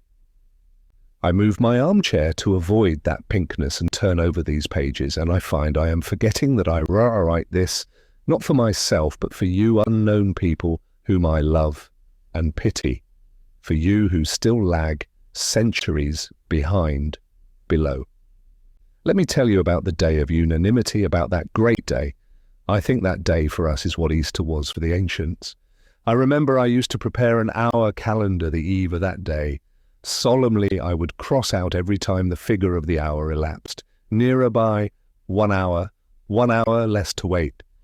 If I were certain that nobody would discover it, I assure you I should now too make out such a calendar and carry it with me, and I should watch how many hours remain until tomorrow, when I shall see, at least from a distance. I was interrupted. They brought me a new unif from the shop. As is customary, new unifs are given to us for tomorrow's celebration. Steps in the hall, exclamations of joy, noises. I shall continue. Tomorrow I shall see the same spectacle which we see year after year, and which always awakes in us fresh emotions, as though we saw it for the first time, an impressive throng of piously lifted arms. Tomorrow is the day of the yearly election of the well-doer. Tomorrow we shall again hand over to our well-doer the keys to the impregnable fortress of our happiness. Certainly this in no way resembles the disorderly, unorganized election days of the ancients, on which, it seems so funny, they did not even know in advance the result of the election. To build a state on some non-discountable contingencies, to build blindly, what could be more nonsensical? Yet centuries were required to pass before this was understood. Needless to say, we in this respect, as in all others, have no place for contingencies. Nothing unexpected can happen. The elections themselves have rather a symbolic meaning. They remind us that we are a united, powerful organism of millions of cells, that, to use the language of the gospel of the ancients, we are a united church.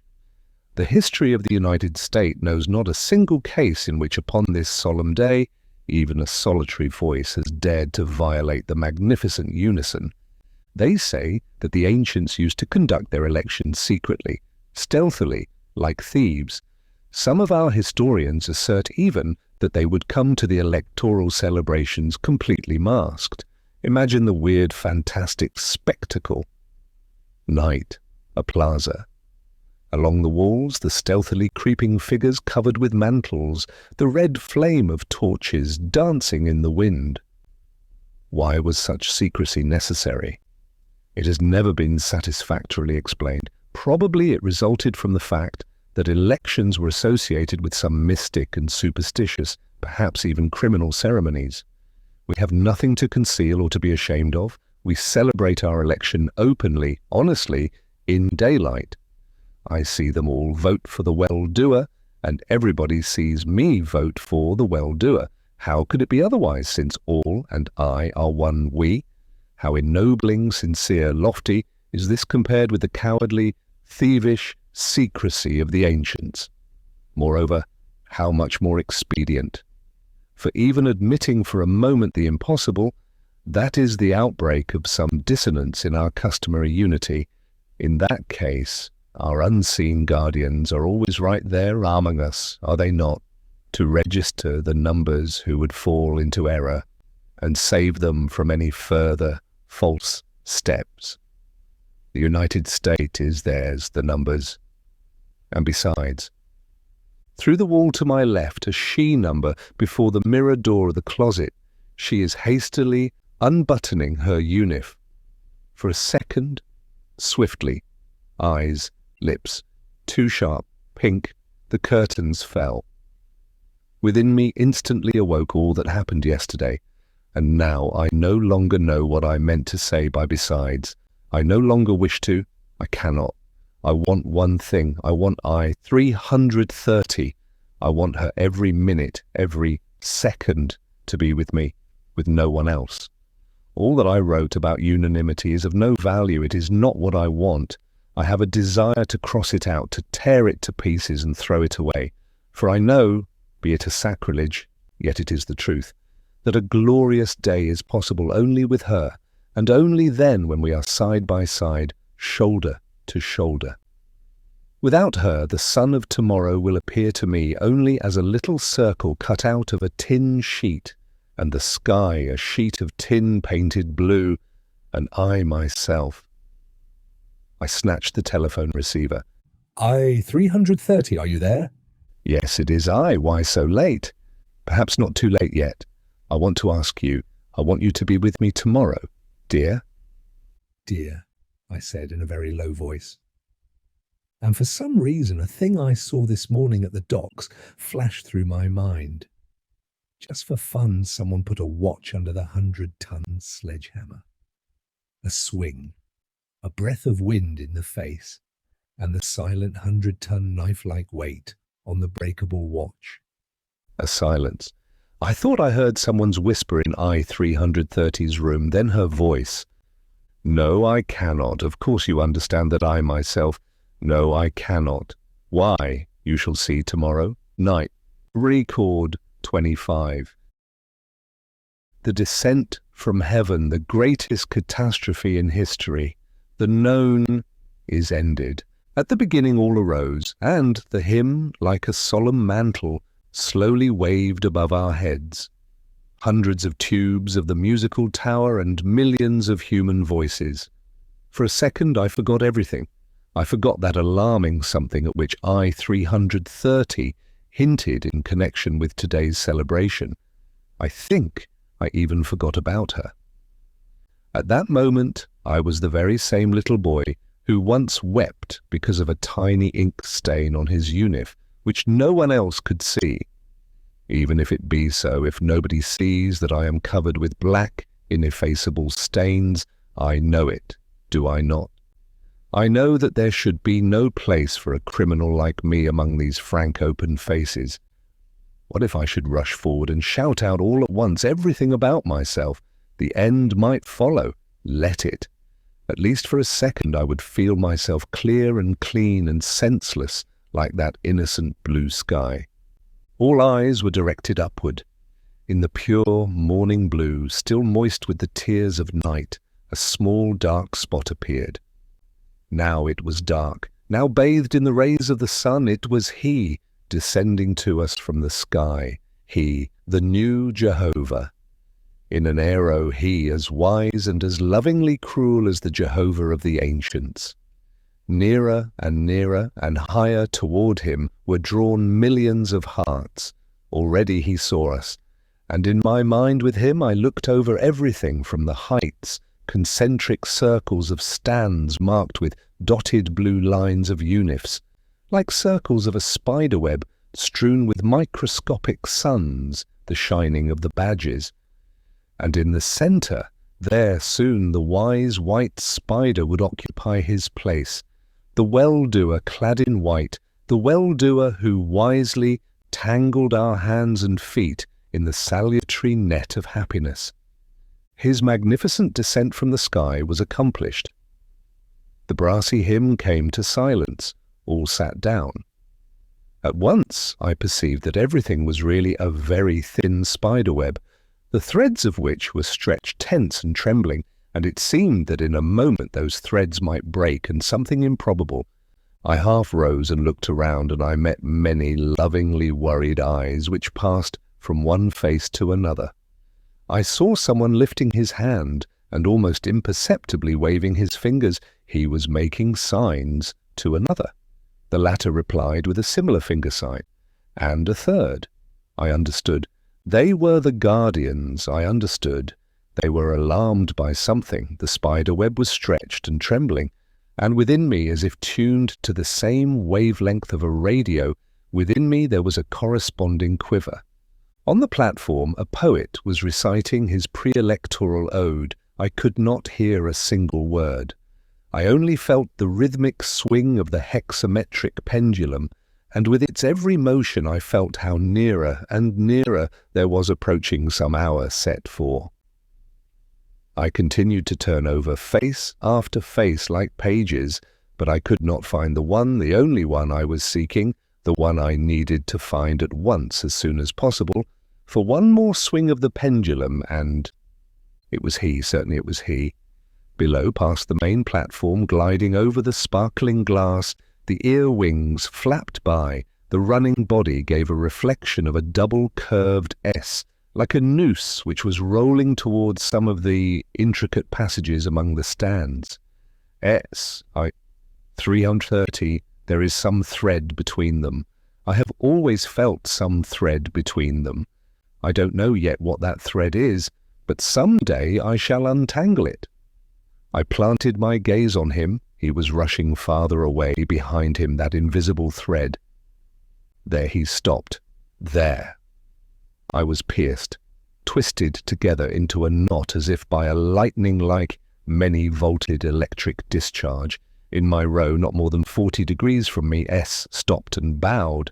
I saw I 330, and beside her the smiling, repellent, negro-lipped R13. My first thought was to rush to her and cry, "Why with him? Why did you not want—" But the salutary invisible spiderweb bound fast my hands and feet. So, gritting my teeth together, I sat, stiff as iron, my gaze fixed upon them. A sharp, physical pain at my heart. I remember my thought, if non-physical causes affect physical pain, then it is clear that. I regret that I did not come to any conclusion. I remember only that something about soul flashed through my mind, a purely nonsensical ancient expression. His soul fell into his boots, passed through my head. My heart sank. The hexameter came to an end. It was about to start. The 5-minute pre-election recess established by custom. The custom established pre-electional silence. But now, it was not that pious, really prayer-like silence that it usually was. Now it was as in the ancient days when there were no accumulating towers, when the sky, still untamed in those days, would roar from time to time with its storms. It was like the lull before the storm of the ancient days. The air seemed to be made of transparent, vaporized cast iron. One wanted to breathe with one's mouth wide open. My hearing, intense to painfulness, registered from behind a mouse-like, gnawing, worried whisper. Without lifting my eyes, I saw those two I-330 and R13 side by side, shoulder to shoulder, and on my knees my trembling, foreign, hateful, hairy hands. Everybody was holding a badge with a clock in his hands. 1, 2, 3, 5 minutes. From the main platform a cast-iron slow voice. Those in favour shall lift their hands. If only I dared to look straight into his eyes as formerly, straight and devotedly, and think, here I am, my whole self, take me. But now I did not dare. I had to make an effort to raise my hand, as if my joints were rusty. A whisper of millions of hands. Someone's subdued "ah," and I felt something was coming, falling heavily. But I could not understand what it was, and I did not have the strength or courage to take a look. Those opposed? This was always the most magnificent moment of our celebration. All would remain sitting motionless, joyfully bowing their heads under the salutary yoke of that number of numbers. But now, to my horror again, I heard a rustle, light as a sigh. Yet it was more distinct even than the brass tube of the hymn. Thus the last sigh in a man's life. Around him, people with their faces pale and with drops of cold sweat upon their foreheads. I lifted my eyes, and it took 1/100th of a second only. I saw thousands of hands arise, opposed, and fall back. I saw the pale, cross-marked face of I-330 and her lifted hand. Darkness came upon my eyes. Another 100th of a second. Silence. Quiet. The pulse, then as if at the sign of some mad conductor, from all the stands rattling, shouting, a whirlwind of unifs lifted by the rush, the perplexed figures of the guardians running to and fro. Someone's heels in the air near my eyes, and close to those heels, someone's wide-open mouth tearing itself by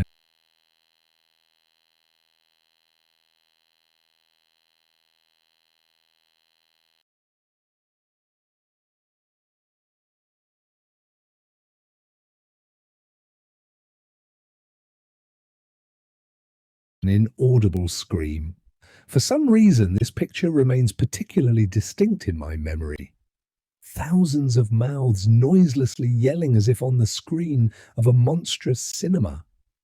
Also, as if on a screen, somewhere below at a distance, for a second. Oh, 90.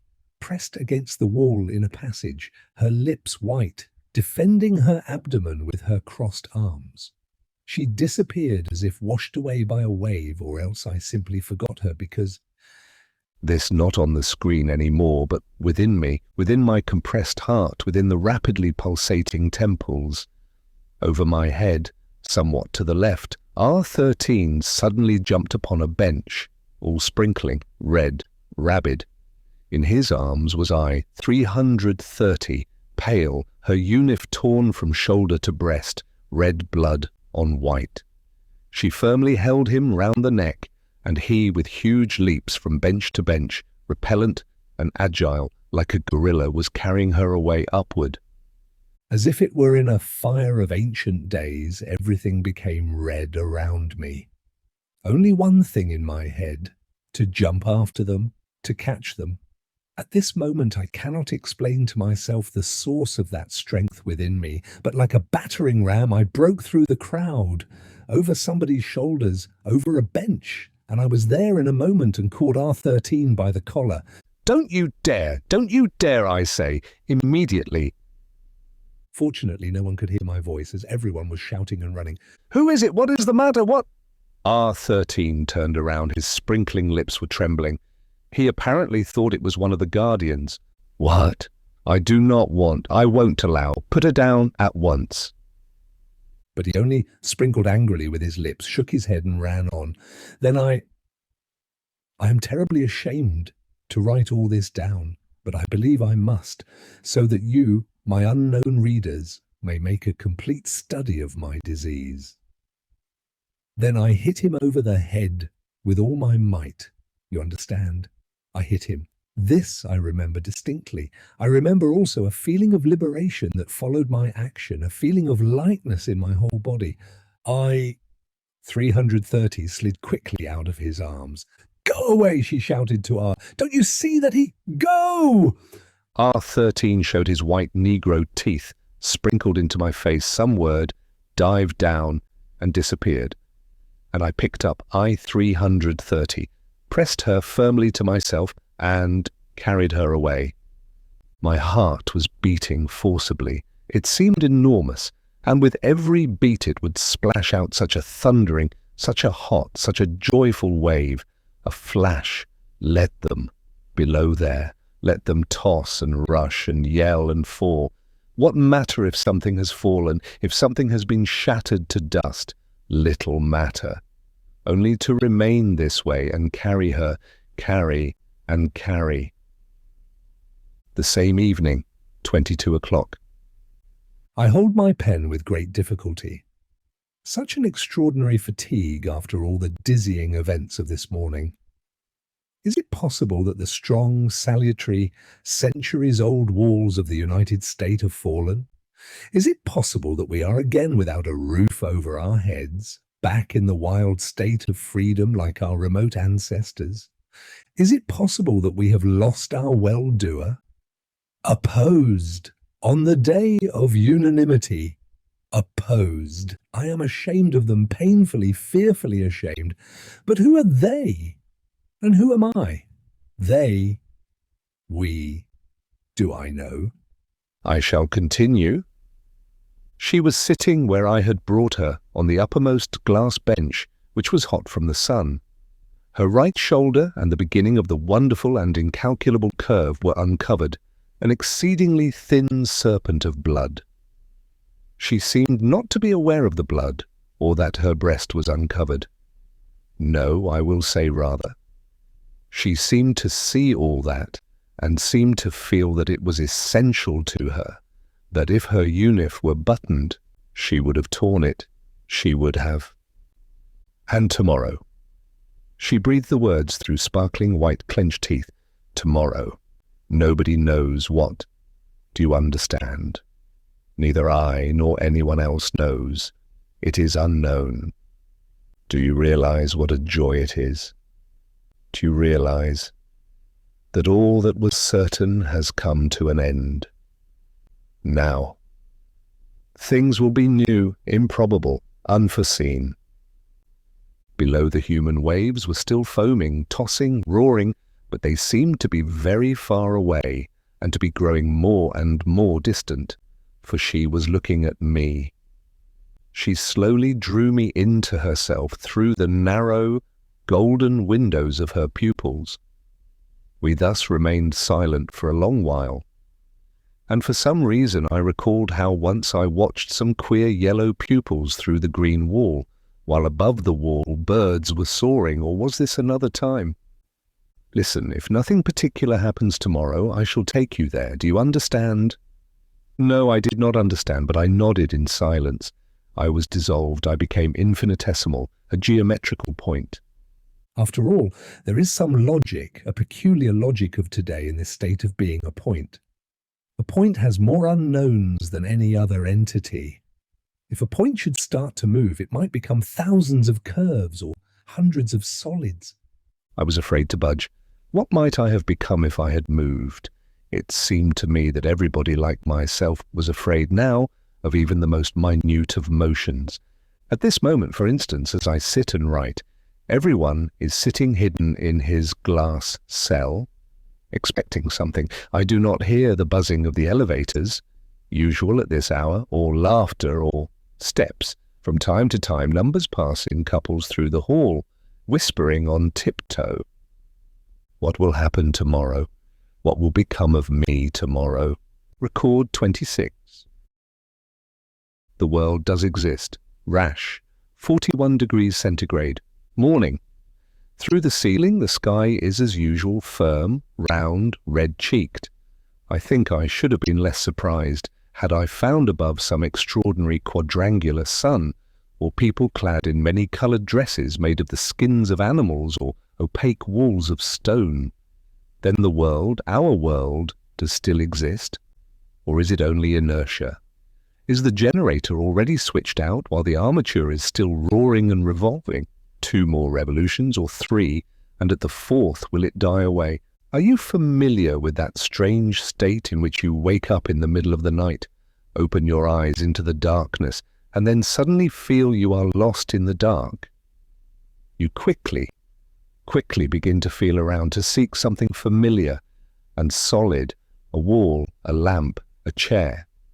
In exactly the same way I felt around, seeking in the Journal of the United States. Quickly, I found this. The celebration of the Day of Unanimity, long awaited by all, took place yesterday. The same well-doer who so often proved his unshakable wisdom was unanimously re-elected for the 48th time. The celebration was clouded by a little confusion created by the enemies of happiness, who by their action naturally lost the right to be the bricks for the foundation of the renovated United States. It is clear to everybody that to take into consideration their votes would mean to consider as a part of a magnificent heroic symphony the accidental cough of a sick person who happened to be in a concert hall. Ah, great sage, is it really true that despite everything we are saved? What objection indeed can one find to this most crystalline syllogism? And further on, a few more lines. Today at 12 o'clock, a joint meeting of the Administrative Bureau, Medical Bureau, and Bureau of Guardians will take place. An important state decree is to be expected shortly. No, the walls still stand erect. Here they are. I can feel them. And that strange feeling of being lost somewhere, of not knowing where I am, that feeling is gone. I am not surprised any longer to see the sky blue and the sun round and all the numbers going to work as usual. I walked along the avenue with a particularly firm, resounding step. It seemed to me that everyone else walked exactly like me, but at the crossing, on turning the corner, I noticed people strangely shying away, going around the corner of the building sidewise, as if a pipe had burst in the wall, as if cold water was spurting like a fountain on the sidewalk and it was impossible to cross it. Another 5 or 10 steps, and I too felt a spurt of cold water that struck me and threw me from the sidewalk. At a height of approximately 2 meters, a quadrangular piece of paper was pasted to the wall, and on that sheet of paper, unintelligible, poisonously green letters, Methy. And under the paper, an S-like curved back and wing ears, shaking with anger or emotion. his right arm lifted as high as possible, his left arm hopelessly stretched out backward like a hurt wing. He was trying to jump high enough to reach the paper and tear it off, but he was unable to do so. He was a fraction of an inch too short. Probably every one of the passers-by had the same thought. If I go to help him, I, only one of the many, will he not think that I am guilty of something and that I am therefore anxious to— I must confess I had that thought. But remembering how many times he had proved my real guardian angel and how often he had saved me, I stepped towards him, and with courage and warm assurance, I stretched out my hand and tore off the sheet. S turned around. The little drills sank quickly into me to the bottom and found something there. Then he lifted his left brow, winked toward the wall where Mifi had been hanging a minute ago. The tail of his little smile twinkled, even with a certain pleasure which greatly surprised me. But why should I be surprised? A doctor always prefers a temperature of 40 degrees and a rash to the slow, languid rise of the temperature during the period of incubation of a disease. It enables him to determine the character of the disease. Mifi broke out today on the walls like a rash. I understood his smile. In the passage to the underground railway under our feet on the clean glass of the steps, again a white sheet, Mifi, and also on the walls of the tunnel and on the benches and on the mirror of the car.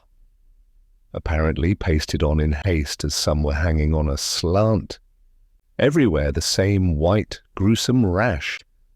I must confess that the exact meaning of that smile became clear to me only after many days which were overfilled with the strangest and most unexpected events. The roaring of the wheels, distinct in the general silence, seemed to be the noise of infected streams of blood. Some number was inadvertently touched on the shoulder, and he started so that a package of papers fell out of his hands. To my left, another number was reading a paper, his eyes fixed always on the same line. The paper perceptibly trembled in his hands. I felt that everywhere, in the wheels, in the hands, in the newspapers, even in the eyelashes, the pulse was becoming more and more rapid, and I thought it probable that today, when I, 330, and I should find ourselves there, the temperature would rise to 39 degrees, 40 degrees, perhaps 41 degrees, and at the docks, the same silence filled with the buzzing of an invisible propeller. The lathes were silent as if brooding. Only the cranes were moving almost inaudibly as if on tiptoe, gliding, bending over, picking up with their tentacles the lumps of frozen air and loading the tanks of the integral. We are already preparing the integral for a trial flight. Well, shall we have her up in a week? This was my question addressed to the second builder. His face is like porcelain, painted with sweet blue and tender pink little flowers, eyes and lips, but today those little flowers looked faded and washed out. We were counting aloud when suddenly I broke off in the midst of a word and stopped, my mouth wide open. Above the cupola, above the blue lump lifted by the crane, there was a scarcely noticeable small white square. I felt my whole body trembling, perhaps with laughter. Yes, I myself heard my own laughter. Did you ever hear your own laughter? No, listen, I said. Imagine you are in an ancient aeroplane. The altimeter shows 5,000 meters. A wing breaks. You are dashing down like that. And on the way you calculate tomorrow from 12 to 2, from 2 to 6, and dinner at 5. Would it not be absurd? The little blue flowers began to move and bulge out. What if I were made of glass and he could have seen what was going on within me at that moment? If he knew that some 3 or 4 hours later— Record 27. No headings, it is impossible. I was alone in the endless corridors, in those same corridors. A mute, concrete sky, water was dripping somewhere upon a stone, the familiar, heavy, opaque door, and the subdued noise from behind it. She said she would come out at 16 sharp. It was already 5 minutes, then 10, then 15 past 16. No one appeared. For a second, I was my former self, horrified at the thought that the door might open. 5 minutes more, and if she does not come out... Water was dripping somewhere upon a stone, no one about. With melancholy pleasure I felt saved. And slowly I turned and walked back along the corridor. The trembling dots of the small lamps on the ceiling became dimmer and dimmer. Suddenly, a quick rattle of a door behind me, quick steps softly echoing from the ceiling and the walls. It was she, light as a bird, panting somewhat from running. I knew you would be here. You would come. I knew you. The spears of her eyelashes moved apart to let me in. And how can I describe what effect that ancient, absurd and wonderful rite has upon me when her lips touch mine? Can I find a formula to express that whirlwind which sweeps out of my soul everything, save her?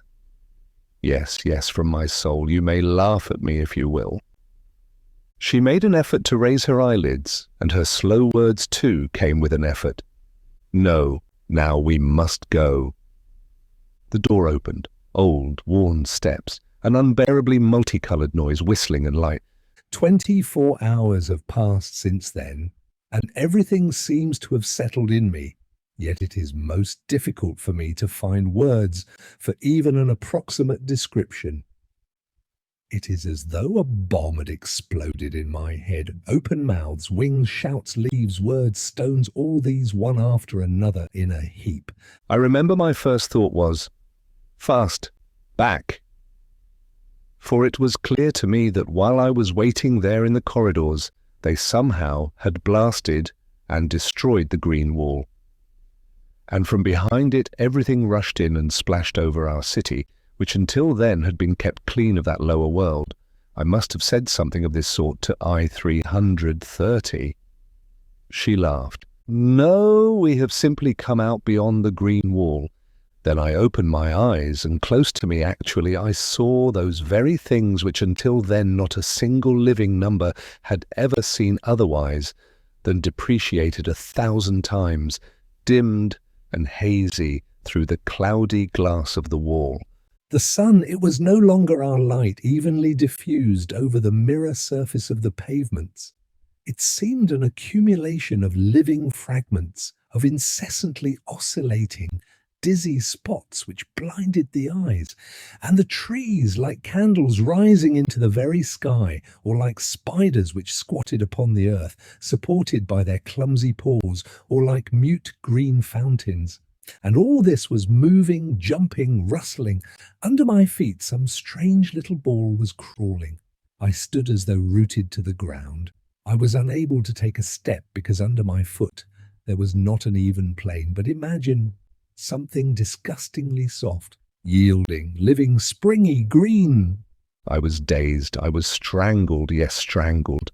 It is the best word to express my state. I stood holding fast with both hands to a swinging branch. It is nothing. It is all right. It is natural. For the first time. It will pass. Courage. At I-330's side, bouncing dizzily on a green net, someone's thinnest profile cut out of paper. No, not someone's. I recognized him. I remembered. It was the doctor. I understood everything very clearly. I realized that they both caught me beneath the arms and laughingly dragged me forward. My legs twisted and glided. Terrible noise, cawing, stumps, yelling, branches, tree trunks, wings, leaves, whistling. The trees ran apart, a bright clearing. In the clearing, people, or perhaps to be more exact, beings. Now comes the most difficult part to describe, for this was beyond any bounds of probability. It is clear to me now why I-330 was stubbornly silent about it before. I should not have believed it, should not have believed even her. It is even possible that tomorrow I shall not believe myself, shall not believe my own description in these pages.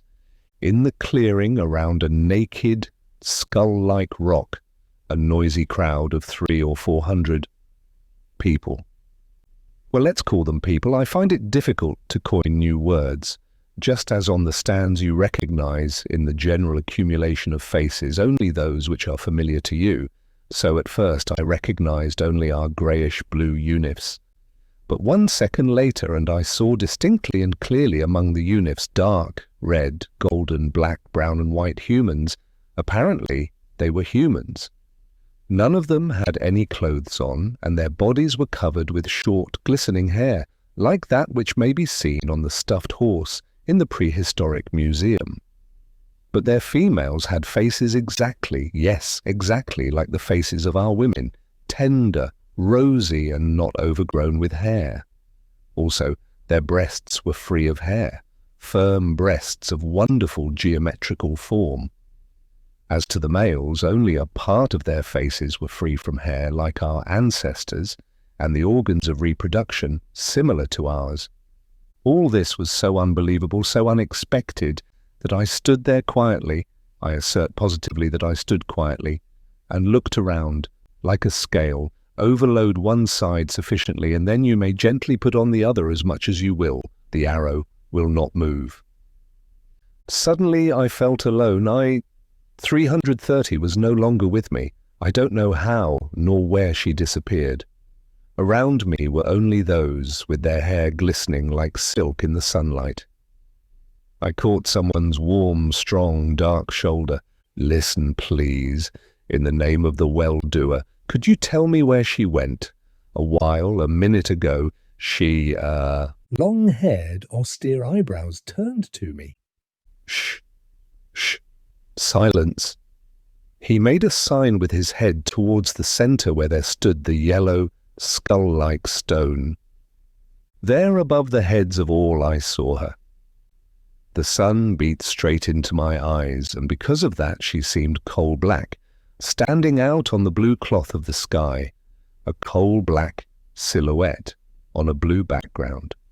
A little higher the clouds were floating, and it seemed that not the clouds, but the rock itself, and she herself upon that rock, and the crowd, and the clearing, all were silently floating like a ship, and the earth was light and glided away from under the feet. Brothers, it was she. Brothers, you all know that there inside the wall in the city they are building the integral. And you know also that the day has come for us to destroy that wall and all other walls, so that the green wind may blow all over the earth from end to end. But the integral is going to take these walls up into the heights, to the thousands of other worlds which every evening whisper to us with their lights through the black leaves of night. Waves and foam and wind were beating the rock. Down with the integral! Down! No, brothers, not down. The integral must be ours, and it shall be ours. On the day when it first sets sail into the sky, we shall be on board. For the builder of the integral is with us. He left the walls, he came with me here in order to be with us. Long live the builder. A second, and I was somewhere above everything. Under me, heads, heads, heads, wide open, yelling mouths, arms rising and falling. There was something strange and intoxicating in it all. I felt myself above everybody. Was I a separate world? I ceased to be the usual item. I became unity. Again I was below near the rock, my body happy, shaken and rumpled, as after an embrace of love. Sunlight, voices, and from above, the smile of I 330. A golden-haired woman, her whole body silky golden, and diffusing an odour of different herbs, was nearby. She held a cup, apparently made of wood. She drank a little from it with her red lips, and then offered the cup to me. I closed my eyes, and with avidity I drank the sweet cold prickly sparks, pouring them down on the fire which burned within me. Soon afterward my blood and the whole world began to circulate 1,000 times faster. The earth seemed to be flying light as down. And within me everything was simple, light and clear. Only then I noticed on the rock the familiar, enormous letters. M-E-P-H-Y,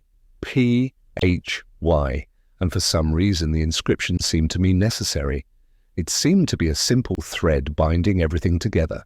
A rather rough picture hewn in the rock. This too seemed comprehensible. It represented a youth with wings and with a transparent body, and in the place ordinarily occupied by the heart, a blinding red, blazing coal.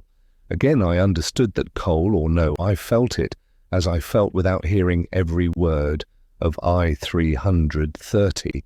She continued to speak from above, from the rock, and I felt that all of them breathed one breath, and that they were all ready to fly somewhere like the birds over the wall. From behind, from the confusion of breathing bodies, a loud voice. "But this is folly!" It seems to me it was I, yes, I am certain it was I, who then jumped on the rock. From there I saw the sun, heads, a green sea on a blue background, and I cried, "Yes, yes, precisely, all must become insane. We must become insane as soon as possible. We must, I know it." I-330 was at my side. Her smile, 2 dark lines from the angles of her mouth directed upward. And within me a blazing coal. It was momentary, light, a little painful, beautiful, and later only stray fragments that remained sticking in me. Very low and slowly, a bird was moving. I saw it was living. Like me, it was turning its head now to the right and then to the left like a human being, and its round black eyes screwed themselves into me. Then a human back glistening with fur, the colour of ancient ivory. A mosquito crawling on that back, a mosquito with tiny transparent wings. The back twitched to chase the mosquito away. It twitched again. And yet another thing, a shadow from the leaves, a woven net-like shadow. Some lay in that shadow, chewing something similar to the legendary food of the ancients, a long yellow fruit, and a piece of something dark. And they put some of it in my hand, and it seemed droll to me, for I did not know whether I might eat it or not. And again, a crowd, heads, legs, arms, mouths, faces appearing for a second and disappearing like bursting bubbles. For a second appeared, or perhaps it was only an hallucination, the transparent, flying wing ears. With all my might I pressed the hand of I-330. She turned to me. "What's the matter?" "He is here." I thought, Who?" "As a second ago in the crowd." The ends of the thin coal-black brows moved to the temples, a smile like a sharp triangle. I could not see clearly why she smiled. How could she smile? "But you understand I-330, don't you? You understand what it means if he or one of them is here? You are funny. How could it ever enter the heads of those within the wall that we are here? Remember, take yourself. Did you ever think it was possible? They are busy hunting us there. Let them. You are delirious." Her smile was light and cheerful, and I too was smiling. The earth was drunken, cheerful, light, floating. Record 28. Both of them, entropy and energy, the opaque part of the body. If your world is similar to the world of the ancients, then you may easily imagine that one day you suddenly come upon a 6th or a 7th continent, upon some Atlantis, and you find there unheard of cities, labyrinths, people flying through the air without the aid of wings or arrows, stones lifted into the air by the power of a gaze. In brief, imagine that you see things that cannot come to your mind, even if you suffer from dream sickness. That is how I feel now, for you must understand that no one has ever gone beyond the Green Wall since the 200 Years' War. As I already have told you, I know that it is my duty to you, my unknown friends, to give more details about that unsuspected strange world which opened to me yesterday. But for the time being, I am unable to return to that subject. Everything is so novel it is like a rainstorm, and I am not big enough to collect it all. I spread out the folds of my unif, my palms, and yet pailfuls splash past me, and only drops can reach these pages. At first I heard behind me, behind the door, a loud voice. I recognized her voice. The voice of I-330, tense, metallic, and another one, almost inflexible, like a wooden ruler, the voice of you. Then the door came open with a crack, and both of them shot into the room. Shot is the right word. I-330 put her hand on the back of my armchair and smiled over her shoulder, but only with her teeth, at you. I should not care to stand before such a smile. Listen, she said to me, this woman seems to have made it her business to guard you from me like a little child. Is it with your permission? But he is a child. Yes, that is why he does not notice that it is only in order, that all this is only a foul game. Yes, and it is my duty. For a second, in the mirror, the broken, trembling line of brows. I leapt, controlling with difficulty the other self within me, the one with the hairy fists. With difficulty, pushing every word through my teeth, I cried straight into her face, into her very gills. Get out of here at once. Out. At once. The gills swelled at first into brick-red lumps, then fell and became grey. She opened her mouth to say something, but without a word, she slammed it shut and went out.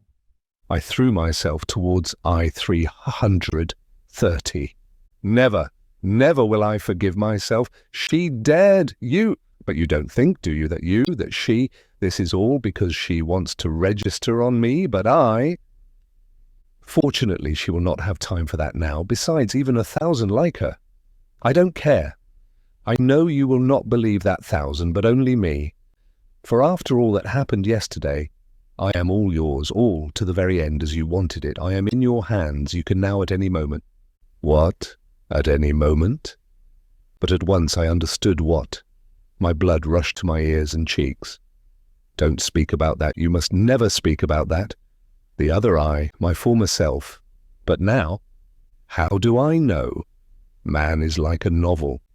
Up to the last page one does not know what the end will be. It would not be worth reading otherwise. She was stroking my head. I could not see her face, but I could tell by her voice that she was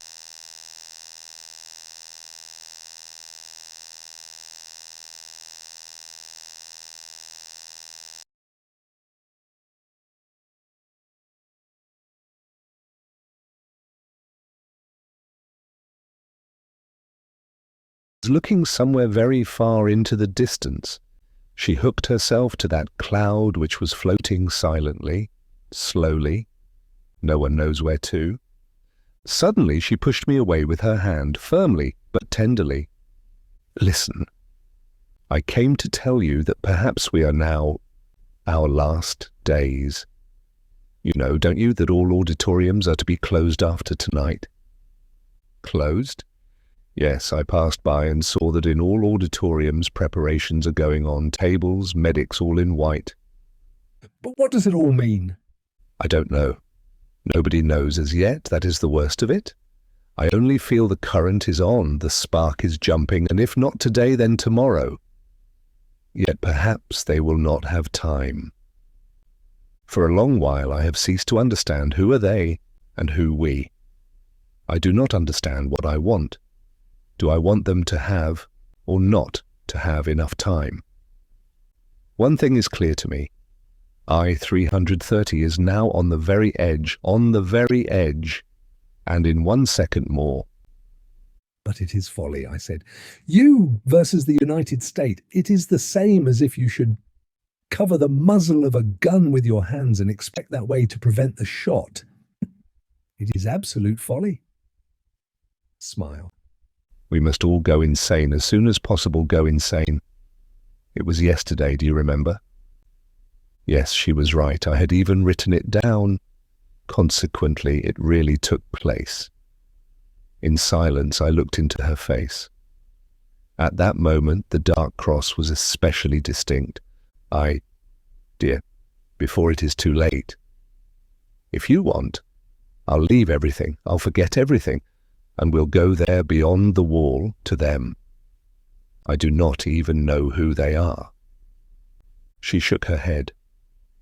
Through the dark windows of her eyes, I saw within her a flaming oven, sparks, tongues of flame, and above them a heap of dry, tarry wood. It was clear to me that it was too late. My words could be of no avail. She stood up. She would soon leave. Perhaps these were the last days, or the last minutes. I grasped her hand. No, stay a little while longer, for the sake. She slowly lifted my hand towards the light, my hairy paw which I detest. I wanted to withdraw it, but she held it tightly. Your hand. You undoubtedly don't know, and very few do know, that women from here occasionally used to fall in love with them. Probably there are in you a few drops of that blood of the sun and the woods. Perhaps that is why I... Silence. It was so strange that because of that silence, because of an emptiness, of nothing, my heart should beat so wildly. I cried, "Ah, you shall not go yet. You shall not go until you tell me about them, for you love them, and I do not know even who they are, nor where they come from." Who are they? The half we have lost, and two halves, but in order to get water, creeks, seas, waterfalls, storms, it is necessary that those two halves be united. I distinctly remember every movement of hers. I remember she picked up a glass triangle from my table, and while talking she pressed its sharp edge against her cheek. A white scar would appear, then it would fill again and become pink and disappear. And it is strange that I cannot remember her words, especially the beginning of the story. I remember only different images and colours. At first, I remember, she told me about the 200 Years' War, red colour. On the green of the grass, on the dark clay, on the pale blue of the snow, everywhere red ditches that would not become dry. Then yellow grass burned by the sun, yellow naked wild men and wild dogs side by side, near swollen cadavers of dogs or perhaps of men. All this certainly beyond the walls, for the city was already the victor, and it possessed already our present-day petroleum food. And at night, down from the sky, heavy black folds.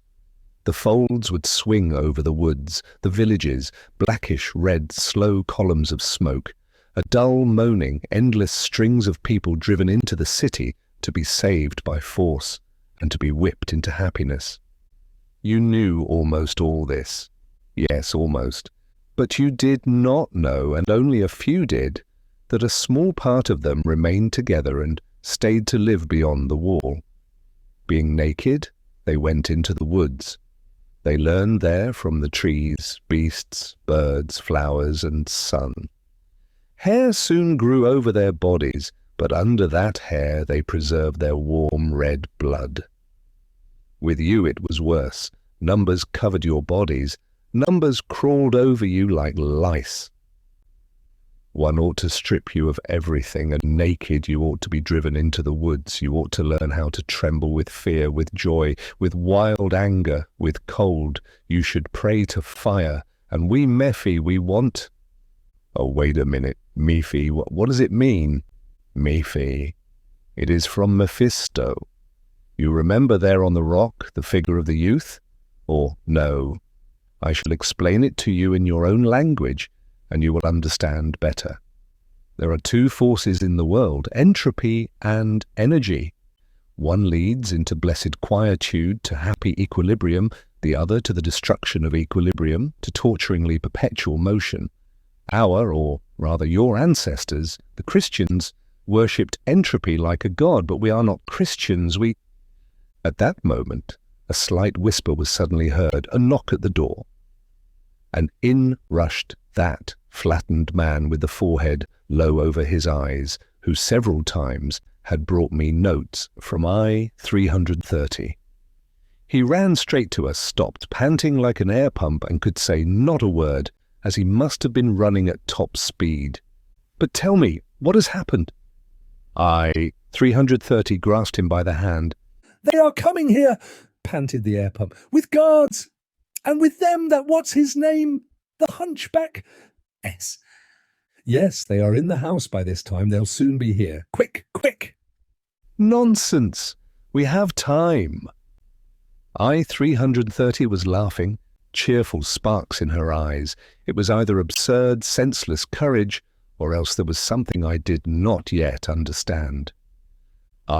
Dear, for the sake of the well-doer, you must understand that this... For the sake of the well-doer, the sharp triangle smile. Well, for my sake, I implore you. Oh yes, I wanted to talk to you about some other matters and, well, never mind. We'll talk about them tomorrow. And cheerfully, yes, cheerfully, she nodded to me. The other came out for a second from under his forehead's awning and nodded also. I was alone. Quick, to my desk. I opened this manuscript, took the pen, so that they should find me at this work which is for the benefit of the United States. Suddenly I felt every hair on my head living, separated, moving. What if they should read even one page of these most recently written? Motionless I sat at the table, but everything around me seemed to be moving, as if the less than microscopic movements of the atoms suddenly were magnified millions of times, and I saw the walls trembling, my pen trembling, and the letters swinging and fusing together. To hide them? But where? Glass all around. To burn them? But they would notice the fire through the corridor and in the neighbouring room. Besides, I felt unable, I felt too weak to destroy this torturing and perhaps dearest piece of my own self. Voices from a distance, from the corridor, and steps. I had only time to snatch a handful of pages and put them under me, and then, as if soldered to the armchair, every atom of which was quivering, I remained sitting while the floor under my feet rolled like the deck of a ship up and down. All shrunk together and hidden under the awning of my own forehead, like that messenger, I watched them stealthily. They were going from room to room, beginning at the right end of the corridor. Nearer, nearer. I saw that some sat in their rooms, torpid like me. Others would jump up and open their doors wide, lucky ones, if only I too could. The well-doer is the most perfect fumigation humanity needs. Consequently, no peristalsis in the organism of the United States could. I was writing this nonsense, pressing my trembling pen hard, and lower my head bent over the table, and within me some sort of crazy forge. With my back I was listening, and I heard the click of the doorknob, a current of fresh air. My armchair was dancing a mad dance. Only then, and even then with difficulty, I tore myself away from the page, turned my head in the direction of the newcomers. How difficult it is to play a foul game. In front of all was S, morose, silent, swiftly drilling with his eyes deep shafts within me, within my armchair and within the pages which were twitching in my hands. Then for a second, familiar, everyday faces at the door. One of them separated itself from the rest with its bulging pinkish-brown gills. At once I recalled everything that happened in the same room half an hour ago, and it was clear to me that they would presently. All my being was shrivelling and pulsating in that fortunately opaque part of my body with which I was covering the manuscript. U came up to S, gently plucked his sleeve, and said in a low voice, "This is D503, the builder of the integral. You have probably heard of him. He's always like that at his desk, does not spare himself at all." And I thought, what a dear, wonderful woman. S slid up to me, bent over my shoulder toward the table. I covered the lines I had written with my elbow, but he shouted severely, "Show us at once what you have there, please." Dying with shame, I held out the sheet of paper. He read it over, and I noticed a tiny smile jump out of his eyes, jump down his face, and slightly wagging its tail, perch upon the right angle of his mouth. Somewhat ambiguous yet, well, you may continue, we shall not disturb you any more. He went splashing towards the door as if in a ditch of water. and with every step of his I felt coming back to me my legs, my arms, my fingers. My soul again distributed itself evenly over my whole body. I breathed. The last thing, you lingered in my room to come back to me and say in my very ear in a whisper, "It is lucky for you that I did not understand." What did she mean by that? The same evening I learned that they led away 3 numbers, although nobody speaks out loud about that or about anything that happened. This ostensible silence is due to the educational influence of the guardians who are ever present among us. Conversations deal chiefly with the quick fall of the barometer and the forthcoming change in the weather. Record 29. Threads on the face, sprouts, an unnatural compression. It is strange. The barometer continues to fall, yet there is no wind. There is quiet. Above the storm which we do not yet hear has begun. The clouds are rushing with a terrific speed. There are few of them as yet, separate fragments. It is as if there above us an unknown city were being destroyed, and pieces of walls and towers were rushing down, coming nearer and nearer with terrific speed. But it will take some days of rushing through the blue infinite before they reach the bottom, that is, us below. And below there is silence. There are thin, incomprehensible, almost invisible threads in the air. Every autumn they are brought here from beyond the wall. They float slowly, and suddenly you feel something foreign and invisible on your face. You want to brush it off, but no, you cannot rid yourself of it. You feel it especially near the green wall where I was this morning. 330 made an appointment with me to meet her in the ancient house in that apartment of ours. I was not far from the rust-red, opaque mass of the ancient house when I heard behind me short, hasty steps and rapid breathing. I turned around and saw O-90 trying to catch up to me. She seemed strangely and perfectly rounded. Her arms and breast, her whole body so familiar to me, was rounded out, stretching her unif. It seemed as though it would soon tear the thin cloth and come out into the sun, into the light. I think that there in the green debris in springtime the unseen sprouts try thus to tear their way through the ground in order to emit their branches and leaves and to bloom. And for a few seconds she shone into my face with her blue eyes in silence. "I saw you on the day of unanimity." I saw you too, I at once remembered. Below, in a narrow passage she had stood, pressing herself to the wall, protecting her abdomen with her arms, and automatically I glanced now at her abdomen which rounded the unif. She must have noticed, for she became pink and with a rosy smile. "I am so happy, so happy. I am so full of, you understand, I walk, and I hear nothing around me, and all the while I listen within me." I was silent. Something foreign was shadowing my face, and I was unable to rid myself of it. Suddenly, all shining, light blue, she caught my hand. I felt her lips upon it. It was for the first time in my life. It was some ancient caress as yet unknown to me. And I was so ashamed, and it pained me so much that I swiftly, I think even roughly, pulled my hand away. "Listen, you are crazy, it seems.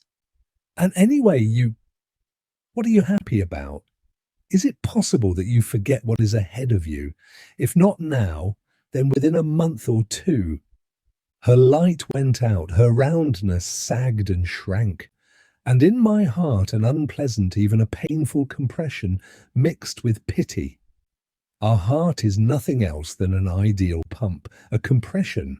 A shrinking at the moment of pumping is a technical absurdity. Hence, it is clear how essentially absurd, unnatural and pathological are all these loves and pities which create that compression. Silence. To the left, the cloudy green glass of the wall, and just ahead, the dark red mass. Those 2 colours combined gave me as a resultant what I thought was a splendid idea. "Wait, I know how to save you. I shall save you from... To see one's own child for a few moments only and then be sent to death. No! You shall be able to bring it up. You shall watch it and see it grow in your arms and ripen like a fruit. Her body quivered and she seemed to have chained herself to me. Do you remember that woman 330? That, of long ago? Who during that walk? Well, she is now right here, in the ancient house. Let us go to her, and I assure you that I shall arrange matters at once. I already pictured us. I, 330, and I leading O-90 through the corridors. Then how she would be brought amidst flowers, grass and leaves. But O-90 stepped back, the little horns of her rosy crescent trembling and bending downward. "Is she that same one?" she asked. That is, I was confused for some reason. Yes, of course, that very same. And you want me to go to her, to ask her, to... Don't you ever dare to say another word about it. Leaning over, she walked away. Then, as if she remembered something, she turned around and cried, "I shall die, be it so, and it is none of your business. What do you care?" Silence. From above, pieces of blue towers and walls were falling downward with terrific speed. They will have perhaps hours or days to fly through the infinite. Unseen threads were slowly floating through the air, planting themselves upon my face, and it was impossible to brush them off, impossible to rid myself of them. I walked slowly toward the ancient house, and in my heart I felt that absurd, tormenting compression. Record 30? The last number, Galileo's mistake. Would it not be better? Here is my conversation with I, 330, which took place in the ancient house yesterday in the midst of loud noise, among colours which stifled the logical course of my thoughts, red, green, bronze, saffron yellow, orange colours. And all the while, under the motionless marble smile of that snub-nosed ancient poet. I shall reproduce the conversation word by word, for it seems to me that it may have an enormous and decisive importance for the fate of the United States, more than that, for the fate of the universe. Besides, reading it, you, my unknown readers, may find some justification for me. I, 330, without preliminaries, at once threw everything upon my head. I know that the day after tomorrow the first trial trip of the integral is to take place. On that day we shall take possession of it. What? Day after tomorrow? Yes, sit down and don't be upset. We cannot afford to lose a minute. Among the hundreds who were arrested yesterday, there are 20 Mephis. To let pass 2 or 3 days means that they will perish. I was silent. As observers on the trial trip, they will send electricians, mechanicians, physicians, meteorologists. At 12 sharp, you must remember this, when the bell rings for dinner we shall remain in the passage, lock them all up in the dining hall, and the integral will be ours. You realize that it is most necessary, happen what may. The integral in our hands will be a tool that will help to put an end to everything at once without pain. Their eros, bah, they would be insignificant mosquitoes against a buzzard. And then, if it proves inevitable, we may direct the tubes of the motors downward and by their work alone. I jumped up. It is inconceivable. It is absurd. Is it not clear to you that what you are contriving is a revolution? Yes, a revolution. Why is it absurd? Absurd? Because a revolution is impossible. Because I speak for myself and for you, our revolution was the last one. No other revolutions may occur. Everybody knows that. A mocking, sharp triangle of brows. My dear, you are a mathematician, are you not? More than that, a philosopher-mathematician? Well then, name the last number. What is... I cannot understand which last... The last one, the highest, the largest. But 330, it is absurd. Since the number of numbers is infinite, how can there be a last one? And why then do you think there is a last revolution? There is no last revolution. Their number is infinite. The last one is a children's story. Children are afraid of the infinite, and it is necessary that children should not be frightened, so that they may sleep through the night. But what is the use? What is the use of it all? For the sake of the well-doer. What is the use, since all are happy already? All right, even suppose that is so. What further? How funny! A purely childish question. You tell something to children, come to the very end, yet they will invariably ask you, what further, and what for? Children are the only courageous philosophers, and courageous philosophers are invariably children. One ought always to ask, like children, what further? Nothing further, period, in the whole world evenly, everywhere there is distributed. Ah, evenly. Everywhere. That is the point entropy, psychological entropy. Don't you, as a mathematician, know that only differences in temperature, only thermic contrast make for life? And if all over the world there are evenly warm or evenly cold bodies, they must be pushed off in order to get flame, explosions, and we shall push. But I-330, please realize that our ancestors during the 200 Years' War did exactly that. Oh, they were right, 1,000 times right. They did one wrong thing, however. Later they began to believe that they were the last number, a number that does not exist in nature. Their mistake was the mistake of Galileo. He was right, in that the Earth revolves about the Sun, but he did not know that our whole solar system revolves about some other center. He did not know that the real, not relative orbit of the Earth is not a naive circle. And you, the Mephi? We? For the time being, we know that there is no last number. We may forget that someday. Of course, we shall certainly forget it when we grow old, as everything inevitably grows old. Then we shall inevitably fall like autumn leaves from the trees, like you the day after tomorrow. No, no, dear, not you personally. You are with us, are you not? You are with us. Flaming, stormy, sparkling. I never before had seen her in such a state. She embraced me with her whole self. I disappeared. Her last word, looking steadily, deeply into my eyes, "Then do not forget at 12 o'clock sharp." And I answered, "Yes, I remember." She left. I was alone amidst a rebellious, multi-voiced commotion of blue, red, green, saffron yellow and orange. Yes, at 12. Suddenly a feeling of something foreign on my face, of something implanted that could not be brushed off. Suddenly, yesterday morning, and you and all she shouted into the face of I-330. Why, how absurd! I hastened to get out of the house and home. Home! Somewhere behind me I heard the chattering of birds beyond the wall, and ahead of me in the setting sun the balls of cupolas made of red crystallized fire, enormous flaming cubes, houses, and the sharp point of the accumulating tower high in the sky like a paralyzed streak of lightning. And all this impeccable, most geometric beauty, shall I myself, with my hands. Is there no way out, no path, no trail? I passed by an auditorium, I do not recall its number. Inside, the benches were stacked along the walls. In the middle, tables covered with snow-white glass sheets, with pink stains of sunny blood on the white.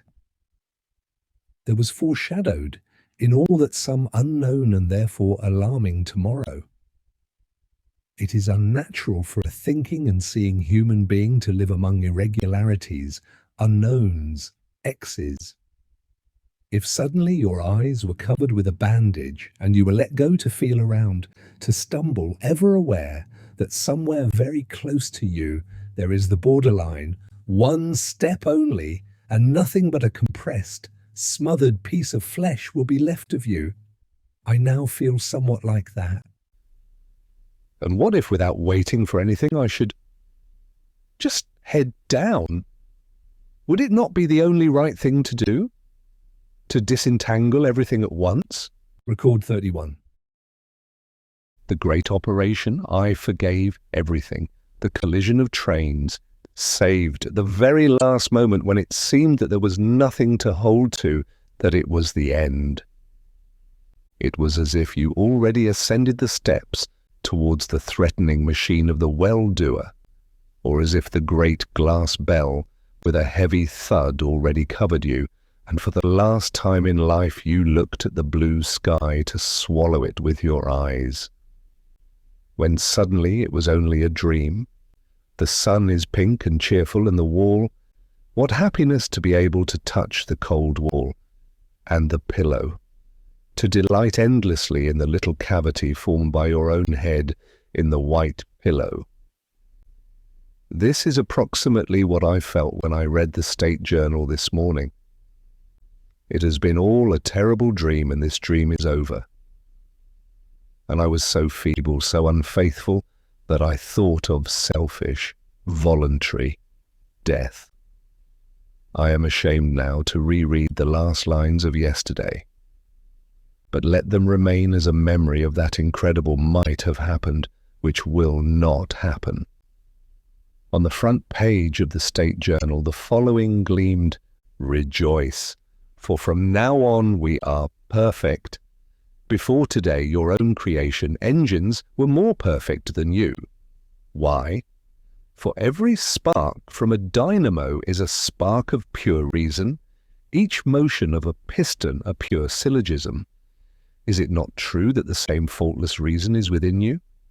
The philosophy of the cranes, presses, and pumps is finished and clear like a circle, but is your philosophy less circular? The beauty of a mechanism lies in its immutable, precise rhythm, like that of a pendulum. But have you not become as precise as a pendulum, you who are brought up on the system of Taylor? Yes, but there is one difference. Mechanisms have no fancy. Did you ever notice a pump cylinder during its work show upon its face a wide, distant, sensuously dreaming smile? Did you ever hear cranes restlessly toss about and sigh at night during the hours designed for rest? No! Yet on your faces, you may well blush with shame, the guardians have seen more and more frequently those smiles, and they have heard your sighs. And you should hide your eyes for shame. The historians of the United States all tendered their resignations so as to be relieved from having to record such shameful occurrences. It is not your fault you are ill, and the name of your illness is fancy. It is a worm that gnaws black wrinkles on one's forehead. It is a fever that drives one to run farther and farther, albeit farther may begin where happiness ends.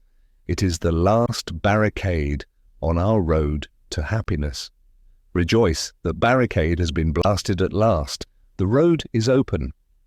The latest discovery of our state science is that there is a center for fancy, a miserable little nervous knot in the lower region of the frontal lobe of the brain.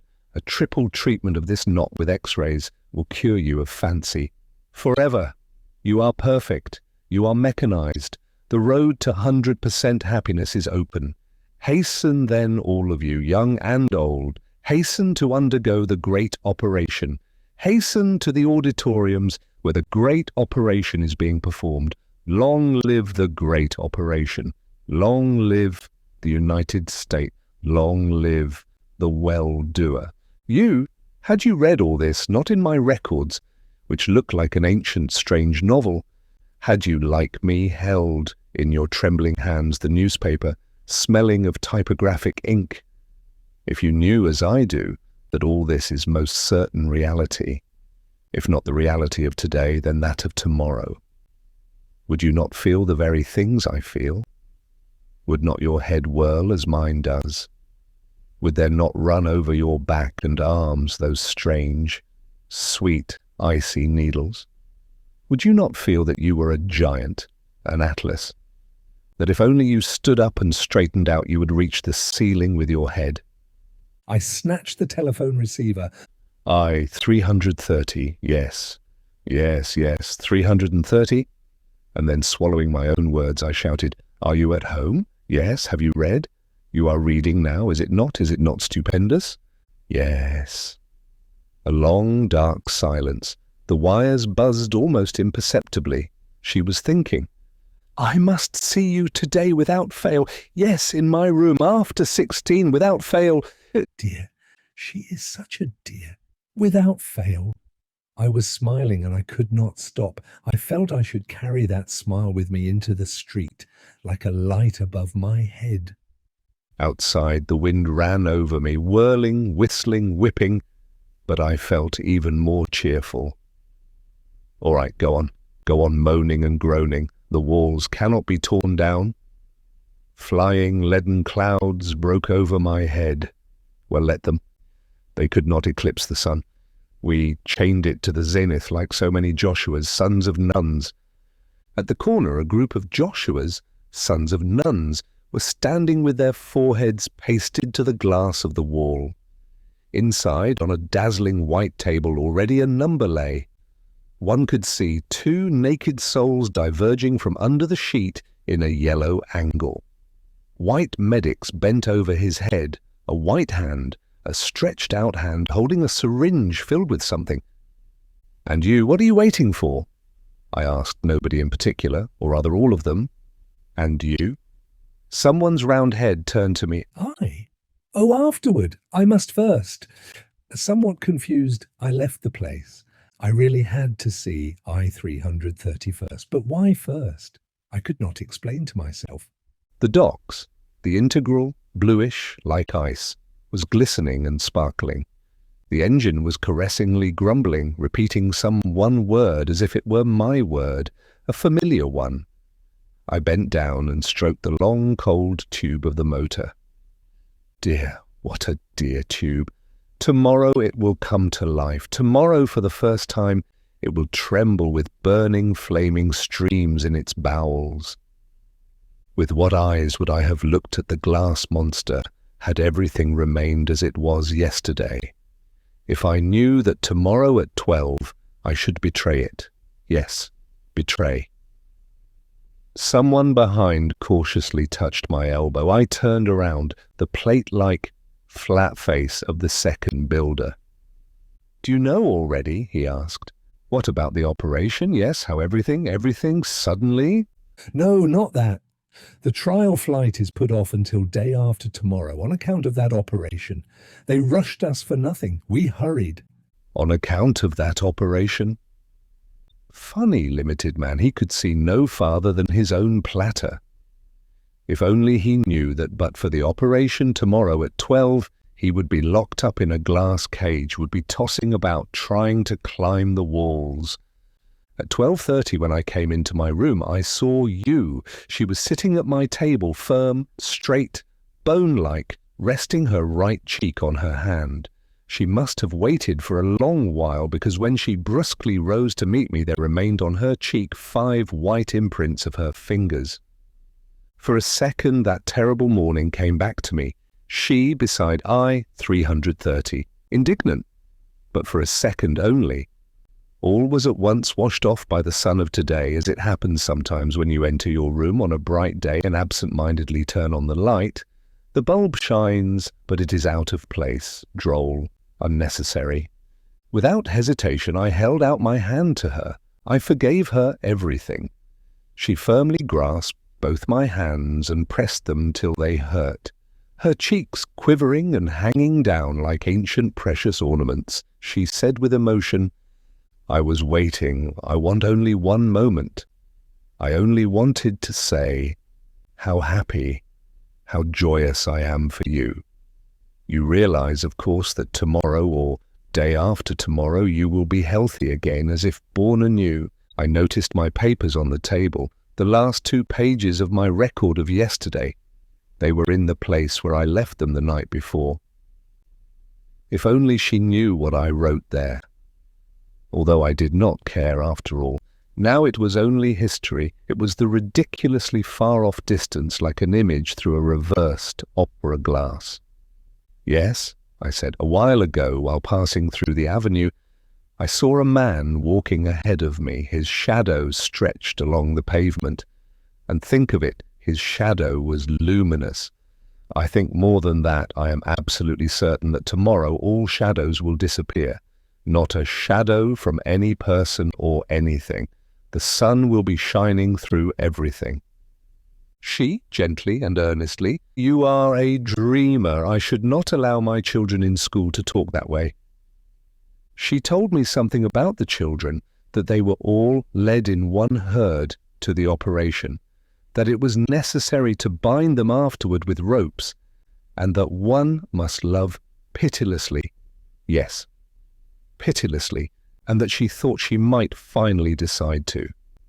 She smoothed out the greyish-blue fold of the unif that fell between her knees, swiftly pasted her smiles all over me, and went out. Fortunately, the sun did not stop today. The sun was running. It was already 16 o'clock. I was knocking at the door. My heart was knocking. "Come in?" I threw myself upon the floor near her chair, to embrace her limbs, to lift my head upward and look into her eyes. First into one, then into the other, and in each of them to see the reflection of myself in wonderful captivity. There beyond the wall it looked stormy. There the clouds were leaden. Let them be. My head was overcrowded with impetuous words, and I was speaking aloud and flying with the sun I knew not where. No, now we know where we are flying. Planets were following me, planets sparkling with flame and populated with fiery singing flowers and mute planets. Blue ones where rational stones were unified into one organized society, and planets which, like our own Earth, had reached already the apex of 100% happiness. Suddenly from above, And don't you think that at the apex are precisely stones unified into an organized society? The triangle grew sharper and sharper, darker and darker. happiness, well, desires are tortures, are they not? It is clear, therefore, that happiness is where there are no longer any desires. Not a single desire any more. What an error! What an absurd prejudice it was that formerly we would mark happiness with the sign plus. No, absolute happiness must be marked minus, divine minus. I remember I stammered unintelligibly. Absolute zero, minus 273 degrees. Minus 273 degrees. Exactly. A somewhat cool temperature. But does it not prove that we are at the summit? As before, she seemed somehow to speak for me and through me, developing to the end my own thoughts. But there was something so morbid in her tone that I could not refrain. With an effort I drew out a "No." No, I said. You are mocking. She burst out laughing loudly, too loudly. Swiftly in a second she laughed herself to some unseen edge, stumbled and fell over. Silence. She stood up, put her hands upon my shoulders, and looked into me for a long while. Then she pulled me towards her, and everything seemed to have disappeared, save her sharp, hot lips. "Goodbye." The words came from afar, from above, and reached me not at once, only after a minute, perhaps 2 minutes later. Why goodbye? "You have been ill, have you not? Because of me you have committed crimes. Has not all this tormented you? And now you have the operation to look forward to. You will be cured of me, and that means goodbye." "No!" I cried, a pitilessly sharp black triangle on a white background. What? Do you mean that you don't want happiness? My head was breaking into pieces. Two logical trains collided and crawled upon each other, rattling and smothering. "Well, I am waiting. You must choose. The operation and 100% happiness, or I cannot. Without you. I must not. Without you," I said, or perhaps I only thought, I am not sure which. But 330 heard. "Yes, I know," she said. Then her hands still on my shoulders and her eyes not letting my eyes go. Then, until tomorrow. Tomorrow at 12, you remember? No, it was postponed for a day. Day after tomorrow. So much the better for us. At 12, day after tomorrow. I walked alone in the dusky street. The wind was whirling, carrying, driving me like a piece of paper. Fragments of the leaden sky were soaring, soaring. They had to soar through the infinite for another day or two. Unifs of numbers were brushing my sides, yet I was walking alone. It was clear to me that all were saved, but that there was no salvation for me. For I do not want salvation. Record 32. I do not believe tractors, a little human splinter. Do you believe that you will die? Oh yes, man is mortal. I am a man, consequently. No, not that. I know that. You know it. But I ask, has it ever happened that you actually believed it? Believed, definitely believed, not with your reason, but with your body, that you actually felt that someday those fingers which now hold this page will become yellow, icy? No, of course you cannot believe this. That is why you have not jumped from the 10th floor to the pavement before now. That is why you eat, turn over these pages, shave, smile, write. This very thing, yes, exactly, this is alive in me today.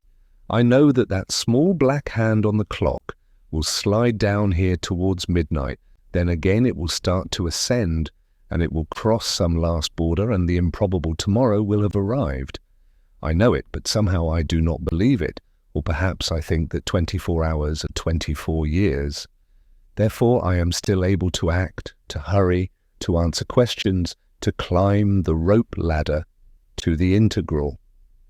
I am still able to feel how the latter is shaking the surface of the water, and I still understand that I must grasp the railing, and I am still able to feel the cold glass in my hand. I see the transparent, living cranes bending their long necks, carefully feeding the integral with the terrible explosive food which the motors need.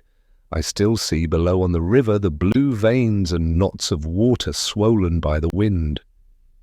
Yet all this seems very distant from me, foreign, flat, like a draft on a sheet of paper.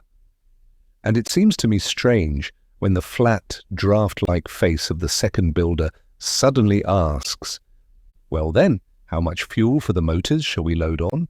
If we count on 3 or say 3.5 hours, I see before me over a draft, my hand with the counter and the logarithmic dial at the figure 15. 15 tons, but you'd better take, yes, better take 1,000. I said that because I know that tomorrow. I noticed that my hands and the dial began to tremble. 1,000! What do you need such a lot for? That would last a week. No, more than a week. Well, nobody knows. I do know. The wind whistled. The air seemed to be stuffed to the limit with something invisible. I had difficulty in breathing, difficulty in walking, and with difficulty, slowly but without stopping for a second, the hand of the accumulating tower was crawling at the end of the avenue. The peak of the tower reached into the very clouds, dull, blue, groaning in a subdued way, sucking electricity from the clouds. The tubes of the musical tower resounded, as always, 4 abreast, but the rowels did not seem as firm as usual. They were swinging, bending more and more, perhaps because of the wind. There. They seemed to have stumbled upon something at the corner, and they drew back and stopped, congealed, a close mass, a clot, breathing rapidly. At once, all had stretched their necks like geese. "Look! No, look there, quick!" They, are those they? Oh, never, never. I'd rather put my head straight into the machine. Silence! Are you crazy? On the corner, the doors of the auditorium were ajar, a heavy column of about 50 people. The word people is not the right one. These were heavy-wheeled automatons bound in iron and moved by an invisible mechanism, not people but a sort of human-like tractor.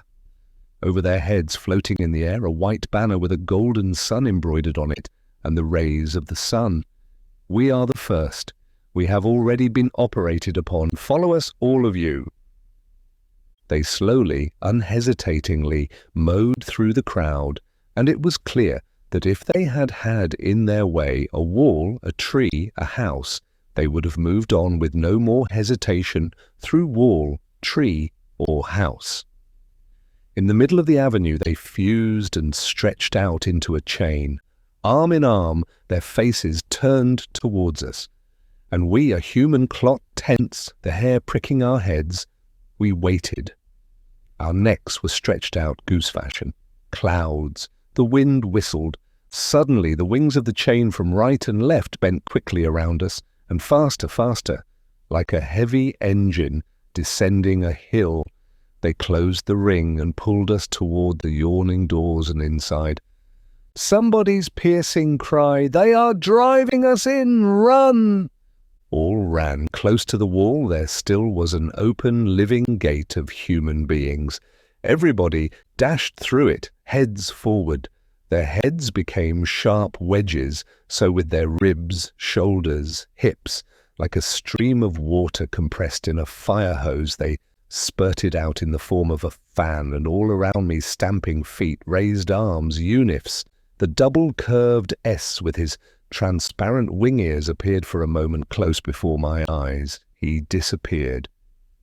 And suddenly, I was alone among arms and legs appearing for a second, and disappearing.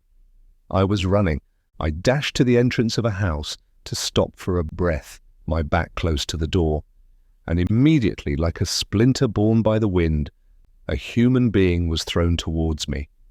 All the while I have been following you. I do not want, do you see? I do not want, I am ready to. Small round hands on my sleeves, round dark blue eyes. It was O-90. She just slipped along my body like a unif, which, its hanger broken, slips along the wall to fall upon the floor. Like a little bundle she crumpled below me on the cold doorstep. And I stood over her, stroking her head, her face. My hands were wet. I felt as if I were very big and she very small, a small part of myself. I felt something quite different from what I feel towards I-330. I think that the ancients must have had similar feelings towards their private children. Below, passing through her hands with which she was covering her face, a voice came to me. Every night I cannot. If they cure me, every night I sit in the darkness alone and think of him and of what he will look like when if cured, I should have nothing to live with. Do you understand me? You must! An absurd feeling, yet it was there. I really must. Absurd because this duty of mine was nothing but another crime.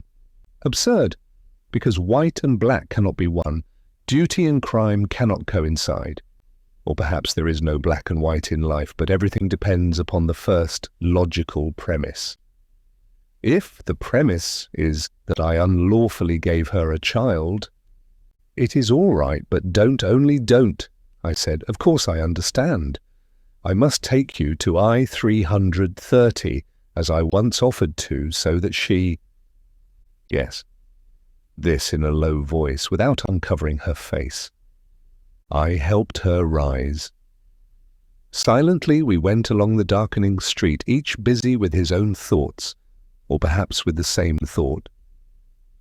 We walked between silent leaden houses, through the tense whipping branches of the wind.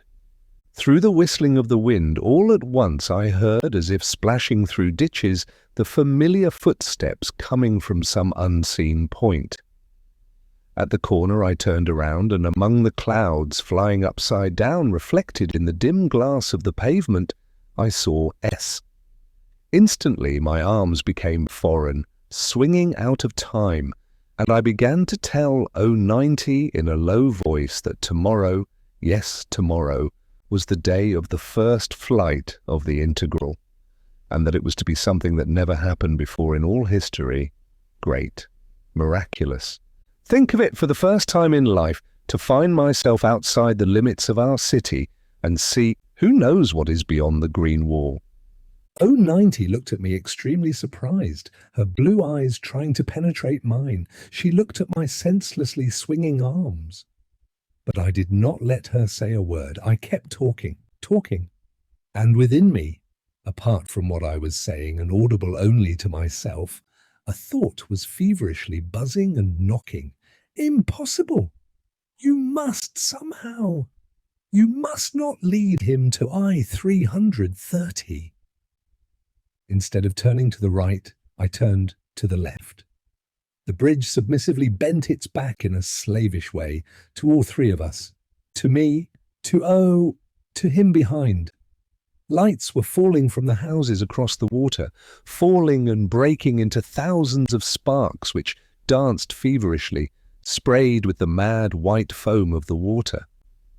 The wind was moaning like a tensely stretched string of a double basso somewhere not far away. Through this basso behind, all the while, the house where I live. At the entrance, O stopped and began, "No! You promised, did you not, that—" I did not let her finish. Hastily, I pushed her through the entrance, and we found ourselves in the lobby. At the controller's desk, the familiar, hanging, excitedly quivering cheeks, a group of numbers around. They were quarrelling about something, heads bending over the banisters on the second floor. They were running downstairs one by one, but about that later. I at once drew O-90 into the opposite, unoccupied corner and sat down with my back to the wall. I saw a dark, large-headed shadow gliding back and forth over the sidewalk. I took out my notebook. O-90 in her chair was slowly sinking as if she were evaporating from under her unif, as if her body were thawing, as if only her empty unif were left, and empty eyes taking one into the blue emptiness. In a tired voice, "Why did you bring me here? You lied to me." "No, not so loud. Look here, do you see? Through the wall?" "Yes, I see a shadow. He's always following me. I cannot. Do you understand? I cannot, therefore, I am going to write a few words to I-330. You take the note and go alone. I know he will remain here." Her body began again to take form and to move beneath the unif. On her face a faint sunrise, dawn. I put the note between her cold fingers, pressed her hand firmly, and for the last time looked into her blue eyes. "Goodbye. Perhaps someday." She freed her hand. Slightly bending over, she slowly moved away, made 2 steps, turned around quickly, and again we were side by side. Her lips were moving. With her lips and with her eyes she repeated some inaudible word. What an unbearable smile, what suffering. Then the bent-over human splinter went to the door, a bent-over little shadow beyond the wall. Without turning around, she went on faster, still faster. I went to Yu's desk. With emotion filling up her indignant gills, she said to me, "They have all gone crazy. He, for instance, is trying to assure me that he himself saw a naked man covered with hair near the ancient house." A voice from the group of empty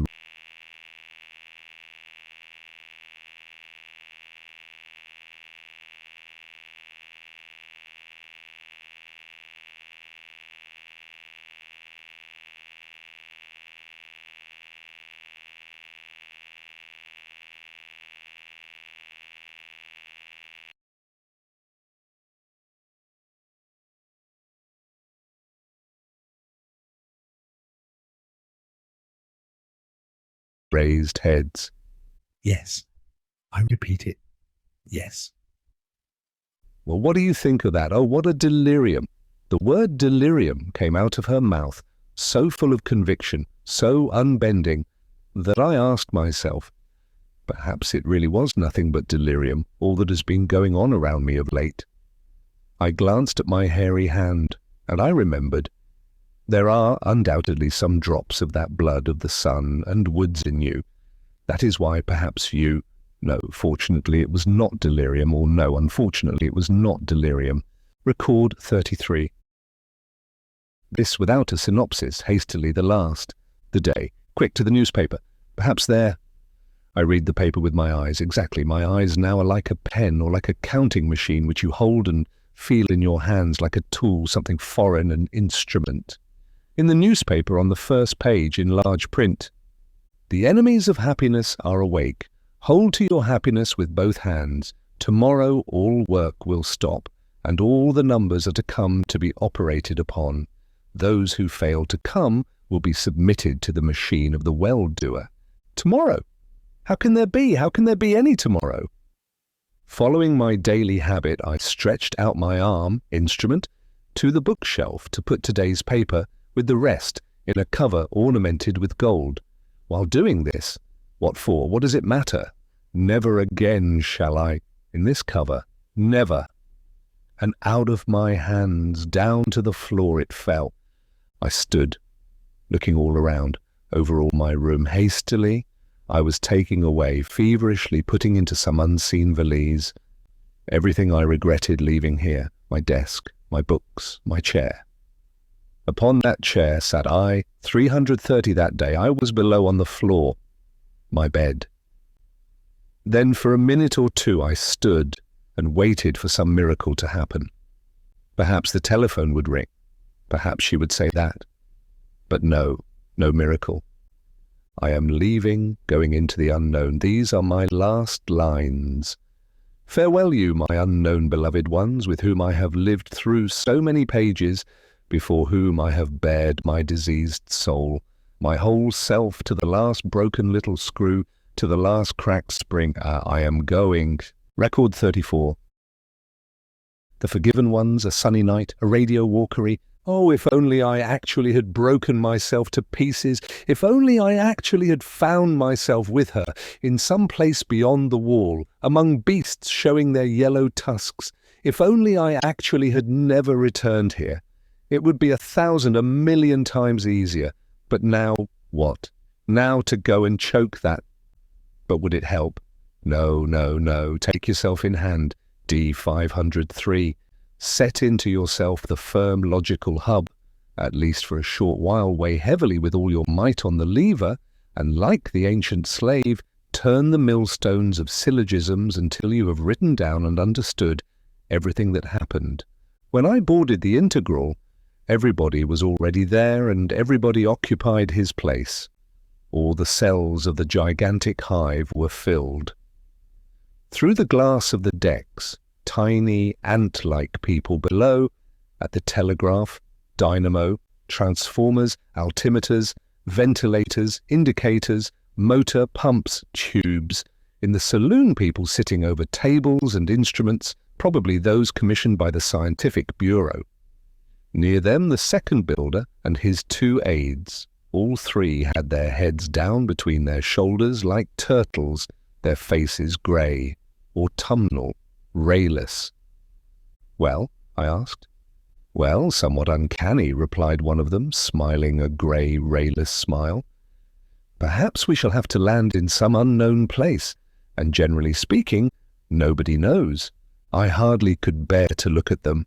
When, in an hour or so, I was to throw them out with my own hands, to cast them out from the cosy figures of our tables of hours, forever to tear them away from the mother's breast of the United States. They reminded me of the tragic figures of the 3 forgiven ones, a story known to all of our school children. It tells about 3 numbers who, by way of experiment, were exempted for a whole month from any work. 3. Go wherever you will, do what you will, they were told. The unhappy 3 wandered the whole time about the place of their usual work, and gazed within with hungry eyes. They would stop on the plazas and for hours busy themselves repeating the motions which they were used to making during certain hours of the day. It became a bodily necessity for them to do so. They would saw and plane the air. With unseen sledgehammers, they would bang upon unseen stakes. Finally, on the 10th day, they could bear it no longer. They took one another by the hand, entered the river, and to the accompaniment of the march, they waded deeper and deeper until the water forever ended their sufferings. I repeat, it was hard for me to look at them, and I was anxious to leave them. I just want to take a glance into the engine room and then off, I said. They were asking me questions. What voltage should be used for the initial spark? how much ballast water was needed in the tank aft. As if a phonograph was somewhere within me, I was giving quick and precise answers, but my inner self, was busy with its own thoughts. In the narrow passage, grey unifs were passing, grey faces, and for a second, one face with its hair low over the forehead, eyes gazing from deep beneath it. It was that same man. I understood. They had come, and there was no escape from it for me. Only minutes remained, a few dozens of minutes. An infinitesimal molecular quiver of my whole body. This did not cease to the very end. It was as if an enormous motor were placed under the very foundation of my body, which was so light that the walls, partitions, cables, beams, lights, everything was quivering. I did not yet know whether she was there, but I had no time. They were calling me, quick to the commander's bridge. Time to go. Where? Grey, rayless faces. Below in the water, tense blue veins, heavy cast-iron patches of sky. It was so difficult to lift my cast-iron hand and take up the receiver of the commander's telephone. Up! 45 degrees. A heavy explosion, a jerk, a rabid, greenish-white mountain of water aft. The deck beneath my feet began to move, soft as rubber, and everything below, the whole life, forever. For a second, falling deeper and deeper into a sort of funnel, becoming more and more compressed, the icy blue relief map of the city, the round bubbles of cupolas, the lonely, leaden finger of the accumulating tower. Then, instantaneously, a cotton curtain of cloud. We pierced it, and there was the sun and the blue sky. Seconds, minutes, miles, the blue was hardening, fast filling with darkness. Like drops of cold silver sweat appeared the stars. A sad, unbearably bright, black, starry, sunny night. As if one had become deaf, one still saw that the pipes were roaring, but one only saw dead silence all about. The sun was mute. It was natural, of course. One might have expected it. We were beyond the terrestrial atmosphere. The transition was so quick, so sudden that everyone became timid and silent. Yet I thought I felt even easier under that fantastic mute sun. I had bounded over the inevitable border, having left my body somewhere there below, and I was soaring bodiless to a new world where everything was to be different, upside down. "Keep the same course," I shouted into the engine room, or perhaps it was not I, but a phonograph in me, and the same machine with a mechanical, hinge-like movement handed the commander's trumpet to the second builder. All permeated by that most delicate molecular quiver known only to me, I ran down the companionway to seek the door of the saloon. An hour later it was to latch and lock itself. At the door stood an unfamiliar number. He was small, with a face like 100 or 1,000 others, which are usually lost in a crowd, but his arms were exceptionally long. They reached down to the knees as though by mistake they had been taken from another set of human organs and fastened to his shoulders. The long arms stretched out and barred the way. "Where do you want to go?" It was clear that he was not aware I knew everything. All right, perhaps it was necessary that it should be so. From above him, in a deliberately significant tone, I said, "I am the builder of the Integral, and I am directing the test flight. Do you understand?" The arm drew away. The saloon. Heads covered with bristles, grey iron bristles, and yellow heads, and bald, ripe heads, were bent over the instruments and maps. Swiftly, with a glance, I gathered them in with my eyes. Off I ran, back along the long passage, then through the hatch into the engine room. There it was hot from the red tubes, overheated by the explosions. A constant roar. The levers were dancing their desperate drunken dance, quivering ceaselessly with a barely noticeable quiver, the arrows on the dials. There, at last, near the tachometer, a notebook in his hand, was that man with the low forehead. "Listen," I shouted straight into his ear because of the roar. Is she here? Where is she? She, they're at the radio.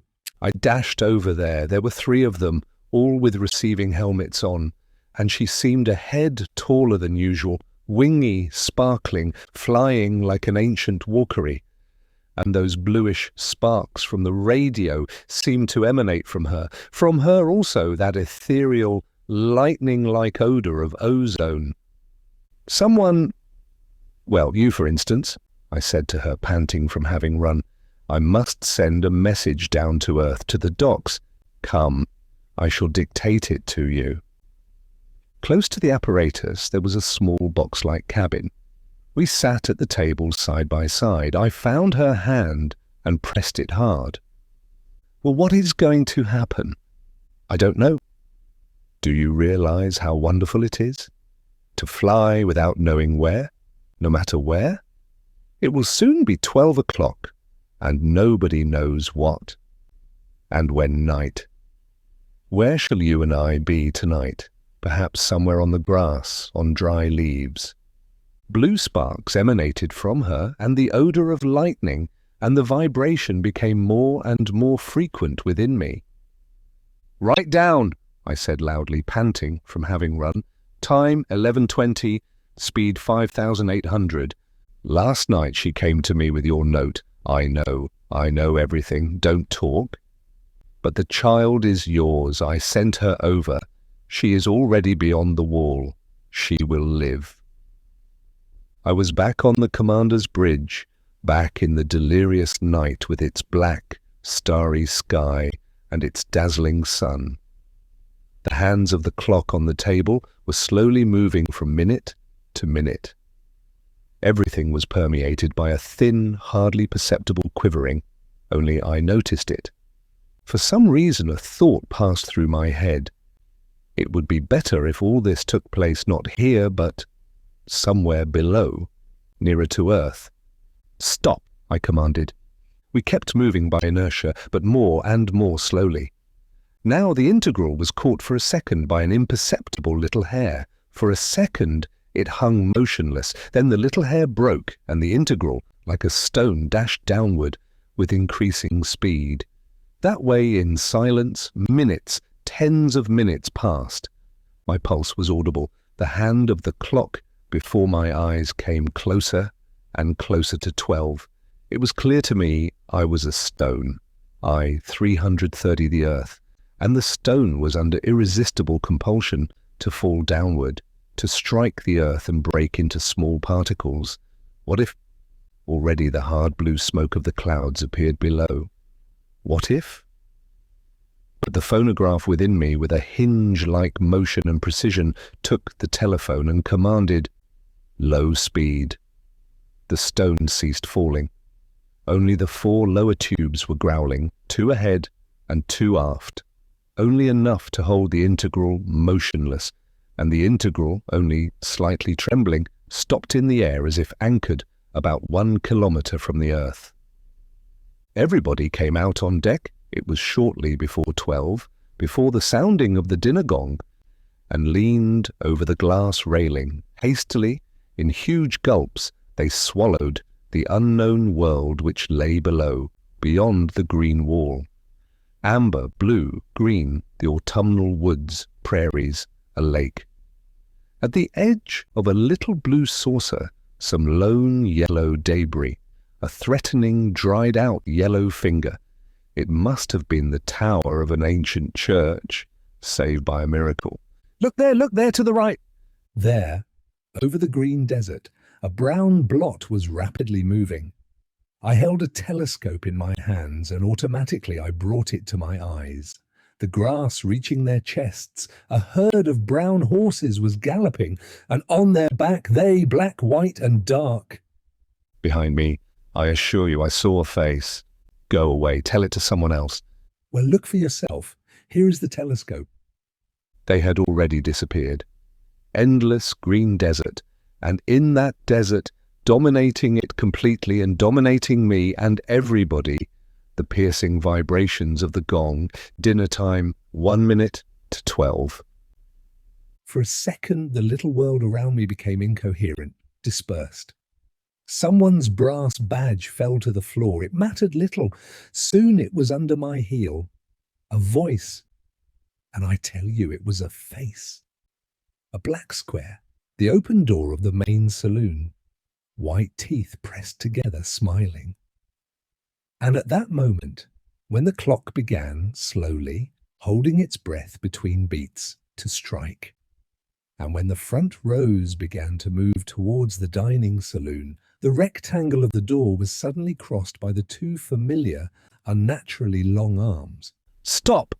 Someone's fingers sank, piercing into my palm. It was I, 330. She was beside me. Who is it? Do you know him? Is he not? Is he not? He was already lifted upon somebody's shoulders. Above 100 other faces, his face like hundreds, like thousands of other faces, yet unique among the rest. In the name of the guardians, you to whom I talk, they hear me, every one of them hears me, I talk to you, we know. We don't know your numbers yet, but we know everything else. The integral shall not be yours, the test flight will be carried out to the end, and you, yourselves, you will not dare to make another move. You, with your own hands, will help to go on with the test, and afterward... Well, I have finished. Silence. The glass plates under my feet seemed soft, cotton-like. My feet too, soft, cotton-like. Beside me, she with a dead white smile, angry blue sparks, through her teeth to me. Ah, it is your work, you did your duty. Well... She tore her hand from mine. The walkery helmet with indignant wings was soon to be seen some distance in front of me. I was alone, torpid, silent. Like everyone else, I followed into the dining saloon. But it was not I, not I. I told nobody, save these white, mute pages. I cried this to her within me, inaudibly, desperately, loudly. She was across the table, directly opposite me, and not once did she even touch me with her gaze. Beside her, someone's ripe, yellow, bald head. I heard it was I, 330's voice. Nobility of character, but my dear professor, even a superficial etymological analysis of the word shows that it is a superstition, a remnant of the ancient feudal epoch. I felt I was growing pale and that they would soon notice it. But the phonograph within me performed the prescribed 50 chewing movements for every bite. I locked myself into myself as though into an opaque house. I threw up a heap of rocks before my door and lowered the window blinds. Afterward, again the telephone of the commander was in my hands, and again we made the flight with icy, supreme anxiety through the clouds into the icy, starry, sunny night. Minutes, hours passed. Apparently, all that time the logical motor within me was working feverishly at full speed. For suddenly, somewhere at a distant point of the dark blue space, I saw my desk, and the gill-like cheeks of you over it, and the forgotten pages of my records. It became clear to me. Nobody but she, everything was clear to me. If only I could reach the radio rooms soon. Wing-like helmets, the odor of blue lightnings.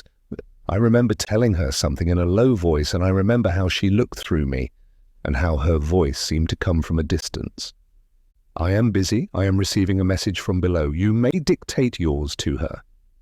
The small, box-like little cabin. I thought for a second, and then dictated in a firm voice. Time 1440, going down, motors stopped, the end of all, the commander's bridge. The machine heart of the integral stopped. We were falling. My heart could not catch up and would remain behind and rise higher and higher into my throat. Clouds. And then a distant green spot. Everything green. More and more distinct, running like a storm towards us. Soon the end. The porcelain-like white, distorted face of the second builder. It was he who struck me with all his strength. I hurt my head on something, and through the approaching darkness while falling I heard, "Full speed aft," a brusque jolt upward, Record 35. In a ring, a carrot, a murder. I did not sleep all night, the whole night but one thought. As a result of yesterday's mishap, my head is tightly bandaged.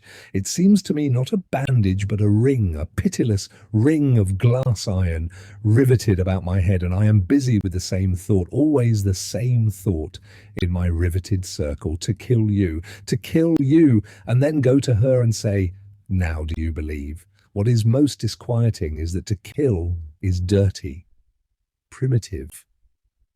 To break her head with something, the thought of it gives me a peculiar sensation of something disgustingly sweet in my mouth, and I am unable to swallow my saliva.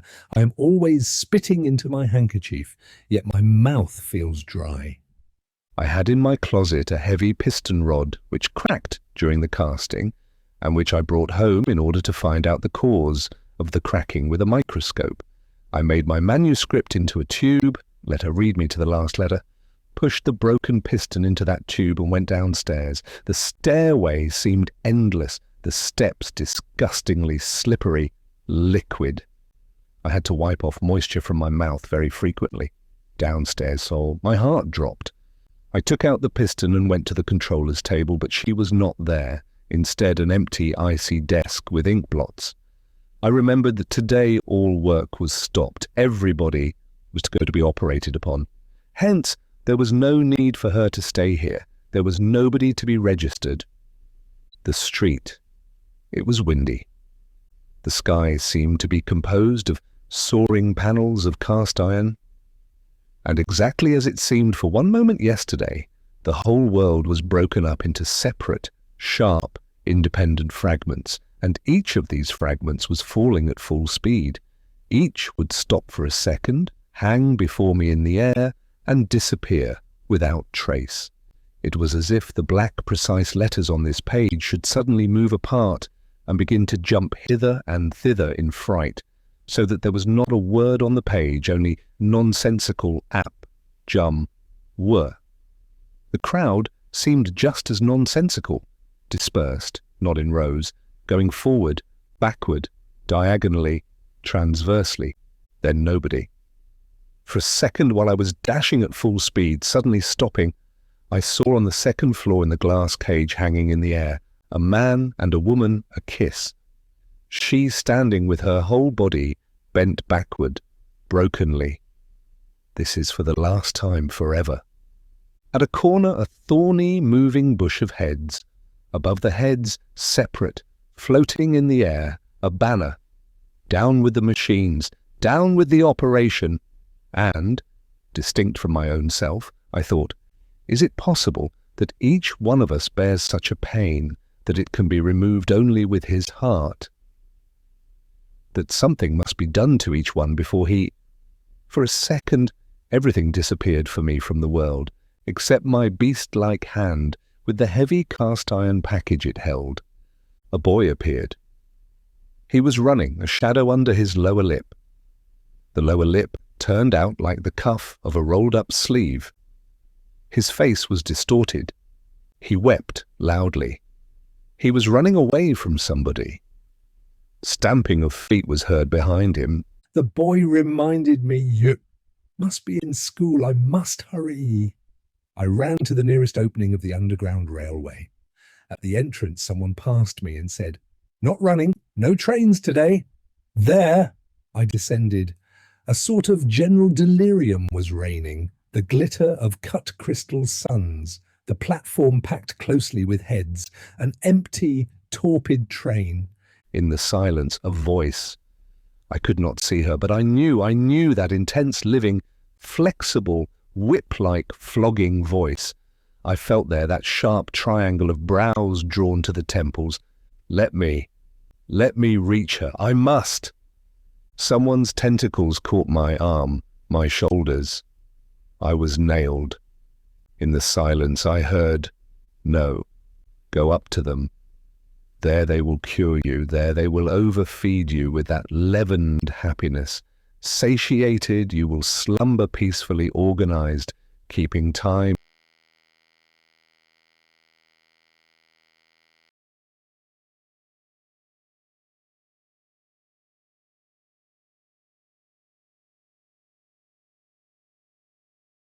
and snoring sweetly. Is it possible that you do not yet hear that great symphony of snoring? Foolish people, don't you realize that they want to liberate you from these gnawing, worm-like, torturing question marks? And you remain standing here and listening to me. Quick up to the great operation. What is your concern if I remain here alone? What does it matter to you if I want to struggle, hopelessly struggle? So much the better. What does it matter to you that I do not want others to desire for me? I want to desire for myself. If I desire the impossible. Another voice, slow, heavy.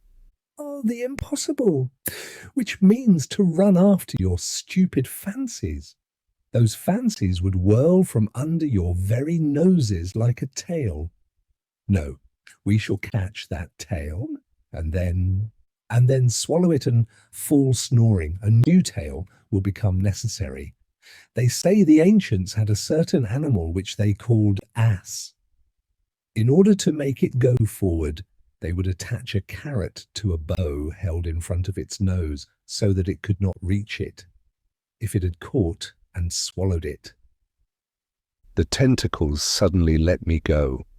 I threw myself towards the place she was speaking from. But at that very moment, everything was brought to confusion. Shouts from behind, "They are coming here, coming here!" The lights twinkled and went out. Someone cut the cable, and everything was like a lava of cries, groaning, heads, fingers. I do not know how long we were rolled about that way in the underground tube. I only remember that steps were felt. Dusk appeared, becoming brighter and brighter, and again we were in the street, dispersing fan-wise in different directions. Again I was alone, wind, grey, low twilight crawling over my head. In the damp glass of the sidewalk, somewhere very deep, there were light topsy-turvy walls and figures moving along, feet upward. And that terribly heavy package in my hands pulled me down into that depth to the bottom, at the desk, again. You was not yet there. Her room was dark and empty. I went up to my room and turned on the light. My temples, tightly bound by the iron ring, were pulsating. I paced and paced, always in the same circle, my table, the white package on the table, the bed, my table, the white package on the table. In the room to my left, the curtains were lowered. To my right, the knotty bald head over a book, the enormous parabolic forehead, wrinkles on the forehead like a series of yellow, illegible lines. At times our eyes met, and then I felt that those lines were about me. It happened at 21 o'clock exactly. You came in on her own initiative.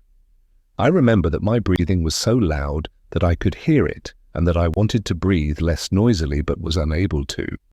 She sat down and arranged the fold of her unif on her knees. The pinkish-brown gills were waving. "Oh dear, is it true that you are wounded? I just learned about it, and at once I ran." The piston was before me on the table. I jumped up, breathing even louder. She heard and stopped halfway through a word and rose. Already I had located the place on her head. Something disgustingly sweet was in my mouth. My handkerchief, I could not find it. I spat on the floor. The fellow with the yellow fixed wrinkles which think of me. It was necessary that he should not see. It would be even more disgusting if he could. I pressed the button. I had no right to do that, but who cared about rights then? The curtains fell. Evidently she felt and understood what was coming, for she rushed to the door. But I was quicker than she, and I locked the door with the key, breathing loudly and not taking my eyes for a second away from that place on her head. You are mad, how dare you?" She moved backward towards the bed, put her trembling hands between her knees. Like a tense spring, holding her firmly with my gaze, I slowly stretched out my arm towards the table. Only one arm could move, and I snatched the piston. "I implore you, one day, only one day, tomorrow I shall go and attend to the formalities." What was she talking about? I swung my arm, and I consider I killed her. Yes, you, my unknown readers, you have the right to call me murderer. I know that I should have dealt the blow on her head had she not screamed. For the sake, I agreed, and one moment, with trembling hands she tore off her uniform. A large, yellow, drooping body, she fell upon the bed. Then I understood. She thought that I pulled the curtains in order to, that I wanted. This was so unexpected and so stupid that I burst out laughing. Immediately the tense spring within me broke and my hand weakened and the piston fell to the floor. Here I learned from personal experience that laughter is the most terrible of weapons. You can kill anything with laughter, even murder. I sat at my table and laughed desperately. I saw no way out of that absurd situation. I don't know what would have been the end if things had run their natural course. For suddenly a new factor in the arithmetical chain. The telephone rang. I hurried, grasped the receiver. Perhaps I heard an unfamiliar voice. Wait a minute. Annoying, infinite buzzing, heavy steps from afar, nearer and louder, like cast iron, and... D503, the well-doer speaking, come at once to me. Ding! He hung up the receiver. Ding! Like a key in a keyhole. You was still in bed, eyes closed, gills apart, in the form of a smile. I picked up her clothes, threw them on her, and said through clenched teeth, "Well, quick, quick." She raised her body on her elbow, her breasts hanging down to one side, eyes round. She became a figure of wax. What? Get dressed, that is what. Face distorted, she firmly snatched her clothes and said in a flat voice, "Turn away." I turned away, pressed my forehead against the glass. Light, figures, sparks were trembling in the black, wet mirror. No, all this was I, myself, within me. What did he call me for? Is it possible that he knows already about her, about me, about everything? You, already dressed, was at the door. I made a step toward her and pressed her hand as hard as though I hoped to squeeze out of it drop by drop what I needed. Listen. Her name, you know whom I am talking of. Did you report her name? No? Tell the truth, I must. I care not what happens, but tell the truth. No, but why not, since you... Her lower lip turned out like the lip of that boy, and her face. Tears were running down her cheeks. Because I was afraid that if I did, you would stop love. Oh, I cannot. I could not. I understood it was the truth. Absurd, ridiculous, human truth. I opened the door. Record 36. Empty pages, the Christian God, about my mother. It is very strange that a kind of empty white page should be left in my head. How I walked there, how I waited. I remember I had to wait. I know nothing about it. I remember not a sound, not a face, not a gesture, as if all communicating wires between me and the world were cut. When I came to, I found myself standing before him. I feared to raise my eyes. I saw only his enormous cast-iron hands upon his knees. Those hands weighed upon him, bending his knees with their weight. He was slowly moving his fingers. His face was somewhere above, as if in fog, and only because his voice came to my ear from such a height, it did not roar like thunder. It did not deafen me, but appeared to be an ordinary human voice. Then you too, you the builder of the integral, you whose lot it was to become the greatest of all conquistadors, you whose name was to have been at the head of a glorious new chapter of the history of the United States, blood ran to my head, to my cheeks, and here again a white page, only the pulsation in my temples and the heavy voice from above. But I remember not a word. Only when he became silent I came to, and noticed how his hand moved heavily like 1,000 pounds, and crawled slowly. A finger threatened me. Well, why are you silent? Is it true or not? Executioner? So, I repeated submissively, and then I clearly heard every word of his.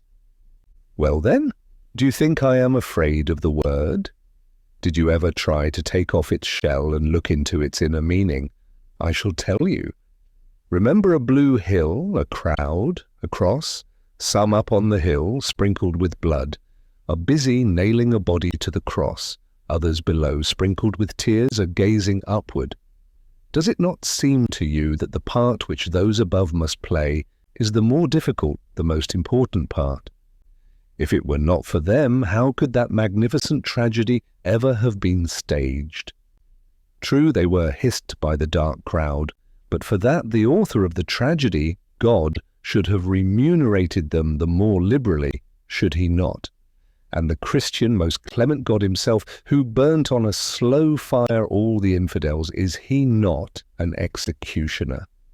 Was the number of those burned by the Christians less than the number of burned Christians? Yet, you must understand this, yet this God was for centuries glorified as the God of love. Absurd. Oh no, just the contrary. It is rather a patent for the imperishable wisdom of man written in blood. Even at the time when he still was wild and hairy, man knew that real algebraic love for humanity must inevitably be inhuman, and that the inevitable mark of truth is cruelty, just as the inevitable mark of fire is its property of causing the sensation of burning. Could you show me a fire that would not hurt? Well, prove now your point. Proceed. Argue. How could I argue? How could I argue when those thoughts were once mine, though I was never able to dress them in such a splendid, tempered armor? I remained silent. If your silence is intended to mean that you agree with me, then let us talk as adults do after the children have gone to bed. Let us talk to the logical end. I ask, what was it that man from his diaper age dreamed of, tormented himself for, prayed for? He longed for that day when someone would tell him what happiness is and then would chain him to it. What else are we doing now? The ancient dream about a paradise. Remember, there in paradise they know no desires anymore, no pity, no love. There they are all, blessed. An operation has been performed upon their center of fancy. That is why they are blessed angels, servants of God. And now, at the very moment when we have caught up with that dream, when we hold it like this, he clenched his hand so that if he had held a stone in it, sap would have run out. At the moment when all that was left for us was to adorn our prize and distribute it amongst all in equal pieces, at that very moment the cast iron raw was suddenly broken off. I was as red as a piece of iron on an anvil under the moulding sledgehammer. This seemed to have stopped for a second, hanging in air, and I waited, until suddenly, How old are you? 32. Just double the age and as simple as at 16? Listen, is it possible that it really never occurred to you that we do not yet know their names, but I am certain you will disclose them to us, that they were interested in you only as the builder of the integral, only in order to be able through the use of you? Don't, I cried. But it was like protecting yourself with your hands and crying to a bullet. You may still be hearing your own don't, but the bullet meanwhile has burned you through, and writhing with pain you are prostrated on the ground. Yes, the builder of the integral. Yes. At once there came back to me the angry face of you with twitching brick red gills on that morning when both of them. I remember now clearly how I raised my eyes and laughed. A Socrates-like bald-headed man was sitting before me, and small drops of sweat dotted the bald surface of his cranium. How simple, how magnificently trivial everything was, how simple, almost to the point of being ridiculous. Laughter was choking me and bursting forth in puffs. I covered my mouth with my hand and rushed wildly out. Steps, wind, damp, leaping fragments of lights and faces, and while running, no! Only to see her once more. Here again, an empty white page. All I remember is feet, not people, just feet. Hundreds of feet, confusedly stamping feet, falling from somewhere on the pavement, a heavy rain of feet, and some cheerful, daring voice and a shout that was probably for me. Hey, hey, come here, come along with us. Afterward, a deserted square heavily overloaded with tense wind. In the middle of the square, a dim, heavy, threatening mass, the machine of the well-doer, and a seemingly unexpected image arose within me in response to the sight of the machine. A snow-white pillow, and on the pillow a head thrown back and a half-closed eyes, and a sharp, sweet line of teeth. All this seemed so absurdly, so terribly connected with the machine. I know how this connection has come about, but I do not yet want to see it nor to say it aloud. I don't want to. I do not. I closed my eyes, sat down on the steps which lead upwards to the machine. I must have been running, for my face was wet. From somewhere very far away cries were coming, but nobody heard them. Nobody heard me crying, "Save me from it! Save me!" If only I had a mother as the ancients had. My mother mine, for whom I should be not the builder of the integral and not D 530, not a molecule of the United State, but merely a living human piece, a piece of herself, a trampled, smothered, a cast-off piece. And though I were driving the nails into the cross or being nailed to it, perhaps it is the same, she would hear what no one else could hear. Her old, grown-together, wrinkled lips. Record 37. Infusorian, Doomsday, her room. This morning, while we were in the refectory, my neighbour, to my left, whispered to me in a frightened tone, "But why don't you eat? Don't you see? They are looking at you." I had to pluck up all my strength to show a smile. I felt it like a crack in my face. I smiled and the borders of the crack drew apart wider and wider. It was quite painful. What followed was this. No sooner had I lifted the small cube of paste upon my fork than my fork jerked from my hand and tinkled against the plate, and at once the tables, the walls, the plates, the air even, trembled and rang, and outside too an enormous iron round roar reaching the sky. Floating over heads and houses, it died away in the distance in small, hardly perceptible circles like those upon water. I saw faces instantaneously grow faded and bleached. I saw mouths filled with food, suddenly motionless, and forks hanging in air. Then everything became confused, jumped off the centuries-old tracks. Everybody jumped up from his place without singing the hymn, and confusedly, in disorder, hastily finishing chewing, choking, grasping one another. They were asking, "What? What happened? What?" And the disorderly fragments of the machine, which was once perfect and great, fell down in all directions, down the elevators, down the stairs, stamping of feet, pieces of words like pieces of torn letters carried by the wind, the same outpour from the neighbouring houses. A minute later the avenue seemed like a drop of water under a microscope. The infusoria, locked up in the transparent, glass-like drop of water, were tossing around to the sides, up and down. "Ah!" someone's triumphant voice. I saw the back of a neck and a finger pointing to the sky. I remember very distinctly a yellow pinkish nail, and under the nail a crescent crawling out as if from under the horizon. The finger was like a compass. All eyes were raised to the sky. There, running away from an invisible pursuit, masses of cloud were rushing upon each other, and coloured by the clouds the aerols of the guardians, with their tubes like antennae, were floating. And farther to the west, something like... At first nobody could understand what it was, even I, who knew, unfortunately, more than the others.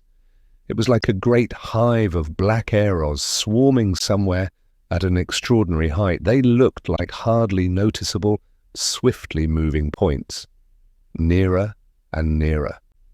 Hoarse, guttural sounds began to reach the earth, and finally we saw birds just over our heads. They filled the sky with their sharp, black, descending triangles. The stormy wind drove them down, and they began to land on the cupolas, on the roofs, poles, and balconies.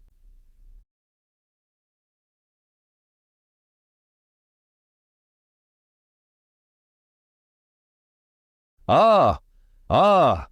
And the triumphant back of the neck turned, and I saw that man with the protruding forehead, but it seemed that the title, so to speak, was all that was left of him. He seemed to have crawled out from under his forehead, and on his face, around the eyes and lips, bunches of rays were growing. Through the noise of the wind and wings and cawing, he cried to me, Do you realize? Do you realize? They have blown up the wall. The wall has been blown up. Do you understand? Somewhere in the background, figures with their heads drawn in were hastily rushing by and into the houses. In the middle of the pavement, a mass of those who had been already operated upon, they moved towards the west. Hairy bunches of rays around the lips and eyes. I grasped his hands. Tell me, where is she? Where is I 330? There, beyond the wall, or... I must, do you hear me? At once. I cannot. Here, he shouted in a happy, drunken voice, showing strong yellow teeth. Here in town, and she is acting. Oh, we are doing great work. Who are those we? Who am I? There were about 50 around him. Like him, they seemed to have crawled out from under their foreheads. They were loud, cheerful, strong-toothed, swallowing the stormy wind. With their simple, not at all terrible-looking electrocutors, where did they get them? They started to the west, towards the operated ones, encircling them, keeping parallel to 48th Avenue. Stumbling against the tightly drawn ropes woven by the wind, I was running to her. What for? I did not know. I was stumbling. Empty streets. The city seemed foreign, wild, filled with the ceaseless, triumphant hubbub of birds. It seemed like the end of the world, doomsday. Through the glass of the walls, in quite a few houses, this cut into my mind, I saw male and female numbers in shameless embraces, without curtains lowered, without pink checks, in the middle of the day. The house, her house, the door ajar. The lobby, the control desk, all was empty. The elevator had stopped in the middle of its shaft. I ran panting up the endless stairs, the corridor. Like the spokes of a wheel, figures on the doors dashed past my eyes. 320, 326, 330. I 330. Through the glass wall, everything in her room was seen to be upside down, confused, creased. The table overturned, its legs in the air like a beast. The bed was absurdly placed away from the wall, obliquely. Strewn over the floor, fallen, trodden petals of the pink checks. I bent over and picked up 1, 2, 3 of them. All bore the name D503. I was on all of them, drops of myself, of my molten, poured-out self. And that was all that was left. Somehow, I felt they should not lie there on the floor and be trodden upon. I gathered a handful of them, put them on the table, and carefully smoothed them out, glanced at them, and laughed aloud. I never knew it before, but now I know, and you too know, that laughter may be of different colours. It is but a distant echo of an explosion within us. It may be the echo of a holiday, red, blue, and golden fireworks, or at times it may represent pieces of human flesh exploded into the air. I noticed an unfamiliar name on some of the pink checks. I do not remember the figures, but I do remember the letter, F. I brushed the stubs from the table to the floor, stepped on them on myself, stamped on them with my heels, and went out. I sat in the corridor on the windowsill in front of her door and waited long and stupidly. An old man appeared. His face was like a pierced, empty bladder with folds. From beneath the puncture, something transparent was still slowly dripping. Slowly, vaguely, I realized tears. And only when the old man was quite far off, I came to and exclaimed, "Please, listen, do you know number 1330? The old man turned around, waved his hand in despair, and stumbled farther away. I returned home at dusk. On the west side, the sky was twitching every second in a pale blue electric convulsion. A subdued, heavy roar was proceeding from that direction. The roofs were covered with black charred sticks, birds. I lay down, and instantly, like a heavy beast, sleep came and stifled me. Record 38. I don't know what title, perhaps the whole synopsis may be called A Cast-Off Cigarette Butt. I awoke, a bright glare painful to look at. I half closed my eyes. My head seemed filled with some caustic blue smoke. Everything was enveloped in fog and through the fog. But I did not turn on the light. Then how is it? I jumped up. At the table, leaning her chin on her hand and smiling, was I, 330, looking at me. She was at the very table at which I am now writing. Those 10 or 15 minutes are already behind me, cruelly twisted into a very firm spring. Yet it seems to me that the door closed after her only a second ago, and that I could still overtake her and grasp her hand, and that she might laugh out and say, I, 330, was at the table. I rushed towards her. You, I have been, I saw your room and I thought you. But midway I hurt myself upon the sharp, motionless spears of her eyelashes, and I stopped. I remembered. She looked at me in the same way before, in the integral. It was urgent to tell her everything in 1 second and in such a way that she should believe, or she would never. Listen, I, 330, I must everything. No, 1 moment, let me have a glass of water first. My mouth was as dry as though it were lined with blotting paper. I poured a glass of water, but I could not. I put the glass back upon the table, and with both hands firmly grasped the carafe.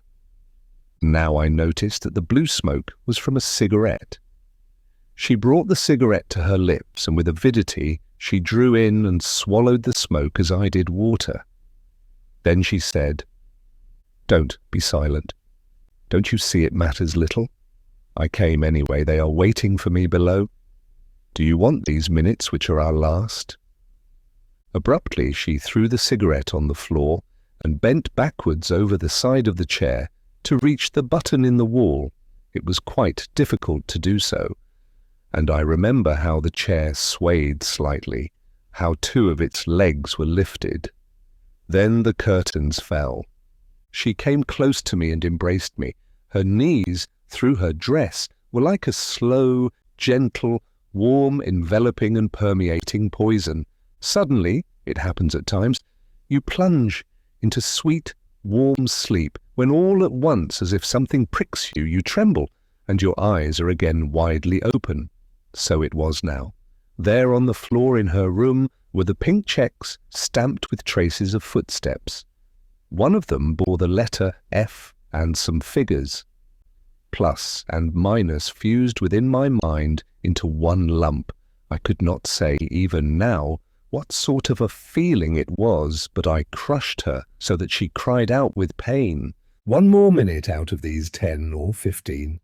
The head thrown back, lying on the bright white pillow, her eyes half closed, a sharp, sweet line of teeth. And all this reminded me, in an irresistible, absurd, torturing way, about something forbidden, something not permissible at that moment. More tenderly, more cruelly, I pressed her to myself. More bright grew the blue traces of my fingers. She said, without opening her eyes. I noticed this. "They say you went to see the well-doer yesterday, is it true?" "Yes." Then her eyes opened widely, and with delight I looked at her and saw that her face grew quickly paler and paler, that it effaced itself, disappearing. Only the eyes remained. I told her everything. only for some reason, what I don't know. No, it is not true. I know the reason. I was silent about one thing, his assertion at the end that they needed me only in order. Like the image on a photographic plate in a developing fluid, her face gradually reappeared, the cheeks, the white line of teeth, the lips. She stood up and went to the mirror door of the closet. My mouth was dry again.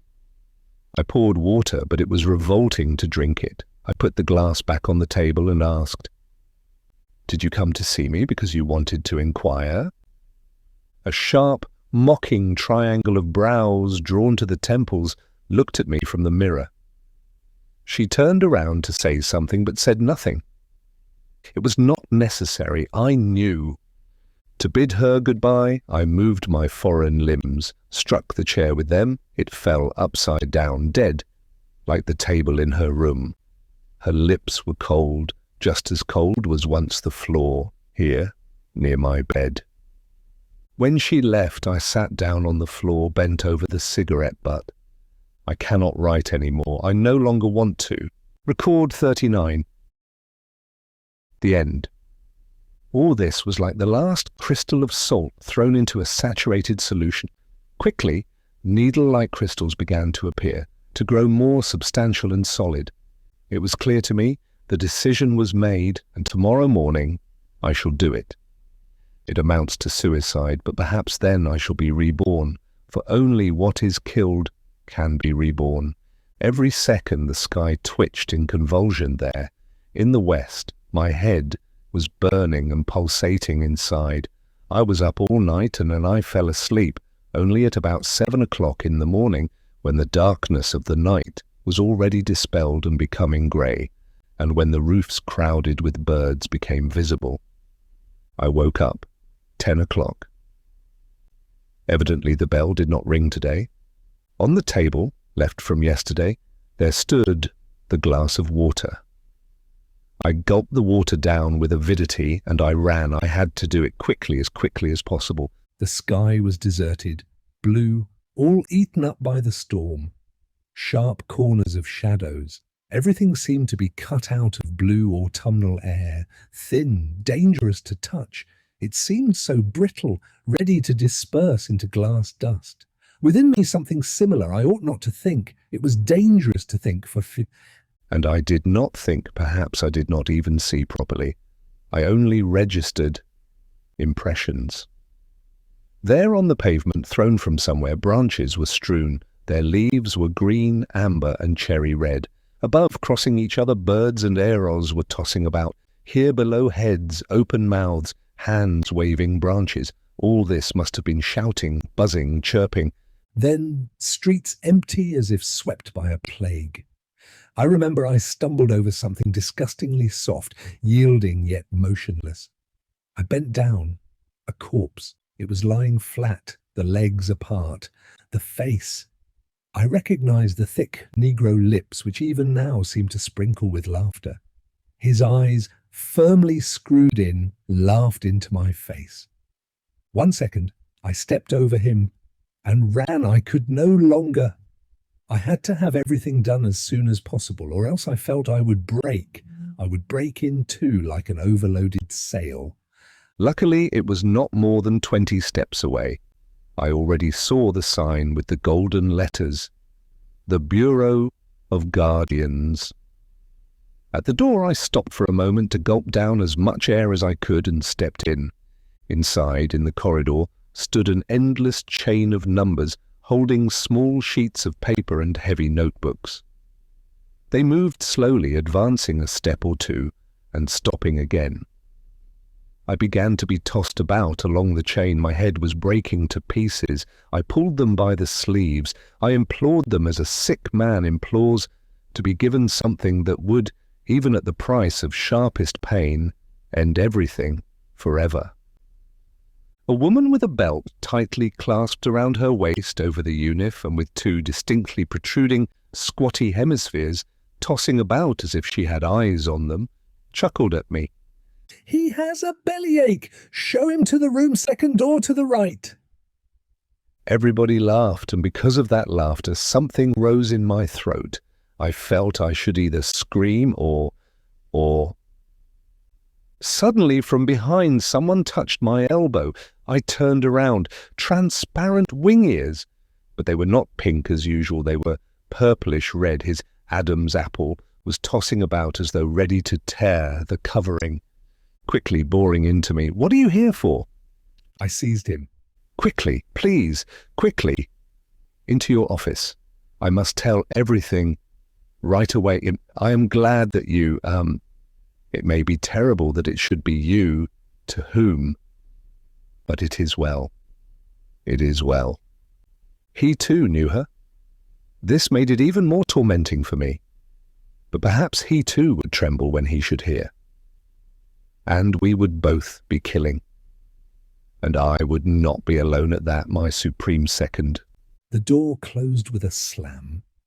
I remember a piece of paper was caught beneath the door, and it rustled on the floor when the door closed. And then a strange, airless silence covered us, as if a glass bell were put over us. If only he had uttered a single, most insignificant word, no matter what, I should have told him everything at once. But he was silent, so keyed up that I heard a noise in my ears. I said, without looking at him, I think I always hated her from the very beginning. I struggled. Or no, don't believe me, I could have. But I did not want to save myself. I wanted to perish. This was dearer to me than anything else. And even now, even this minute, when I know already everything, do you know that I was summoned to the well-doer? Yes, I do. But what he told me, please realize that it was equivalent to, it was as if someone should remove the floor from under you this minute, and you and all here on the desk, the papers, the ink would splash out and cover everything with blots. What else? What further? Hurry up, others are waiting. Then, stumbling, muttering, I told him everything that is recorded in these pages, about my real self, and about my hairy self, and about my hands. Yes, exactly, that was the beginning, and how I would not do my duty then, and how I lied to myself, and how she obtained false certificates for me, and how I grew worse and worse every day, and about the long corridors underground, and there beyond the wall. All this I threw out in formless pieces and lumps. I would stutter and fail to find words. The lips, double-curved in a smile, would prompt me with the word I needed, and I would nod gratefully, yes, yes. Suddenly, what was it? He was talking for me, and I only listened and nodded, yes, yes, and then, yes, exactly so, yes, yes. I felt cold around my mouth as though it were wet with ether, and I asked with difficulty, But how is it? You could not learn anywhere. He smiled a smile growing more and more curved. Then, but I see that you do want to conceal from me something. For example, you enumerated everything you saw beyond the wall, but you failed to mention one thing. You deny it. But don't you remember that once, just in passing, just for a second you saw me there? Yes, yes, me. Silence. Suddenly, like a flash of lightning, it became shamelessly clear to me. He too, and all myself, my torment, all that I brought here, crushed by the burden, plucking up my last strength, as if performing a great feat, all appeared to me only funny, like the ancient anecdote about Abraham and Isaac. Abraham all in a cold sweat, with the knife already raised over his son, over himself, and suddenly a voice from above. Never mind, I was only joking. Without taking my eyes from the smile which grew more and more curved, I put my hands on the edge of the desk and slowly, very slowly, pushed myself with my chair away from him. Then, instantly gathering myself into my own hands, I dashed madly out, past loud voices, past steps and mouths, I do not remember how I got into one of the public restrooms at a station of the Underground Railway. Above, everything was perishing.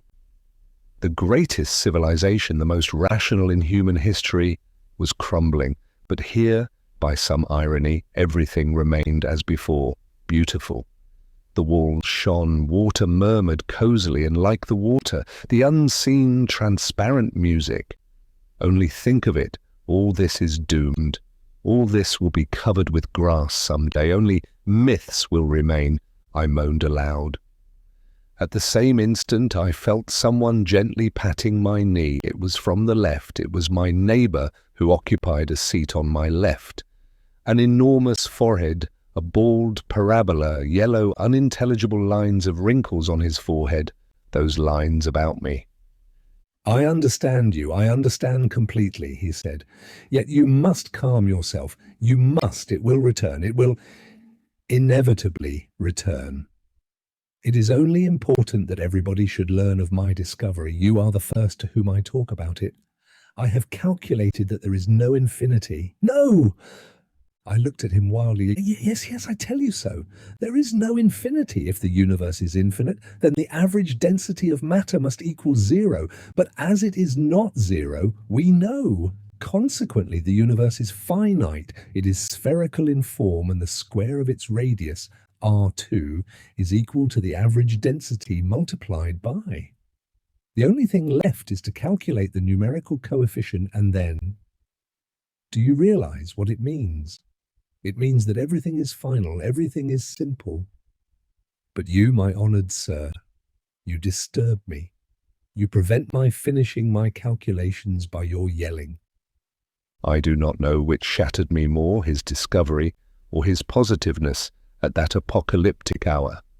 I only then noticed that he had a notebook in his hands and a logarithmic dial. I understood then that even if everything was perishing, it was my duty, before you, my unknown and beloved, to leave these records in a finished form. I asked him to give me some paper, and here, in the restroom, to the accompaniment of the quiet music, transparent like water, I wrote down these last lines. I was about to put down a period, as the ancients would put a cross over the caves into which they used to throw their dead, when all of a sudden my pencil trembled and fell from between my fingers.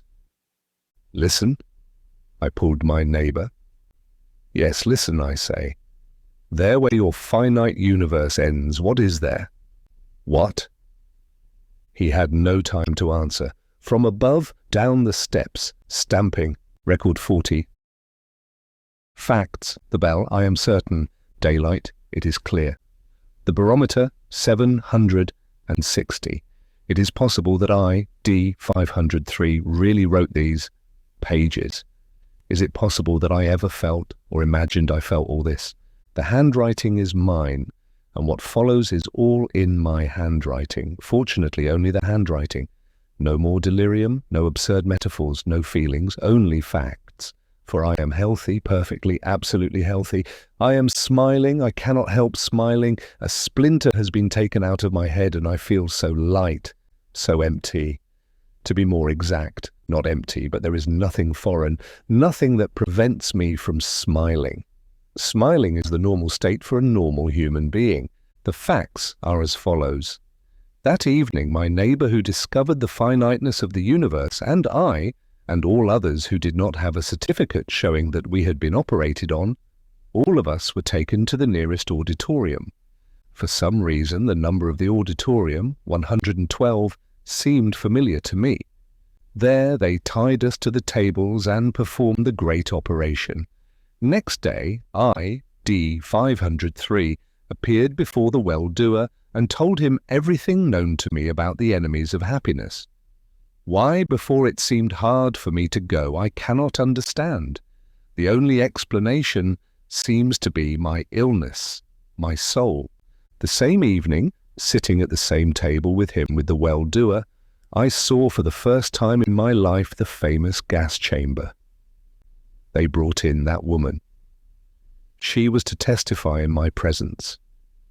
That woman remained stubbornly silent and smiling. I noticed that she had sharp and very white teeth which were very pretty. Then she was brought under the bell. Her face became very white, and as her eyes were large and dark, all was very pretty. When they began pumping the air from under the bell, she threw her head back and half closed her eyes. Her lips were pressed together. This reminded me of something. She looked at me, holding the arms of the chair firmly. She continued to look until her eyes closed. Then she was taken out and brought to by means of electrodes and again put under the bell.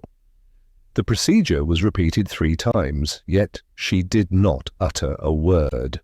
The others who were brought in with that woman proved to be more honest. Many of them began to speak after the first trial. Tomorrow they will all ascend the steps to the machine of the well-doer.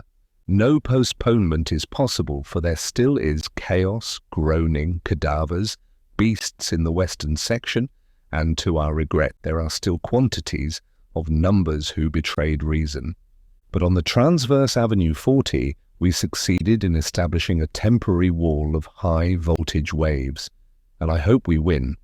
More than that, I am certain we shall win, for reason must win. End notes. And this word came down to us for use only as a poetic form, for the chemical constitution of this substance is unknown to us.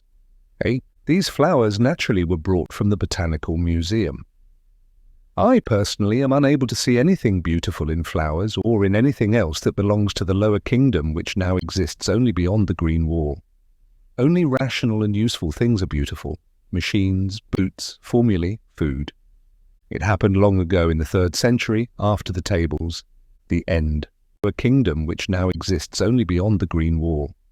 Only rational and useful things are beautiful: machines, boots, formulae, food.